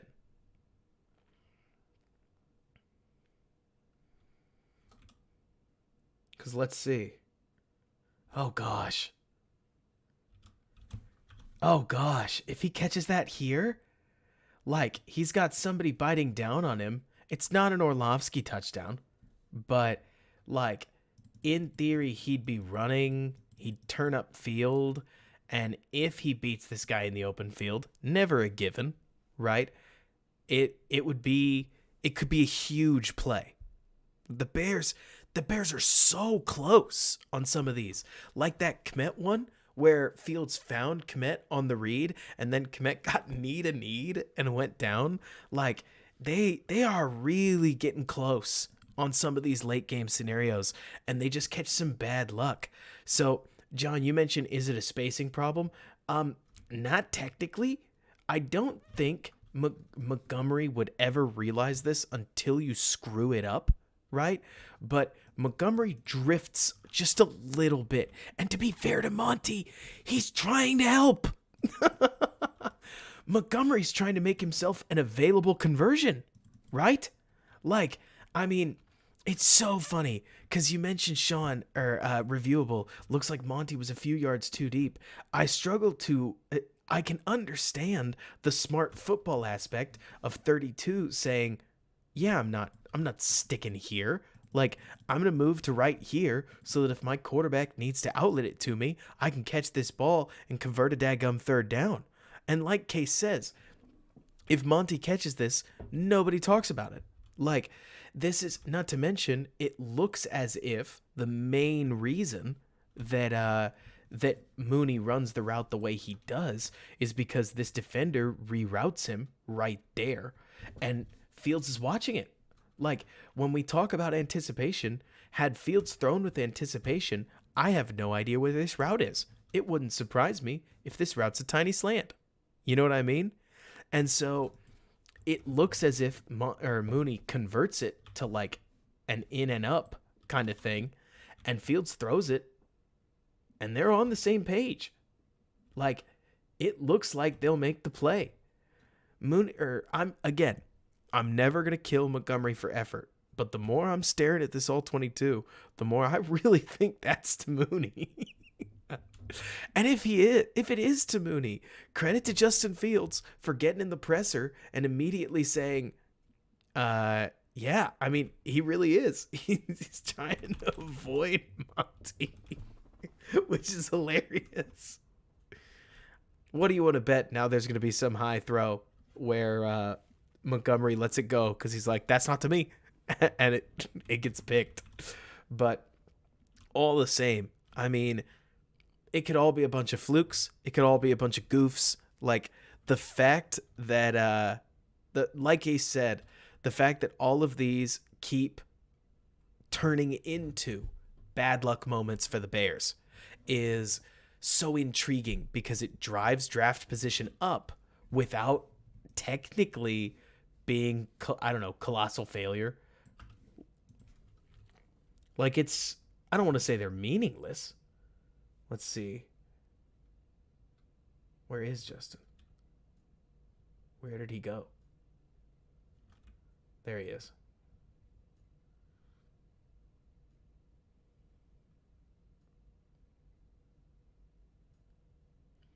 Case, that looks like a man saying, wow, this has happened to me a few too many times, and my My shoulder is hurting.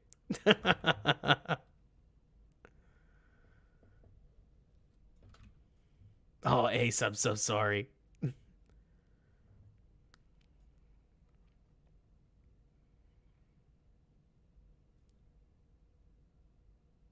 I agree with you, Edgy.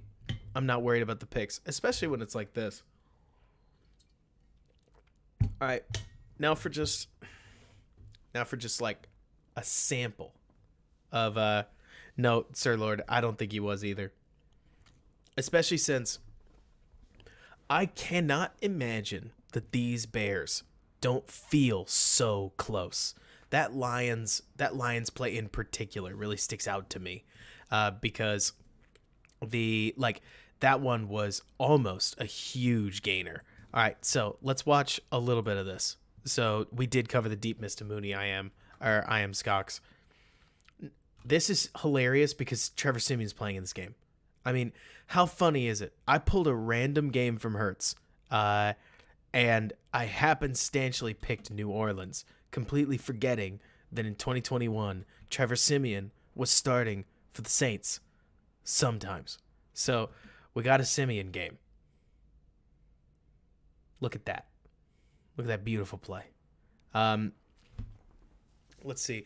Christopher, am I worried at all for JF with all these last-minute drives going so poorly every week? Not really. The offensive line is relatively bad, and it does feel like plays are there. Things just keep going wrong. I mean, like, to use an example, Christopher, am I mad at Fields because ISM couldn't hang on to the ball? Not really.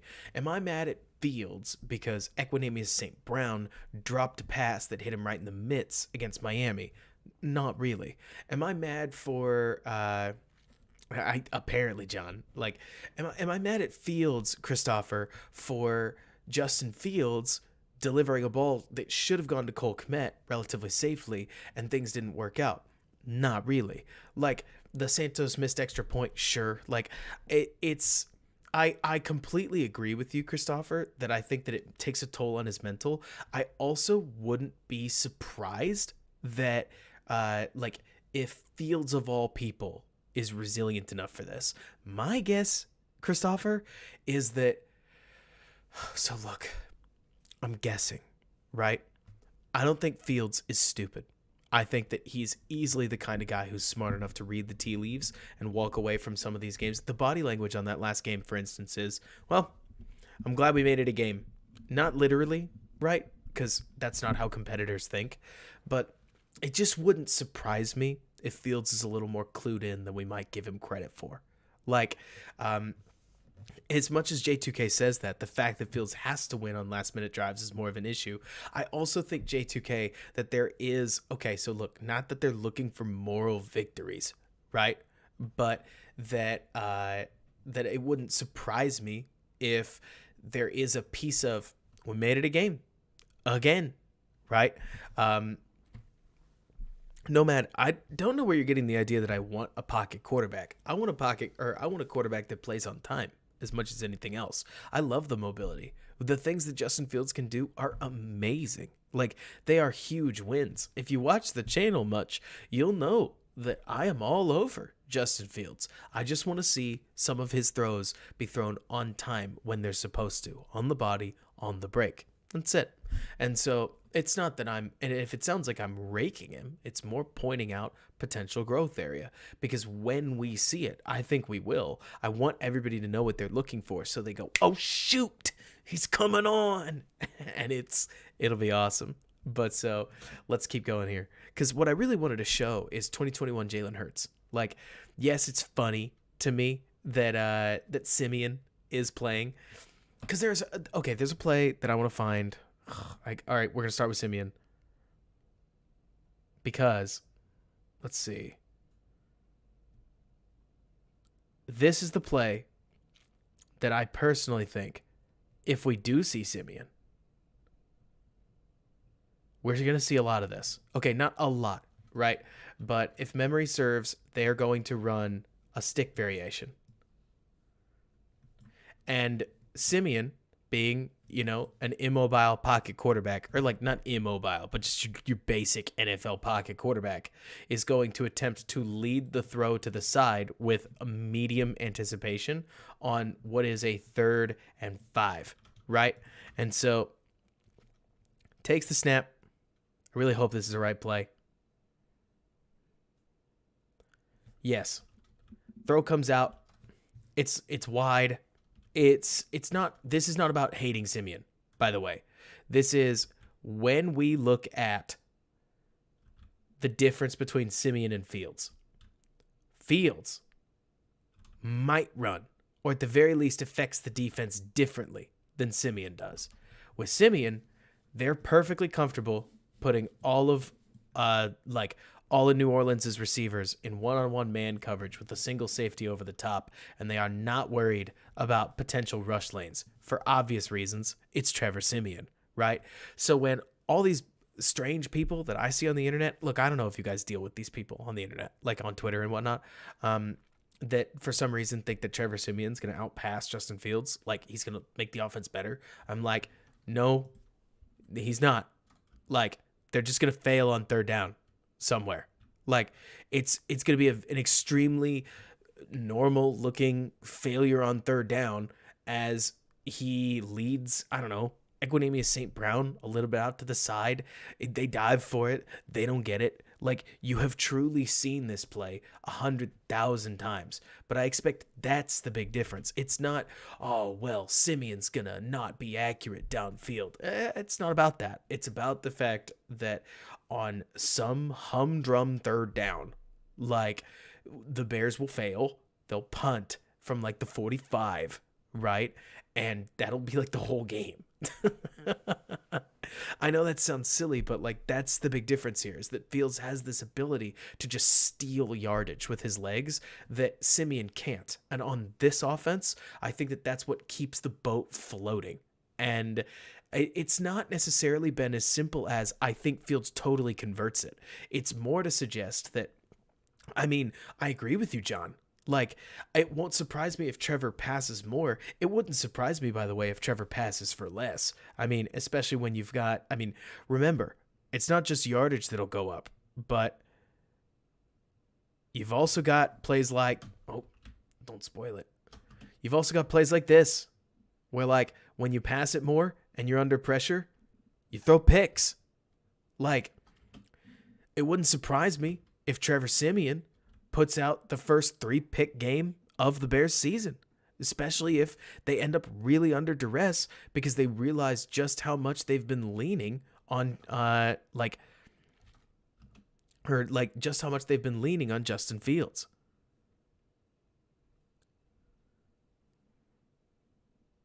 It'll be interesting. I mean, I guess, but no, man, I don't want Simeon like in any situation near that. It is a terrible pick, isn't it, Ben? Like, that's the backup.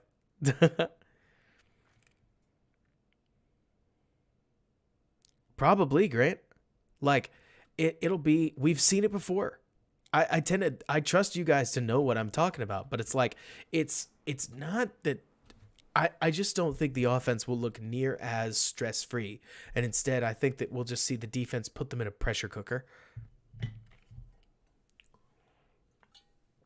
So let's look at some 2021 Hurts, because Hurts is the guy that I've seen compared to Fields the most. It was talked about that like Hurts has one of the longest like time to throws in football. At least he did at the time. And now it's come down quite a bit here in his 3rd year. So we don't have forever, but we've got some time. Let's take a look at it. Remember, the line is awesome. Devontae Smith, I think it is. I think that's him. Like, he rules. Dallas Goedert, he rules. Like, let's see. We start out with a snazzy little, I don't know if it's quite anticipation, honestly. I was looking at this earlier. Like, he waits to see the break. Hurts just has a really nice release. Not everything has to be a comparison, but man, oh man. Is it fun watching a good receiver be a good receiver? Check out Devontae Smith here.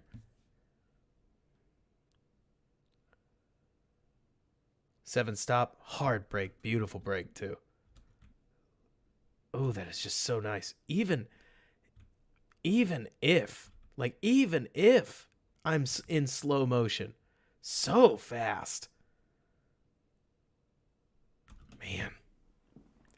Devontae Smith and A.J. Brown and Dallas Goedert. Good Lord. No, Weedy, we're not comparing you're trying to just adjust your eyes, right? If you only watch Justin Fields, you're not comparing him to anything, right? It's not that I'm trying to dunk on Hurts, and I don't even really care about result. More than anything, I want to see what the Eagles did, right? And because I think it's interesting watching, okay, here's a second-year quarterback. What did he look like? Because we see what he looks like now, and he looks quite good. So don't hear, it's not about, direct comparison, if that's not clear. But, because exactly, Jordan. It's about, let's see what others look like. And man, seriously, Case, was that wild or what? That's a sweet, silky smooth break. The Eagles in this game, from what I saw, also really liked to run the ball. They've got a good offensive line. They didn't have any problem with letting New Orleans know it. I wouldn't be surprised, J2K. I would love to see if they did trade down and if they did draft somebody sweet. I mean, I don't think it's going to be like JSN. I don't see Hurts is like the West Coast version of Fields. Hurts is, for a West Coast offense, the Fields prototype. I mean, I don't think Hurts has as long of an arm as Fields does. He certainly doesn't have as long of a release. Everything on Hurts' offense is good. I mean, honestly, there's an argument to be made that you could plug almost any quarterback into the Eagles' offense and they would be ballers. The Eagles' offense is one of the best offensive lines in football, one of the best receiver rooms in football. It's just flat out good. But Hurts is a little bit of mobility, a lot of West Coast offense, and a quick release. It's actually a pretty sweet pairing for what they're trying to do. So not everything is directly translatable, but I did find it interesting that on that drive in particular, they go run, run, run. I don't remember what the 2021 New Orleans defensive scouting report is, but I thought that their defensive line is actually pretty good. So if they're thinking they've got a matchup that they like, it is interesting seeing their quarterback not at the focal.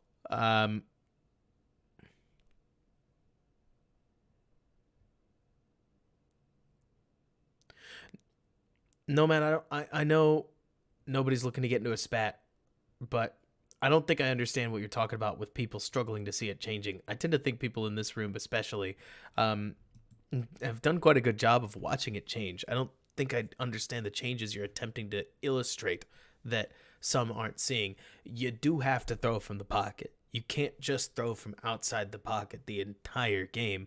Nothing's in sync that way. That's not how almost any offense in the NFL is timed up, from Shanahan to Sirianni to Reed. You mow through every offensive style from West Coast to the Earnhardt Parkins offense to any of that. And yes, there's a lot of change going on, but it's not that wholesale. We're not moving to the wishbone, if that makes sense. So I hear you, and I want a dialogue with you, but it's not Brady. We are agreeing there. But that doesn't mean it's all the way to run and shoot or the veer or something like that. But taking back a look at it, oh yeah, everybody likes Fields here. Everybody really likes Fields. This was funny to me. I don't know if this is anticipation or holding it too much, but Hurts gets smoked on this play. The tight end, number 80, gets whooped up front. You love seeing Dallas Goedert play. I am not, by no means, we definitely don't need to make everything a comparison, but Dallas Goedert so smokes his guy. Not that he has much to do. 29's trailing the play the entire way, but Hurts gets hit, ball pops up, doesn't get to a wide open Goddard. He'd have had to throw it with some crazy anticipation.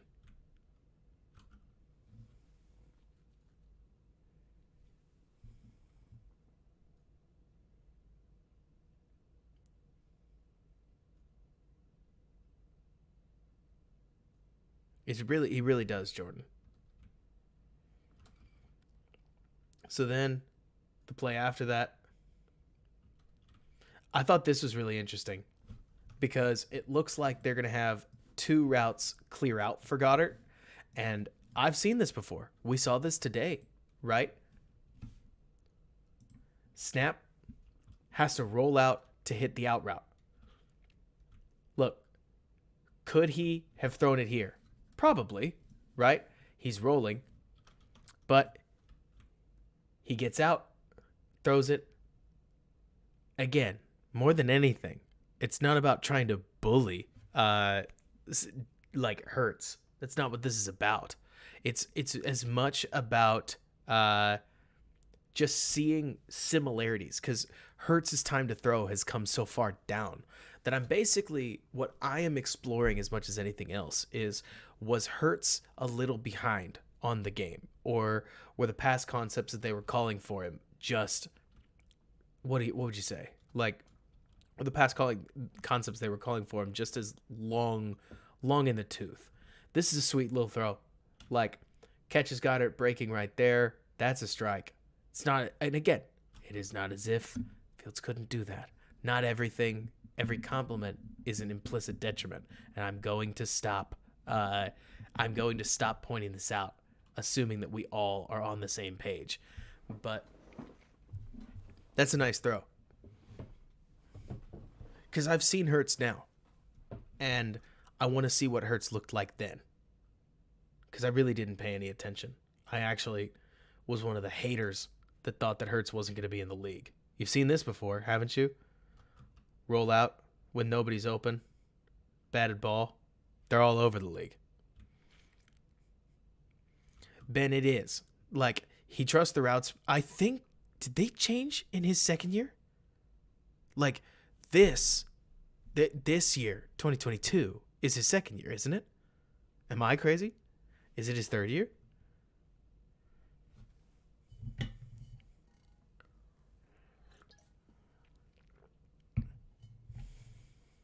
Agreed, Case. Like, you have to ignore that Jalen Reagor is there. Oh yeah, this is his second year. That's a good point, Ben. So theoretically, there are pieces to this, like throwing that out to Goddard, that he should trust more. All right, I'm going to say something potentially controversial. I love watching Dallas Goedert. I do think Kmet could do a decent amount of this, because it's not like I'm watching Goddard and seeing Trey Burton hips, you know? Like, it doesn't look outrageously fluid. It's more like, okay, let me put it this way, Ace. If Cole Kmet decided, I am the dude, like, I wouldn't be surprised if Cole Kmet could imitate some of this. Like, it's not that play isn't that hard. It's that this play, just going back to it, talking about tight end, right? This play looks to me like Goddard just says, you can't tackle me. You're not going to tackle me. And just out-competes him. Like, his hips are definitely a little bit tighter. It's not as if I'm trying to say he's literally Goddard. It's more to say, I wouldn't be surprised if he could do a little bit of that stuff. I mean, John, holy moly, to use that point about learning it, or to use his size, Kmet jackhammering that DB a couple weeks ago was legend level. That was so cool. I've never seen him do that. Like, oh. It's awesome. Like, Kmet's too slow. Well, that's the complicated part, isn't it, Anthony? Like, you say he's not as athletic, but, like, I'll point out that Trent Williams at 320 whatever pounds can move outrageously well. Is he less athletic? No, he's just carrying more weight, right? So there is an athleticism piece of Kmet that I think goes underrated, because Kmet carries so much weight.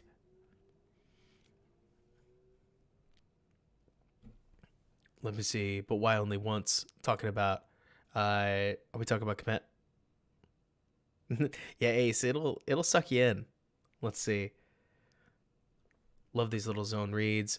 So, Nomad, I really try to. Like, when we talk about disguises, I really do try to point some of this, out when they do something differently, especially in other streams where we talk a lot more about pre-snap reads. This one, we're covering a ton. Like, normally we don't go through 4 games in any capacity, but we did today, which is bizarre.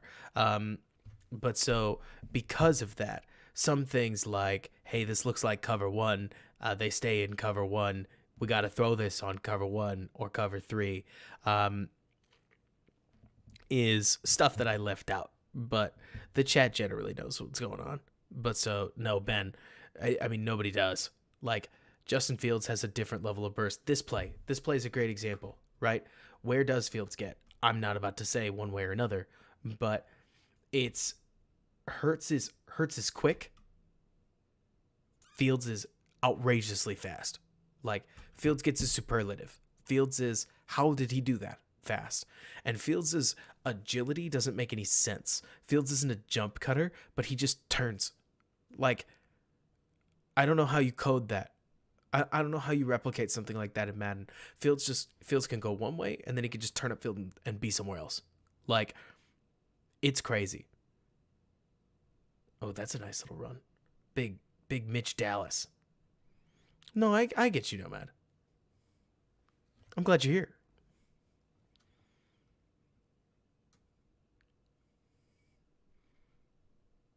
Like, Hurts is athletic. Hurts is the guy that is way faster than Tua, to use a silly example. Way faster than Mitch. But he's not Fields. Like, he's a running quarterback in part because he needs to be, right? Fields is a running quarterback because why wouldn't he be? Like, it's bananas watching Fields outrun some of these people. Yeah, Anthony, that's a great way to put it. Like, I want to see Kmet turn into that maniac. I want to see Kmet channel the energy of whatever he was thinking when he caught that sweet pass in or just a little while ago, like up the seam. What was that? Who was that? What? Like, more of that, please. Not the one-handed catches, but whatever that, like, heart, soul, desire is. Because that's crazy.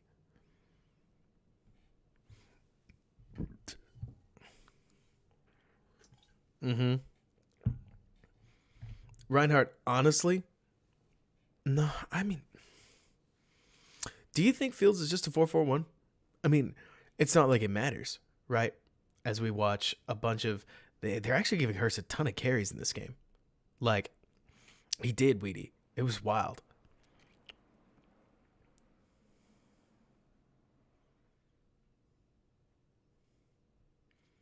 This was crazy. Because this is the difference. This is the difference. Fields is teaching us that this is a score, isn't he? Like, Fields has taught us that a linebacker just shouldn't catch you, right? Like, I mean, Case, it's not even a question. He doesn't even have to hit full speed. Like, you give Justin Fields that.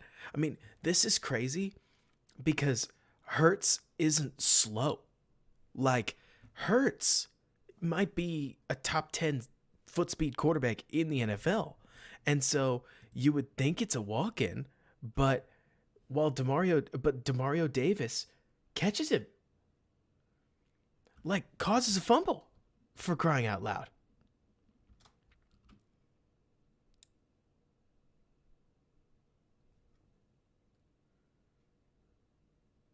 It's wild watching the difference.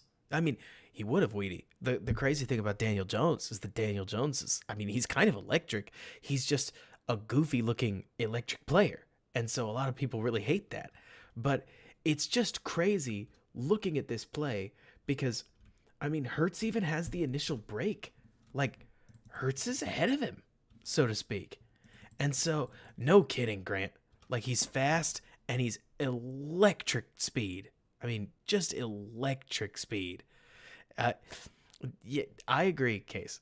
Danny Dimes low-key kind of slaps.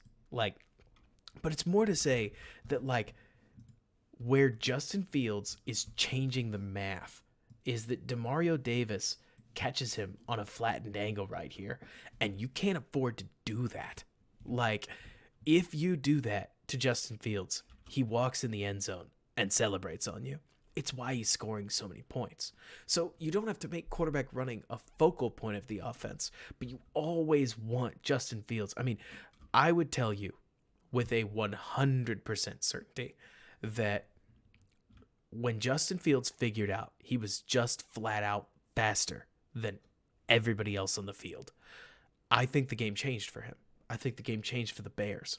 I think the game, I think that the Bears offense, frankly, the Bears future shifted the moment that Fields realized that he just didn't have to follow the same rules as everybody else. Like at OSU, to use an example, in high school, to use an example, Fields has been playing pure pocket quarterback his whole life.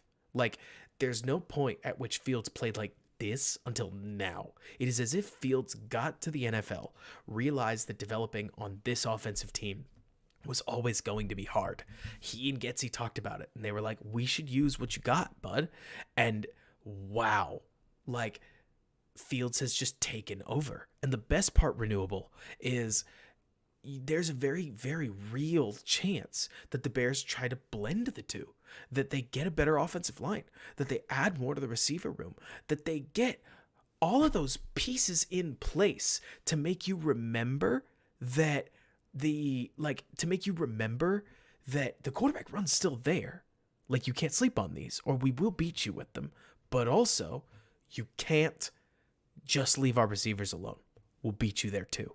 Anthony, I honestly think that if I had to guess, his dad, like, it's just a guess, but I bet you Fields' dad said, you can't play like that. That's never going to work in the NFL.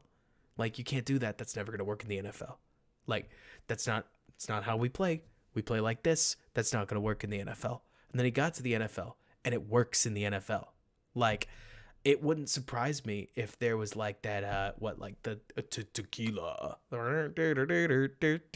montage where he got there and slowly realized this is not as hard as I'm making it. Because some of the tackles, like that one we saw earlier where he sits in the pocket, rolls out, rolls back, snaps a tackle here, and here, you shouldn't do that. You shouldn't even have the idea. But suddenly Fields believes that he can, and he just walks through people like they're not even there in some cases. And so, I mean, exactly, Weedy. Like, it is crazy what I think changes. It wouldn't be surprising to me, Anthony. It really wouldn't be if he was if Fields was being coached to be a pocket quarterback. Like, it wouldn't be weird. And then he got to the NFL. The pocket stuff isn't going to work right now for a lot of reasons that aren't just him. You know what I mean? Like, right now, the pocket stuff, while something I want to develop, right, is something that, like, you need wide receivers for that. You need offensive lines for that. Like, you need a whole team ready to pass the football. And so, and exactly, Dean, like, he set that guy up and said, I'm just going to bake you at the NFL level, for crying out loud. It's sweet. And so I am a huge believer that all of this crazy Fields fever is something you can port into a future offense that features much more. It's not about traditional nomad. It's about chucking the ball down the field. It's about Mahomes. It's about blending Mahomes and what Hurts does within that. And so it's about taking modern passing attacks and assaulting defenses at all levels of the field. Anthony, I don't think it's just Justin. I think it's every black quarterback in the last 5 years generation, if not more. I mean, I think that every single black quarterback in the NFL takes it really seriously that people will just pigeonhole you into being a runner. Ben, I appreciate your hunger. Yes, you're right. But so because of that, honestly, Cool God, I say let him blame him. I say every Dave Portnoy tweet that says, "Are we sure Fields is the guy?" is exactly what keeps the chip alive, because maybe I'm just a Kool-Aid drinking Bears fan. Very possible. But something tells me that this kid really gets it. Like something tells me that chip drives him. That we for once, I really believe that the Bears have the quarterback that could count to 10 just like Mahomes did against the Bears, because he remembers. Like we'll see. Like, oh man. Jordan, I think I know who it is. But yeah, I mean, Ace, I think Fields is saving receipts. So the Eagles fumble here, which made me laugh. But so they fumble, and let's talk about it, because they run it. Run sucks. They run it, or they pass it. The pass sucks. But we have to cover these 2 downs, okay? Okay? Because Simeon drops back in the pocket. It's 3rd down. Escapes. Looks downfield. Fires it. Nice little touchdown, Trevor. Oh, they called offensive holding. So here he is navigating the pocket, getting out. Adjusting. Beautiful adjustment. Gotta love this. This is the chemistry I would love to see Fields build. I can't wait, because this stuff really does build.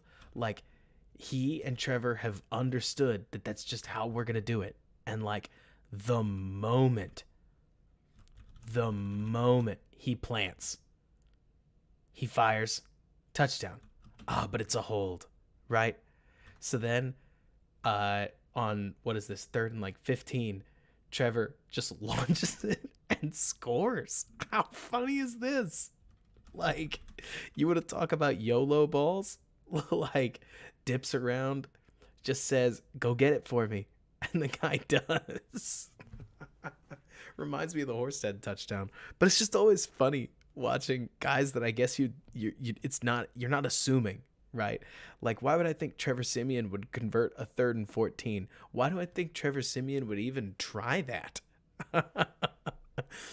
But he did, and they converted, and it is comedy. Yeah, somebody's down there. The YOLO ball. I can't help but agree, Anthony. I think that the big thing that I know I'm going to be pointing at is points. This play I thought was extremely interesting, because this felt very similar to Fields in a lot of ways.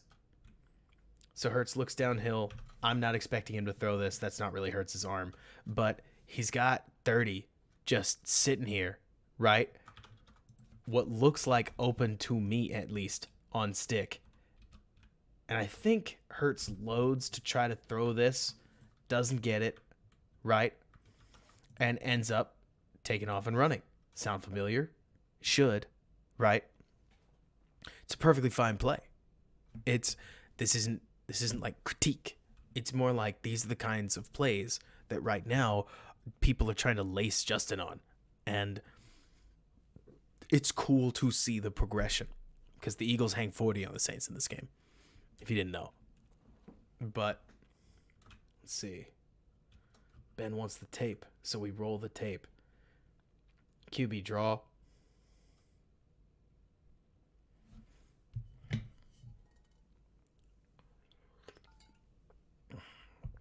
Oh man, Dean, I'd be really curious. Well, actually, Dean, for as many people as talked about that, the Niners offense has a lot more quick in breakers than meets the eye. Oh man, this as a Bears fan, everybody pay attention. This play should make you salivate. Here you've got Devontae Smith, who is open on an in, but he's just gonna keep running the in as like a long drag, right? Watch the line, watch the route, Hurts says, could I throw this? I mean, I could for a first down, but I don't really feel like it. Just keep running it for me. Thank you. How easy is that? Does that not just make you jealous? Like, imagine Fields getting a pocket this long. Like, gorgeous. Sweet blitz pickup.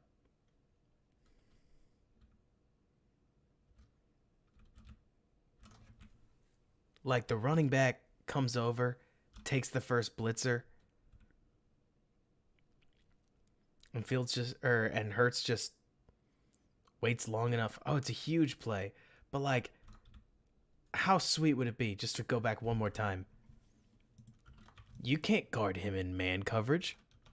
Like, good luck. Smith will run away from you the instant that he feels like it. And he did. I mean, awesome.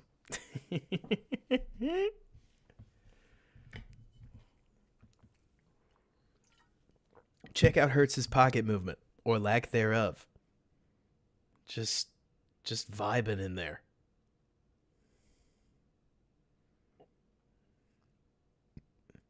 Good night, Ace. Always great.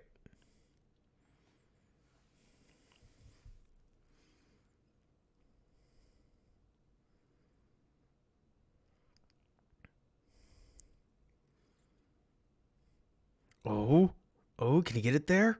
Oh, nice defense.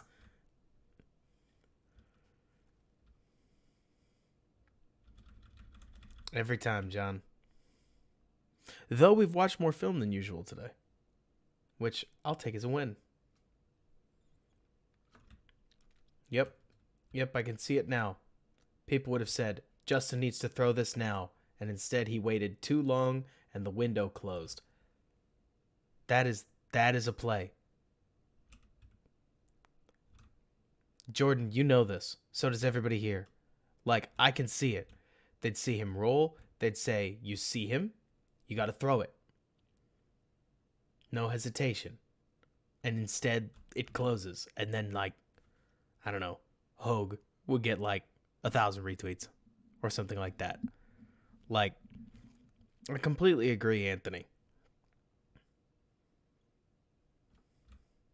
Did Dallas pass pro Jordan on that drag play first? Let me see. Oh, yeah, he made a sweet play. Let's see. Was Dallas part of the pass pro on that? Was Goddard in the pass pro? Or, like, in the pass pro on this?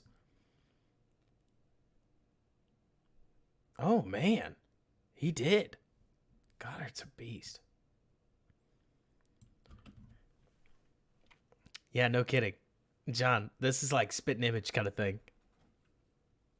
That's like, I've seen this before.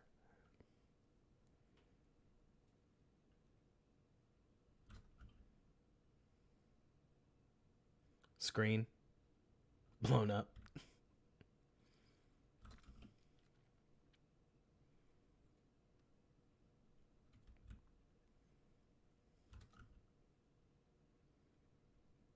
Oh, I'm not worried, Jordan. What's always worth remembering is that most of the people that can voice their... Okay, let me put it this way, Jordan. The most complicated thing... Yeah, no, I agree, Weedy. Like, I don't think this was... I think... I'll get back to this, Jordan. I think that Weedy Getsy deserves criticism purely because he fell in love a little too hard with his favorite, like, piece of the offense. And you can use Justin Fields' running game too much. I don't think there was great balance there. That's really it. I even don't mind the toss plays, but man, did Ebner run those things into the ground. Like, I love a lot of what they're doing with the running game. If anything, I think that they got to use more of the running game to, like, use G-lead, GT counter. Like, a lot of the other running plays that aren't QB related, it was like everything needed to become QB running or have a QB run option. And while that's kind of good, that just means you're opening your quarterback up to a ton of hits. But I think they learned. I tend to doubt we'll see that again for the obvious reasons. But back to what you're saying, Jordan, you got to remember that somebody like the name that you mentioned, that I just won't say again, just in case, they are beholden to the audience. That's what pays the bills. That's what keeps the lights on.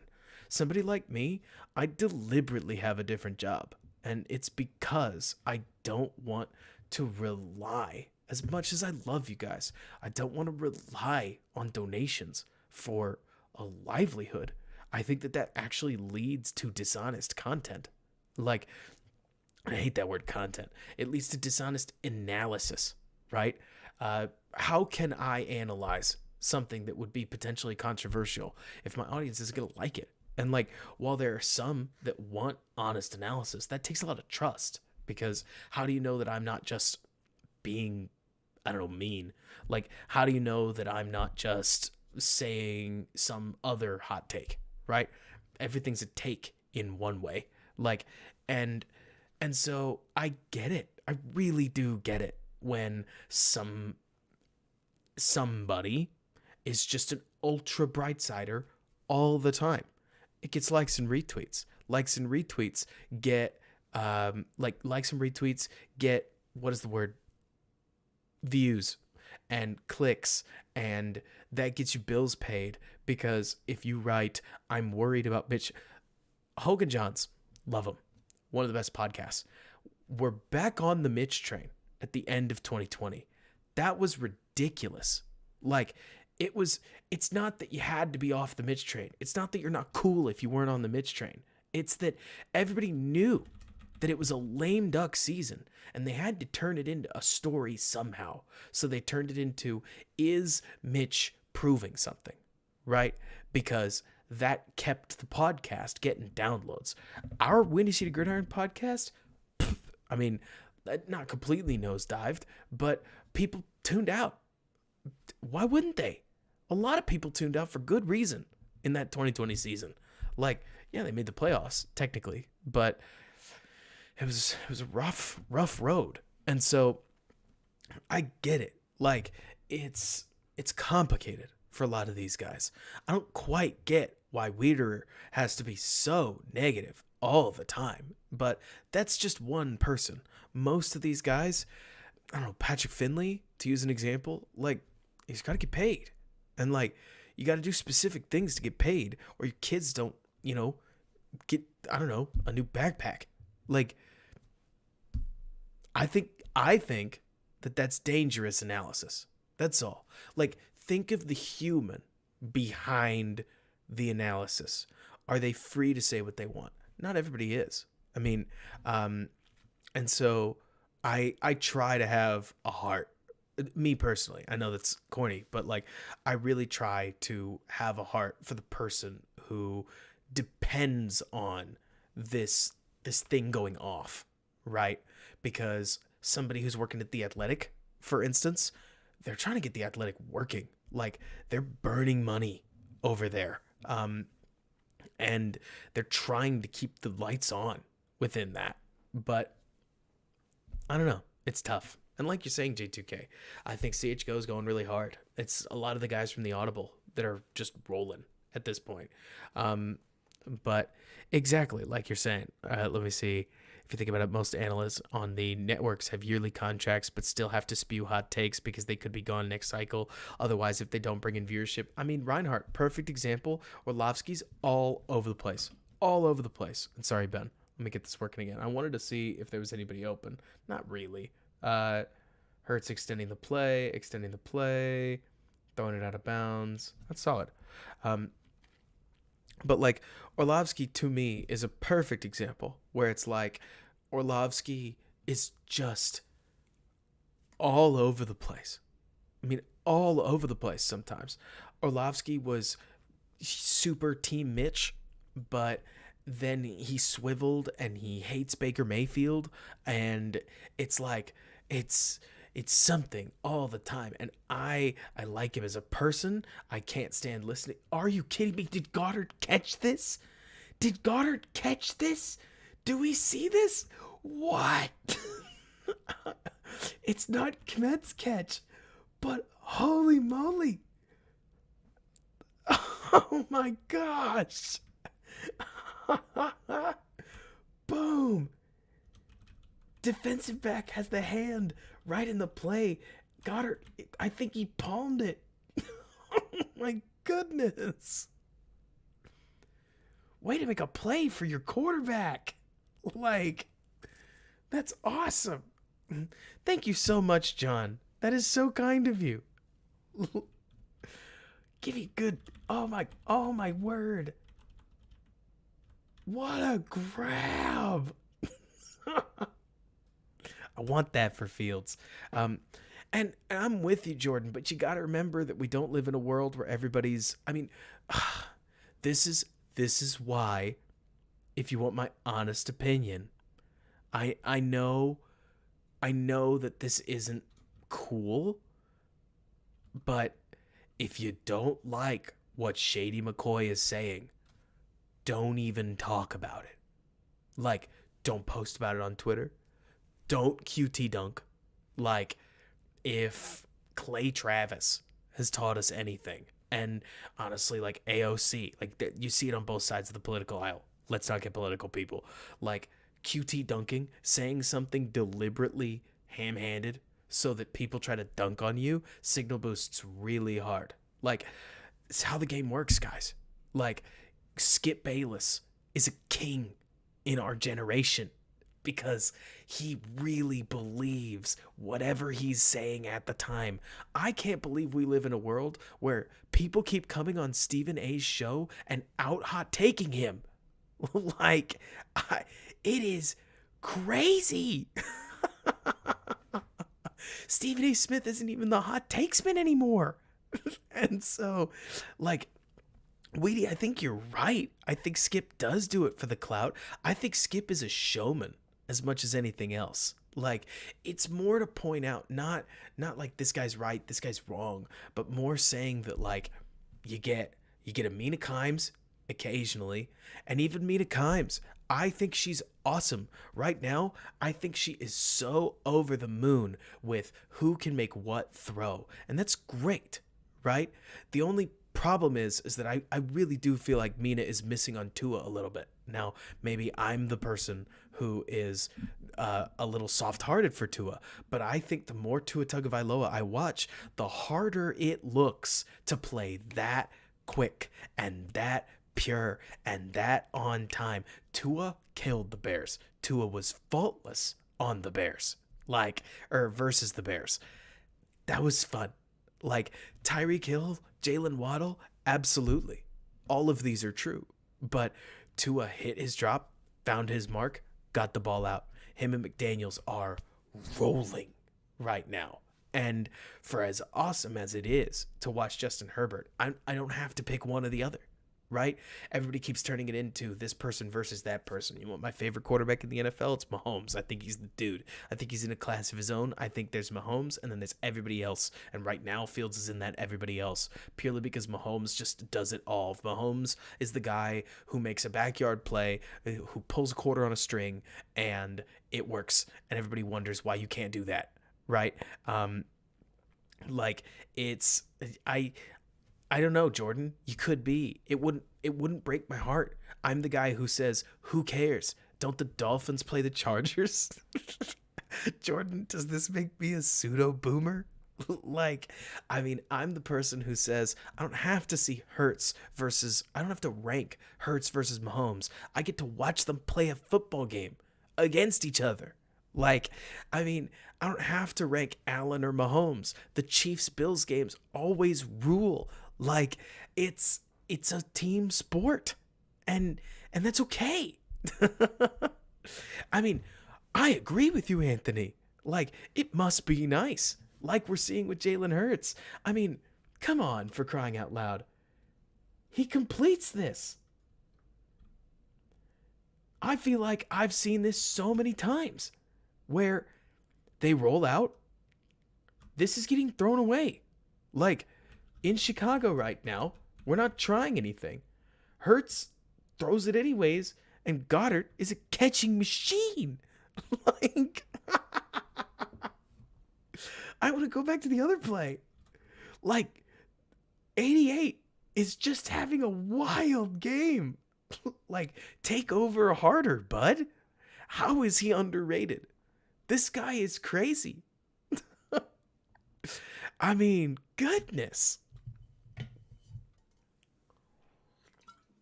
And Devontae Smith sets a pick for him. Heck yeah. Fun football. Like you're saying, Audrey. Like, let's see, having a job that I don't drive in traffic. Yeah. I hear you, J2K. Like, I think Twitter has its ups and downs. They called holding, or probably OPI or something like that. But that just means more reps. Oh man. It's a sweet throw. So if at any point I sound like I want anticipatory stuff, no, Matt, if you're still here, this is why. Hurts releases this a little late. If he throws to this any earlier, defender doesn't get there. God, Devontae Smith is good.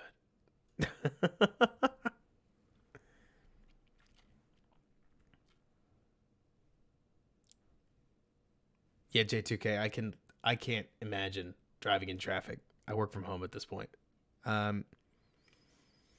Renewable, it's awful, honestly. Like, it really is. Because as soon as we do the who won the draft thing, do y'all remember when Jonathan Bullard was the steal of the draft? I remember. Like, even I do draft grades, for crying out loud. And I didn't do them this year because I just felt weird about it. I was like, what do I know? Like, truly, what do I know right now? And then all of my favorite players, not all, but generally okay, I was really high on JT Woods. I was really high on Tyron Smith. I was really high on a bunch of guys that all ended up drafted higher than they were supposed to. And I'm really happy about that. It made me a little more confident. I'm going to try to actually put out some really cool draft stuff this year that I'm very excited about. I don't know if I make this clear enough to y'all. Like, this is 130 thoughts. I take it really seriously trying to be right. I mean, I can't say that everybody does or doesn't do that. I can tell you that if I put out a Velas video, I'm going to put in enough work that I believe in the analysis. Because why would I put out a hype video if I didn't believe it? I believed in the Quinn analysis. The fact that he broke the sack record the season after he got, like, foot surgery, almost not shocking. Just because I put in the work to tell something that was correct. At least that was what I intended to do. I really don't try to put out any lazy analysis, which is part of why I haven't really dipped into draft, because I think the draft is so much groupthink. Like, I think when I look at the draft, one thing that is really hard to get sucked into is trying not to say what everybody else says about somebody. Like, I really love Devontae Wyatt. I don't think he's been a phenomenal Packer, but I loved Devontae Wyatt's tape. Honestly, the fact that he's underperforming as a Packer, it hurts my draft Nick heart, I guess. But there's a huge part of this stuff that I can't help but think you can evaluate the prospect, you can get a sense and a feel for how their tape works, and then you just don't know what happens in the NFL. Yeah, I guess it is, Reinhard. It very well could be. But, like, I don't see any point in analysis where let's see. Yeah, that's true. Like, it's all to say that I don't want to put out analysis. I don't want to have these conversations that are just blowhard, like airhead takes. I mean, that's fine. The people that are out there that are grinding and putting stuff out, that's great. I'm not taking anything away from them. At least I'm not attempting to. It's more to say that I really want to study it with you guys so that we can really try to find that core truth. I know, highfalutin, right? As the Eagles run the ball. But as I'm watching this Hurts film, let's circle it back to something that matters. Like, as I'm watching this Hurts film, I'm seeing two things. Number one, I'm seeing how much experience has clearly helped Hurts. He's in his second year. He's falling to a lot of the same pitfalls that Fields is right now, whenever Fields does fall to pitfalls. And I can't help thinking that this second year is going to be that much better for Fields. I'm also looking at this team. I don't know if you guys are seeing what I'm seeing. Ben, if you're still here, I bet you're seeing it. The Eagles being really good is elevating Hurts's play on chance throws and trust throws and other plays that Fields just doesn't really have that option right now. It's not that I'm trying to say that he can't trust Cole Kmet. It's that I'm seeing some of these players just make plays that don't belong. Like, well above replacement level. Maybe the word is stealing plays. Like, Goddard stole that third down conversion. And no kidding, Ben, tons of like unpressured looks, relatively comfortable, nothing major to worry about. And then look at this, an anticipatory throw. And granted, it's to Rager, which isn't the point. I mean, Rager's still a first rounder. I believe it was Case who said this. First, second, I don't know which one's Smith, so I'm going to guess. First, and then does anybody know who this is? Is that Aguilar? Is he second rounder at this point? But the point is that they have invested in their receiver core and their offensive line. Honestly, they're just juiced. Love to see him complete that. It happens. That's Watkins? Like Sammy Watkins? I don't believe you. Let's see. Imagine if your job had a big board of prospects and a following. You probably would.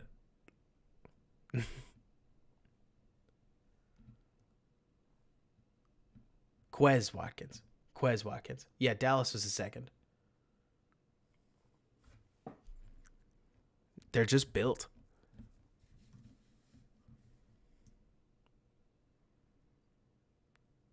I do think renewable, that one thing that doesn't help anybody, and I aimed if okay, can I just tell you guys what we're doing?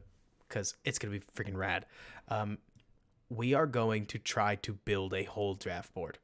Me and a couple of the guys from Windy City. We're going to try to build the whole thing. Like, we're going to do it Bears specific. The goal is going to be to build an entire draft board affixed around one team, the Bears. And so the goal is to try to solve the fact that everybody sits there and talks about George Pickens. And when Kyler Gordon gets picked, nobody knew his name. Like, I, an idiot, didn't know his name. And so as I sat there trying to break it down in the draft party, I was like, I have nothing to say. I've never watched this guy. Like, I don't know what's, like, I didn't do corners. I didn't think we were going to take a corner. I thought we were going to take a receiver. And so, like, within that, the hope would be, yeah, Jordan, like, I'd heard the name written in an article. I hadn't watched his film. And so Kyler Gordon getting picked became disappointing, not just because the Bears didn't take a receiver, but because I spent this time watching this player, and I didn't know who the new player in the Bears was. And so the goal that we have is trying to build the whole thing and take everybody through the draft process. At least try to be as earnest as possible to go through all of those, like, solutions and whatnot. And so as we go through, let me see. I think I got an A in quantum, if that works.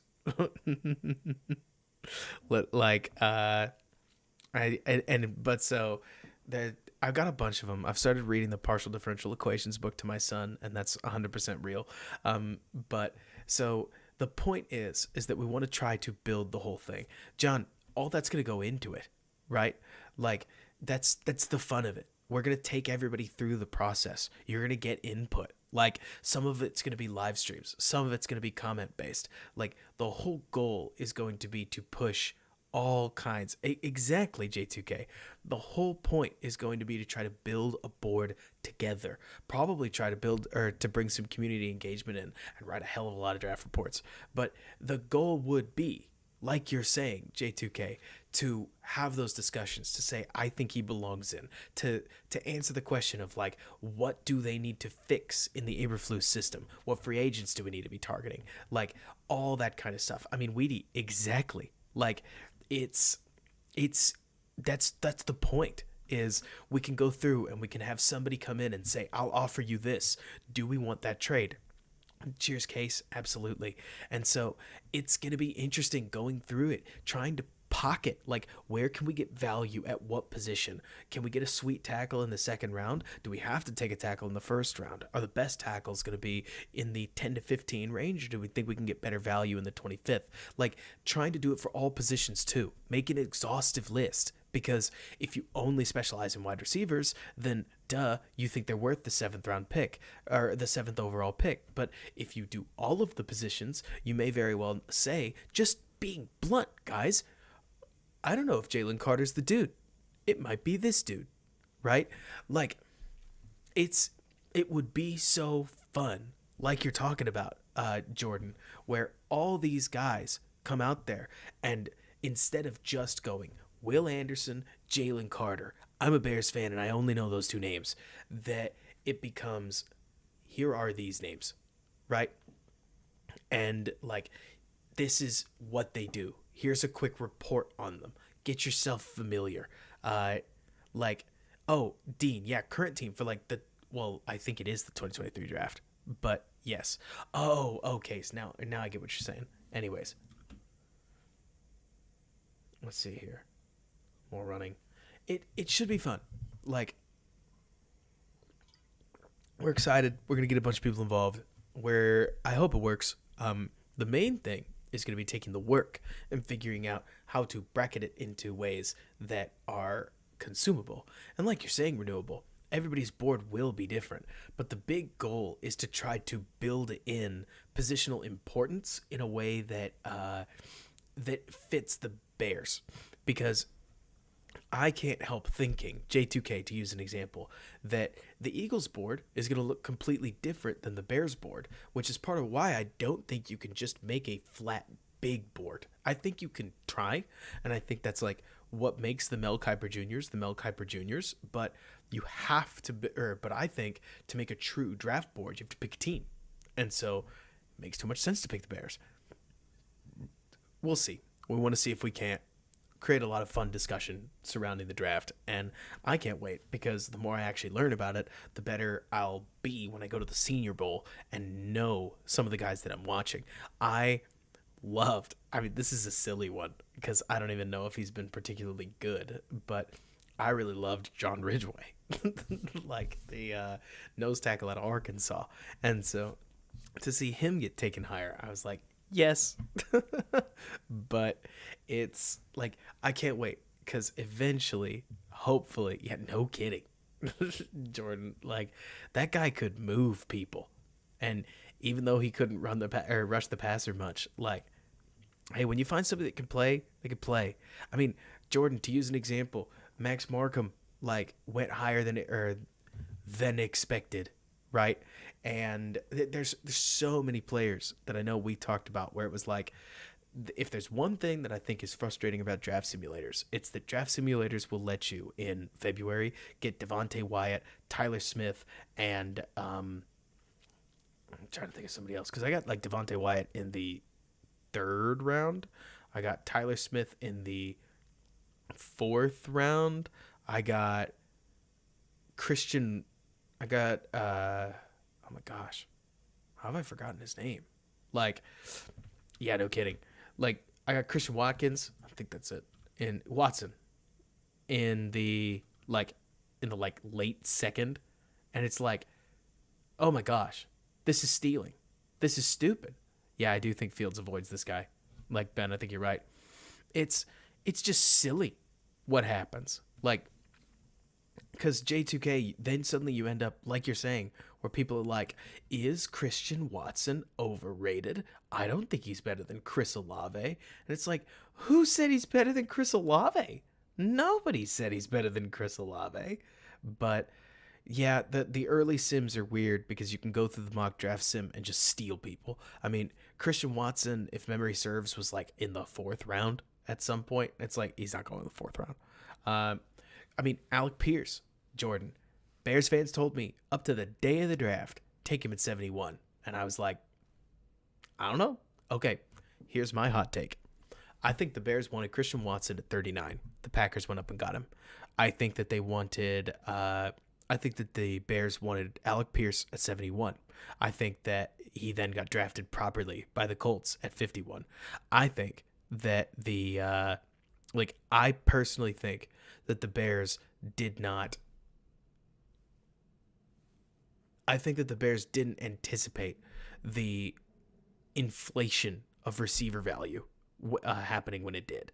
That's 100% a guess, but it's a guess that I stand by. That I think Ryan Poles thought that he was going to be able to get some value receivers and didn't land it. And so would I trade Brisker for Pierce right now? Don't ask me that question. You may not like the answer because I love Brisker, but I love me a good wide receiver and I love me a good offense, but we're going to pigeonhole that. Do I think Pierce is a categorically better player than Brisker? Let's go with no. That's a better question. I can answer that one. But it is a bummer knowing that just a couple picks later, everybody's favorite couple receivers went away. I agree with you, John, but I still think that they were waiting on it. Like, I still think that they were like, nah, this isn't going to last. And then Wan'Dale Robinson got drafted when he did. Man, these are so easy. It's not that Hurts is playing a bad game. It's that Hurts isn't having to be anything outrageously special, right? And yet his offense is scoring, which granted, there are pieces of the Bears that like Fields makes it look so easy that it just doesn't look all that hard to score all these points. But it's interesting, really interesting watching this because I can't help but feel like, getting back to the tape on hand, that Justin Fields, like if Jalen Hurts can grow to the point that he has, Justin Fields can easily grow to the point where where Jalen Hurts is, if not maybe better. Like, so Jordan, one thing that I do think is every single draft nick, and we are going to try to build this in. I know this is boring. Like, you want to talk about the most medium take I could possibly give you.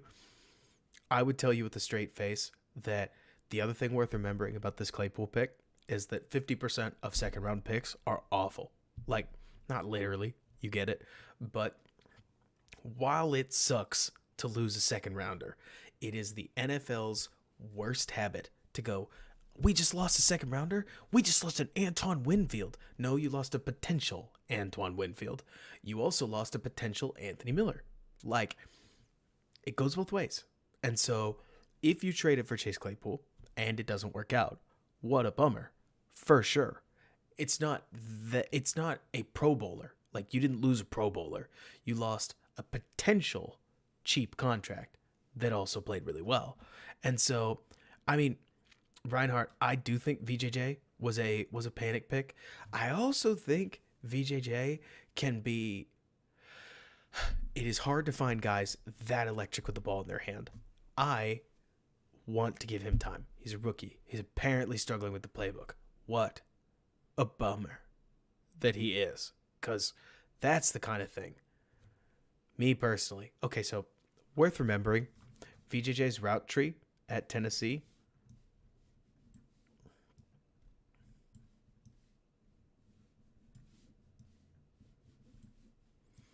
It's not like the guy was running blaze out routes, but he was running everything.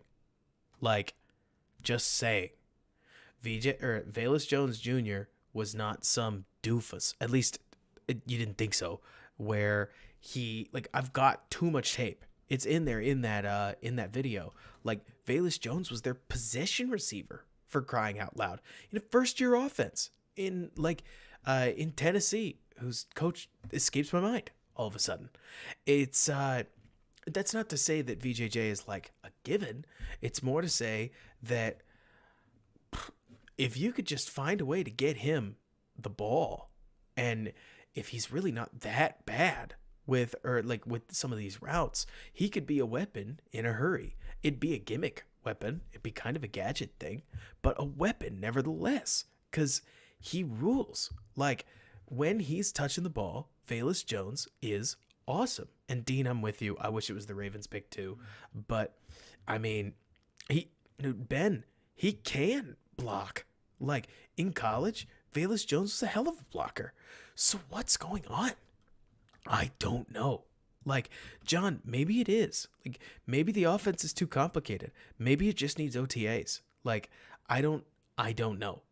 Like, I think Reinhardt, I do think they disregarded the age factor. I think that they told themselves that everybody else was wrong. And I mean, J2K, they even or Velus Jones. Now, granted, he's a body catcher to be clear, but the he had like a 5% drop rate, which isn't that bad. Like in the world of receivers, Christian Watson's was closer to 14%. So it's weird. Like Jordan, I liked Lucas a lot. I just kept it too quiet. Should have been louder about it. But all that to say that I'm certainly not out on Velus personally. Let's see, is this a fumble? It is a fumble. But yeah, 100% J2K. That like he wasn't catching hard passes. He's also a third round pick, which I think can get a little oversold. While it's a top 100 player league, usually when you spend a third round pick on somebody, you're looking for a role player. I mean, I think the only player that I can really think of, I don't know what, Khalil Shakir. Like, which of the later rounders are really exploding? Because I know when I looked up the third rounders, specifically the third rounders, Jalen Tolbert didn't do anything. Like,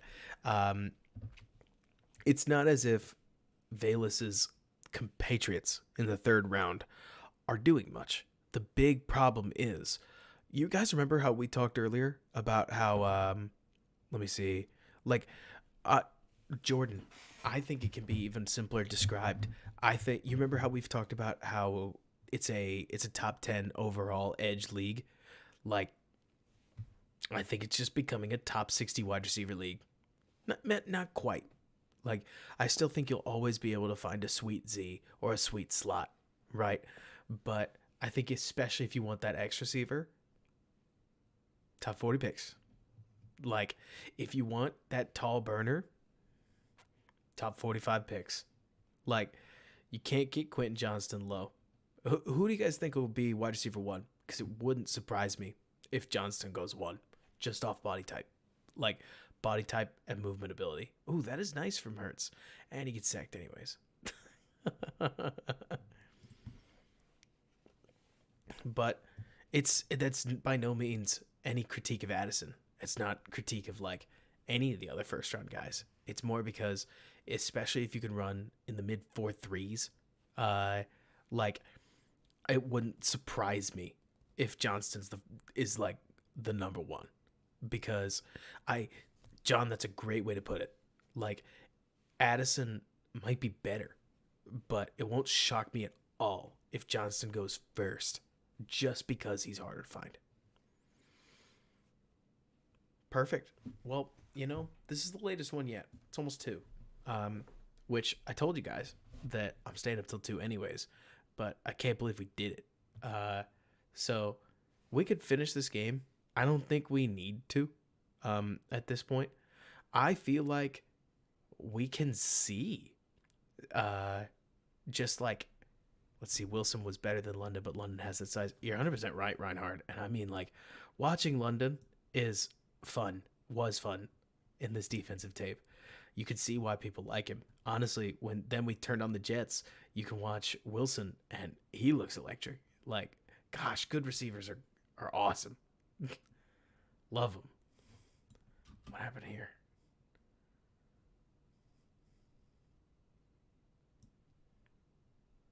Nice.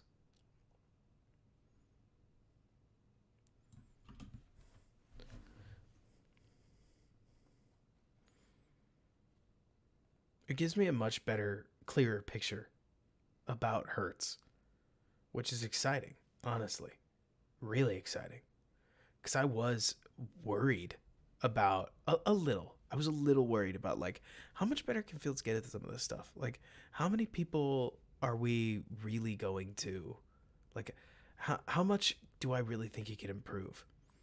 And after watching this tape, I can't help but think the answer is quite a bit. Jordan, I really haven't started yet. As much as I would love to tell you, like, I don't really know. And I'll get back to you when I actually have somebody to be smitten over. Um, but at this point, I'm all fields all the time. And what I will ask, here's a quick question for the crazy 60 of you that are still here. You guys are the best. Okay, so let's say that Simeon plays next week. Do we want to just do a free agent stream? Like, you guys tell me. I mean, if if we are if Simeon plays, how much? I mean, I'm sure we could do some, but like, do we want to just? It's not about skipping, right? I'm no wuss. But do we really need a copious, over meticulous breakdown of Trev Simeon when we could start ripping through free agents? I think you're probably right, Reinhard, because that's really all I want to know. But it could end up pretty sad. We'll see. We'll see. And I hope, for crying out loud, this is me officially saying, if you made me pick one, I would rather shut Fields down than play him next week. Like, I think I can't help thinking that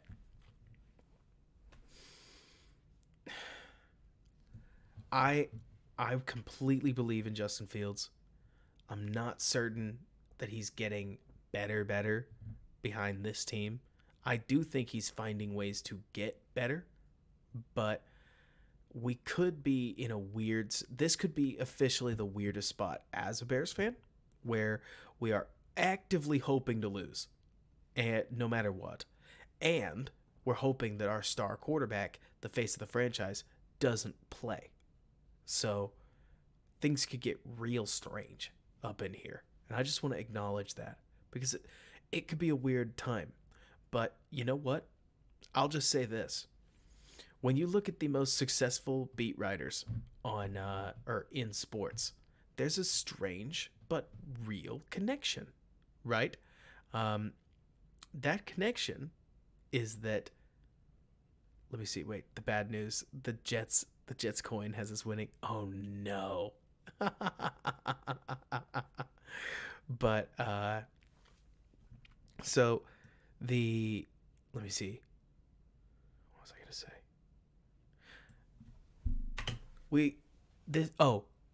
The best beat writers, the most successful beat writers, all cover winning teams.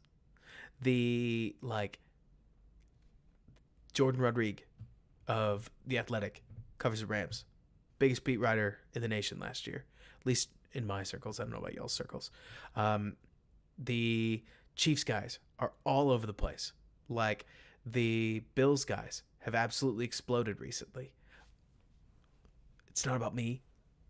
I want to see the Bears there. I would kill to somehow see freaking, like, the goofy... I want to see, like, Daniel Greenberg hit like 80,000 followers just because I'm nuts. Like, it's not even like a love for Greenberg. It's more like, holy moly. I think it's hilarious watching. Like, I just want to see Bears Twitter run Twitter for a little while. Call it goofy, because J2K, I know you're in here, you mentioned it, but like, it would be so funny to just see like a ton of people, or to just see like Twitter have to fall in line with the Bears, because if Justin Fields good, like, we're gonna see 40 years of pent up ultra frustration just explode all over the NFL landscape. But it's true, Reinhard. Like, you cover a winning team, you pick up a boost, a big boost.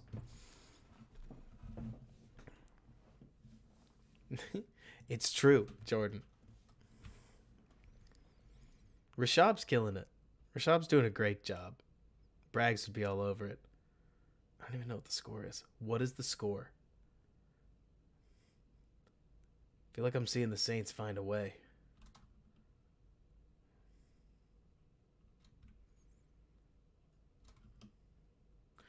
Dean, I think they have to. I think they have to. The secret is, Dean, is that if they did get to 2, you could try to entertain trading back to like 5 or something like that. Now, here's a question. Say you're the Bears. Say you're picking 2. You get a sweet offer from the Lions, and it's your best offer. Would you trade in division? At 2. What would you do?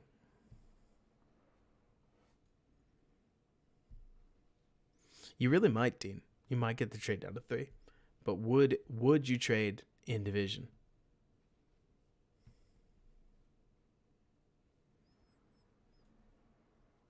Because I would be interested. Because man, oh man. I am a big, nerdy, more picks is good person. Like, yes, I get it. Not always. But I do think more picks is more pulls at the lottery. More pulls at the lottery is net good. Cheap players, good players, raise your talent level in general. But we'll have to see. Yeah, no, Cody, I love that answer. Principle, yes, but I'd feel bad about it. And exactly, Reinhard. You have to live with that. Like, you have to live with that. Let's see. Perfect. Well, team, I feel like we got what we needed this week. Good stuff. Good stuff overall. Good time to be a Bears fan. It's weird. Okay, so I'll leave with this. Do y'all am I the only one who went through like a World War II phase when I was in like 6th, 7th, 8th grade? I read like every World War II book at the library. I mean, I don't know if this is an everybody thing, but I know I did. And when I started studying it, one of the things that kept coming up was a silly phrase. They called it $1 million wound, right? It was a type of injury, right? Sometimes it would be somebody getting shot in the hand, right? Where the damage would completely heal. It was a non-scarring injury in many cases, but you'd get to leave. And so you would be discharged from your drafted position without any meaningful damage to the rest of your life. So for instance, getting your leg blown off, you'd get to go home, but you'd be impaired for the rest of your life. But being shot in the thigh where the bullet heals, but you're very clearly hit, like you'd get to leave. I think there's a chance that this AC sprain on Fields' non-throwing shoulder could be his $1 million wound. Corny? Yes. Nevertheless, I think it could be very, very real. Where Justin Fields, it's not that it doesn't hurt. It's that it is a recoverable injury on a non-throwing shoulder that gives him reason to sit out the remaining winnable games of the year. And if Ryan Poles and Matt Eberflus make the decision to just let him sit, I won't blame him. I mean, they could beat the Jets. Like, especially if Fields is playing, especially if Fields and Wilson are playing, they could beat the Jets. They, like, 100%, right? Renewable. But so if Fields played, they could beat the Packers. If Fields played, I don't know if they're beating the Bills. They're probably not beating the Bills. They're probably not beating the Eagles. But the Jets and the Packers, 100%. Simeon plays, you lose. And I hear you, Jordan. My understanding is that it's not a dislocation. So Fields could very well have the opportunity to go get surgery on it. And so get that thing repaired ASAP, which my understanding again is once you surgically repair the shoulder, you have a much lower chance of actually redislocating again. But so, like you're saying, Cody, if we lock in a top 3 pick with Simeon, it could be franchise changing without damaging him 100%. I do think, Cody, that the losses pile up on Fields 100%. So if Simeon loses the final 6 games of the year, whatever, like what damage does that do to Fields mentally, right? Like, it's a bummer he doesn't get out there or get to go out there and play. But if Trevor plays this game or those games, then the whole team feels like they're missing their engine, right? So we'll see. I mean, I don't know the answers. I'm just saying that there is a chance that a shrewd managerial staff might take a look at the opportunities presented by allowing Fields to just rest. And so we'll see. I mean, like you're saying, John, Trevor may not make it through 6 games, which would mean Peterman. And if not Peterman, then it would mean, I don't know, somebody else. But I agree with what Nomad's saying, that I think that Justin is a ticket to a Lombardi. I want to see the Bears safeguard that ticket to a Lombardi and go get him some guys that will take him there. It wouldn't surprise me at all, Anthony, if he really wants to go against Zach Wilson. And we'll have to see. I mean, this may be his only chance, but let's see. Like, Dean, it does. The way they've lost. Well, okay, so Dean, you got to remember that while there is a higher power out there potentially driving Bears losses, the Bears win at the start of the season was equally nuts. But that's how it goes. All the same, team, great job. Thanks for hanging in there. Leave me suggestions on what you want to see. As we come up, Twitter me if you want to. Thanks so much for supporting. Like the channel if or like the stream if you haven't already. Thanks for staying up till like 2. You're always welcome to support the channel. Every bit does help. Though it's like we talked about, it's not like needed. It just gives me money to spend on the channel. Because with a baby at home, like I don't have as much of that as I'd like. But all the same, you guys the best. Talk to you soon. Bear down, and thanks so much for bearing with me.